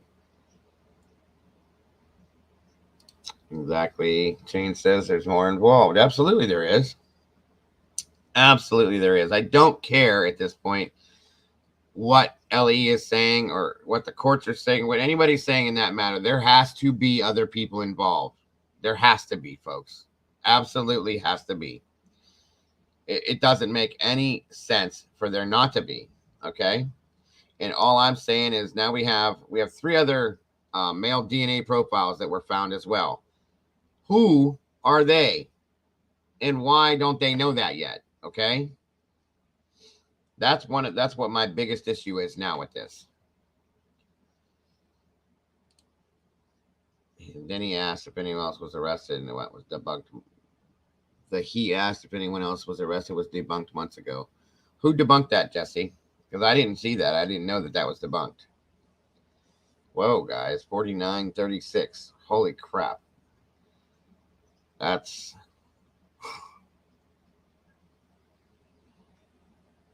We need like 60 more subscribers and we'll have 5,000. That's insane. You guys are amazing. Thank you for that. I just saw that, CH. Thank you. 69, 70 more people. I'll just say that. I need 70 more subscribers to hit 5,000, guys. That is stupid amazing. I am beyond excited about that, and I thank you so much for that. 64. Thank you, Chick. I'm not that great with math in my head real quick. Yes, Brandy, thank you. You guys, I love you guys to death. That's amazing. I can't believe that. 64. Wow. That's unbelievable. Unbelievable. But the way things go for me, it'll probably just drag out for another 2-3 weeks. Alien says, Mandy Joe, or why anyone would know every single person's lives. Wait a minute. Or why would anyone wait, what? Mandy Joe, or why anyone would know every single person's lives that don't even live. Really, they would have to live with all these people or be the world's biggest spy or possibly be sleeping with. Okay. You do what you got to do, Red. You're going to sub to me as soon as I hit 5K. I don't care, bro. I know you're not going to, but you can do that if you want to. I sub. Thank you, not that, Nikki. I appreciate you. Love the channel. Thanks for providing a place where we all feel we can speak freely. So glad I found you. I'm glad that you're happy. That is what makes this that is exactly what makes this important for me. That is what makes this worth it to me to do this, is when I see things like that or hear things like that. That blows my mind. And I appreciate that. I really do. Kimberly Barrett. Sorry about that. Welcome to the family. We got another meatball in the house, everybody. Welcome to the family, Kim. Good to have you here. We got 2 or 3 Kims now. That's awesome. Let me find a thing for you, New Jersey Gangster. We shouldn't be holding our breath. BLK, the inquest report into his death is still outstanding with no idea where it will be delivered. That is a good point there, commercial. Good point. Again, welcome, Kimberly.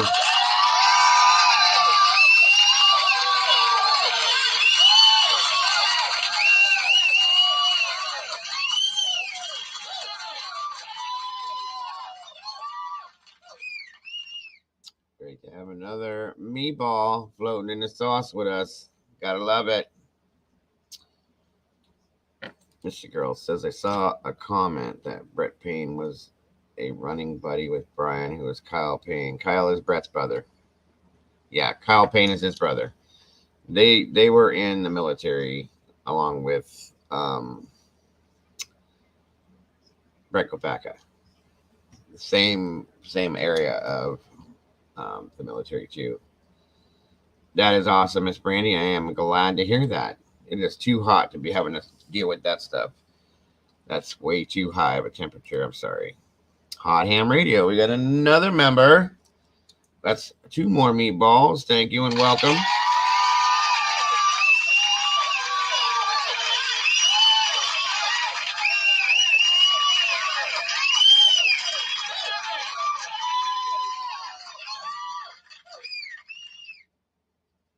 What are we talking about, Mr. Brian? One of our own got harassed 72 hours ago. The damn bartender knew about. Oh, okay. I know what you're talking about. Yep.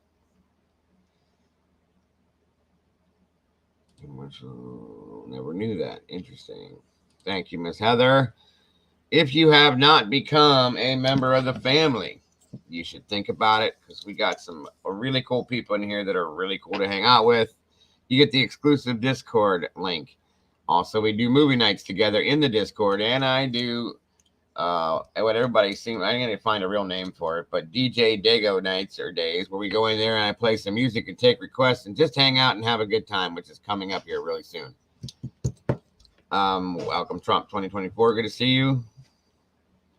Oh my God, that with air. I'm sorry. I bet it is. I'm sorry about that, guys. For any of you wearing those, it's probably very loud.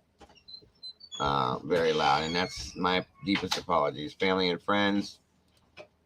Prison killings done by 3 or 4 people with shanks in 5 seconds. People can be stabbed 10 to 12 times. This is what the wounds sound like. Yeah, possible. Like I said, some of them I thought were made with maybe a possible broken golf club. But there's three different variations of descriptions for wounds on the body. So I don't know. How do I find out how to join Discord? All you got to do is get in touch with Miss Brandy, the OG. She will set you up. You email her. She'll put the link up there. And we got another one. Future World High Priestess. I love that. Welcome to the family. I'm not going to do it. Yay. Everybody give a round of applause for Future. I don't want to blow your guys' ears out. I'm sorry.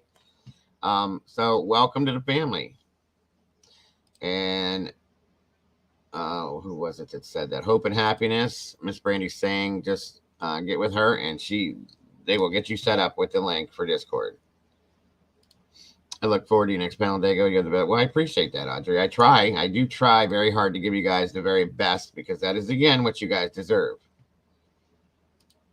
That's right, guys. Don't forget that Xana's birthday is Wednesday. And we got to celebrate Xanapalooza for that this year and every year. Just by being silly, having fun, getting out of control, out of our comfort zones, and loving life like she did every day, per Jasmine. God bless. And that is a fact. Thank you, Miss Heather, for that. I really appreciate that. And that is this coming Wednesday, guys. So we will remind you, and we will obviously have a, happy birthday banner for her.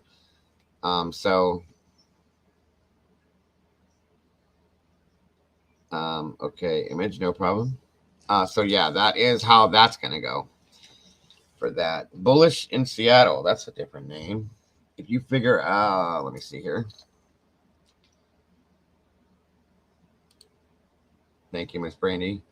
If you figure out the 3 or 4 that walked by the light behind the cop car, that just might be. It very well could be Bullish. I agree with you. I was talking about that last night because it was odd to me that still is odd to me that they did not look into those. Those guys, they were so busy with these other guys, and these guys come jogging. But why didn't they stop them and say, "Hey, whoa, stop! Come here. We need to talk to you." But they didn't, and it's very odd to me for some reason. I can't accept it. That was not purposely overlooked. I don't know why, and I'm not trying to be conspiracy-like, folks. It's just weird to me. It is definitely weird to me. Very weird to me. Brian, I told you could call in earlier, bud.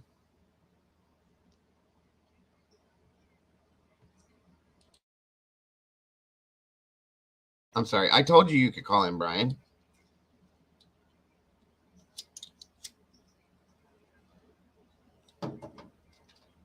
That's absolutely awesome. No chains.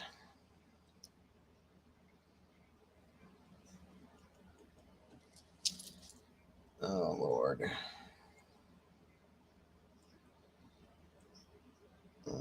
Come on. My wife is trapped at work. She has no way to get home. What's up, Fupa? Good to see you, dear. Thanks for joining us.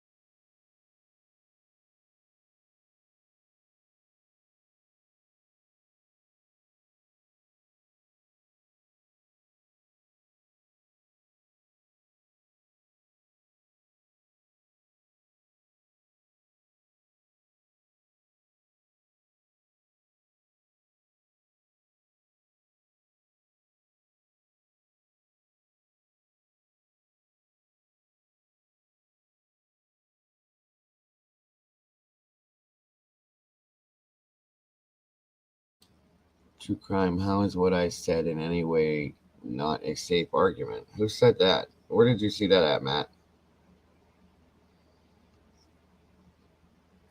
I'm lost. I don't see that anywhere.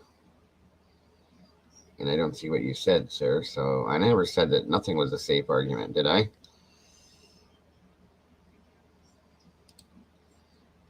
Well, you're just giving the defense bullets. Maybe that's where Brian's DNA came from. I never said anything about that, Matt. It's the first time I've seen that. So why did you make that comment? You're just giving the defense bullets. Maybe that's where Brian's DNA came from. Maybe what's where Brian's DNA came from, bud. And of course I'm trying to find who's telling the truth, where the truth lies, okay? And thus far, from what Ann Taylor, I mean, do people not want the defense to defend him? If he's innocent, he should be defended.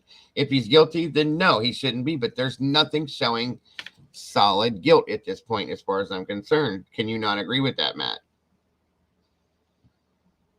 Oh, it's someone in chat. Okay, well, I'm sorry about that. Oh, true crime time. I'm sorry about that. All right, Matt, no worries, brother. I got confused. I forgot that there was true crime in there, too. I thought you were talking to me, buddy. That's not it. There you go. Okay, no problem.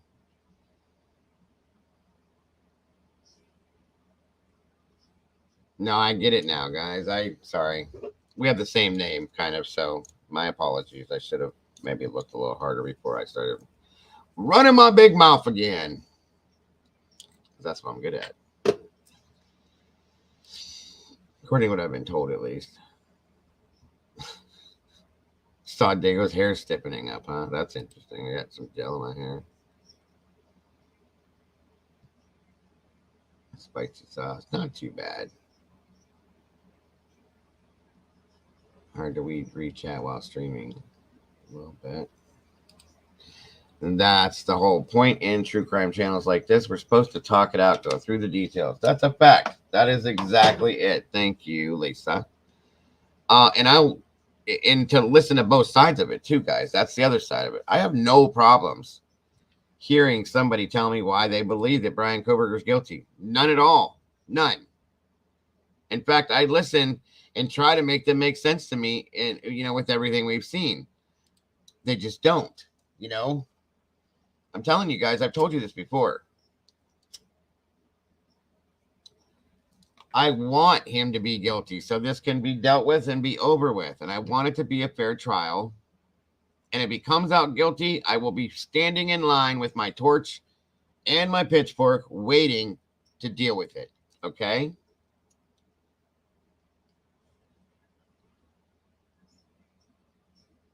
I don't have my mind made up. Simple fact. I don't think a lot of us do true crime.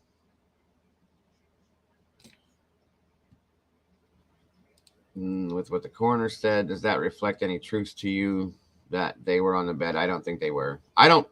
Nothing against anybody that believes Mabit. I don't. Okay. I feel like she came out and said some things she shouldn't have. She misspoke and misrepresented herself. And ever since that point, I just can't with her. So please don't take that offensive to anybody. That's just my opinion. I just don't. I'm just not. I don't trust her. I think she's been untruthful from what I've seen, and I can't. I feel like, I definitely don't think they were on their beds. We were told they weren't. So, Danger Zone said I was keeping an open mind until last night. Suthi Gucci Tolson, and that was my last straw. And I leaned towards someone other than being Kay at this point. And it's hard not to do that, Danger Zone. I told you guys before, I tried. I really did try. I'm not lying, folks. I'm being honest with you. I really did try to go along with what I'm supposed to go with and trust law enforcement and trust the justice system and what they're giving us. And I can't do it. It doesn't make any logical sense to me. And I'm not the only one that's saying this. Why did they shut her up? Dago, why did they shut? Are you talking about Mabit? Because she was being dishonest about things and they don't want her talking about it. And that's the reasoning that I was told, but maybe they don't want her talking about, maybe she's not following their narrative. Okay. And I'm telling you guys, truth or no truth, I feel that there's a strong narrative here that is being followed. Why I'm saying that it's a narrative, I can't explain that to you. Yes, exactly. And she kind of jumps all over and it doesn't really make a lot of sense. I don't trust her. That's the problem. I just don't trust her for some reason. Noni says, I get the feeling Xana was on the floor between her bed and the wall just because of the blood on the outside of the wall. It's very possible. It's very possible. And, I'd like to know, how the bed actually, from what I could tell with the bed being set up there, that does make some sense.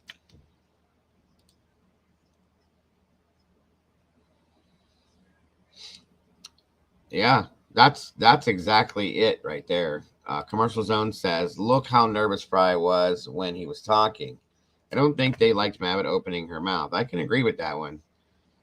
Image says, now she was honest. She had no reason to lie. But how do you know she was honest, though? That's what I'm saying. How and why do you think she was honest? I don't think she was supposed to talk. I just don't think she was. I don't think they thought she was, and I don't think she was supposed to.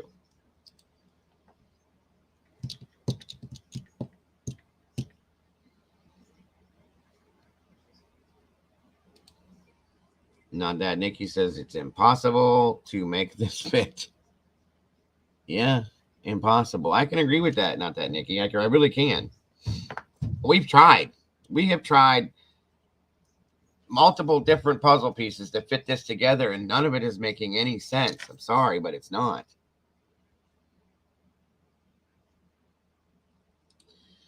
I think Maddie may have been on her bed because when they carried it out, you could clearly see one blood body imprint, but not two.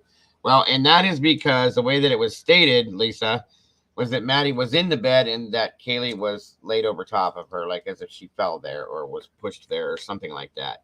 So in turn, that's probably why. One of YouTubers was scared out of town the other day. Kind of. I don't want to say scared. I think he left because he knew he needed to. They shut Mabit, Mayor Fry, ISP. Wait a minute. They shut Mabit, Mayor Fry, and the ISP chief brought in Santa DA. Families, then the narrative changed and everything shifted. That's very true, Julie. Very true.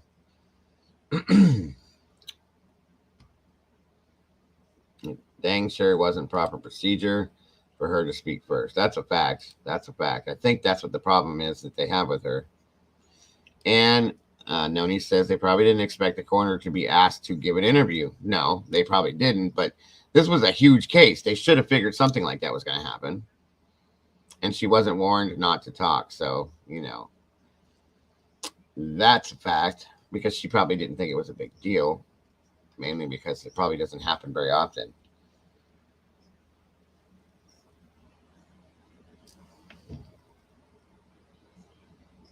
All right, guys. Well, we've been going for quite a while today. A pretty long stream, and I'm sure you guys have way more better things you'd rather do than hang out with me. So I want to thank you all for being here today once again. I think it was a good show. I think we got some stuff out. Thank you, Jules, for jumping up here and giving us your little insight. Mama Bear, always happy to have you here as my lovely co-host. And you guys are just, there's no words for it. You guys are absolutely amazingly beautiful people, and I appreciate every single solitary one of you for being here. I love you guys to death. Again, guys, you guys are my extended family, and it's Friday, so I don't know what's going to happen over the weekend. You probably won't see me. I'm working on that image, actually. I really am. You probably won't see me. I think my wife said we have something we have to do, or we're supposed to try to. I don't know how it's going to happen, but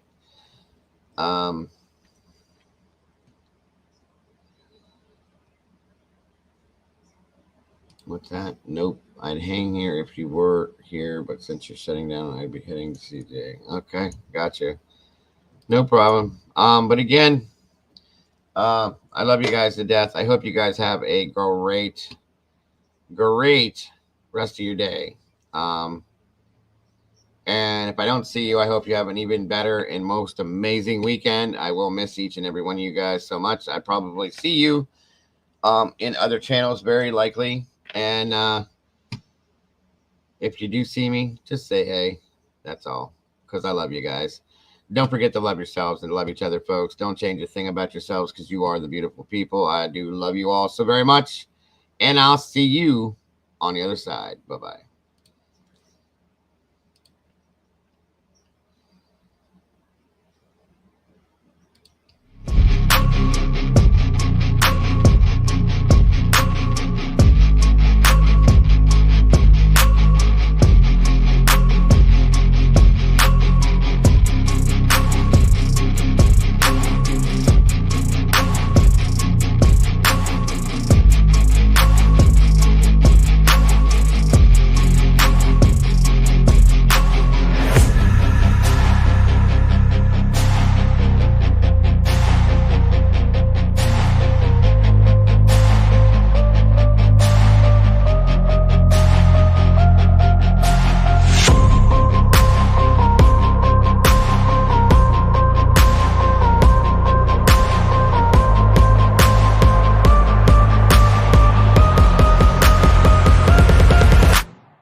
bodies. In front of Aldi's. Had to buy food to bring home with you. You don't have a car to get out with. Working today. Otherwise, you're on your way home. Do it. It's no big deal. I'm just asking. I try to do it.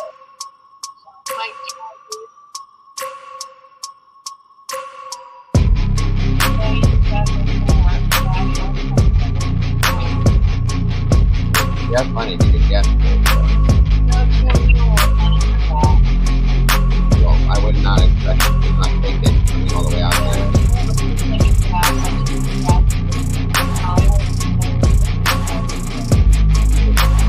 Take your money for gas. Take the watch gas.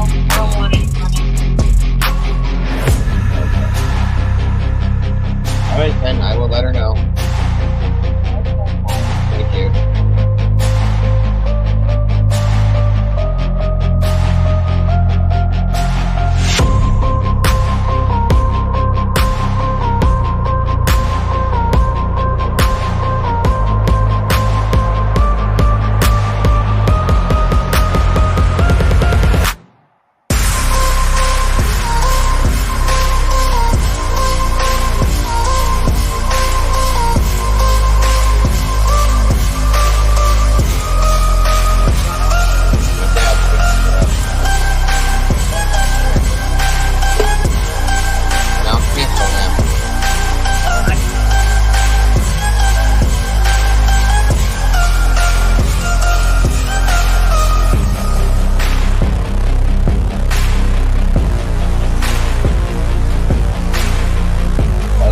Tell Dad, forget it.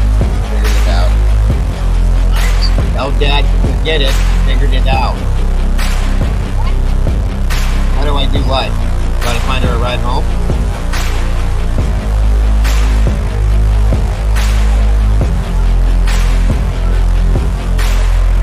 I was talking to you as she was trying to find a ride and it wasn't out for her. I didn't do anything. I'm trying to get my wife home from work. That's all. And I appreciate Dad trying to do that. I'm going to do it. Already figured it out.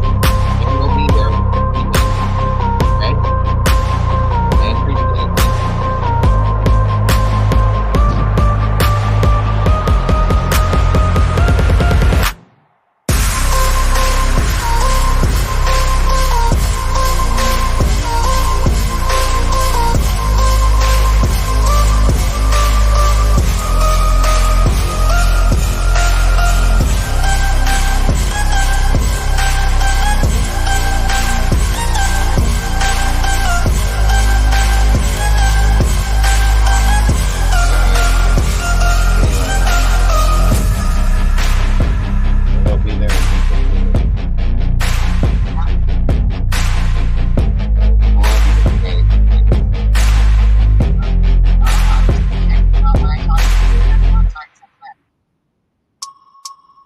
Okay, no problem. Yes, I see the mic.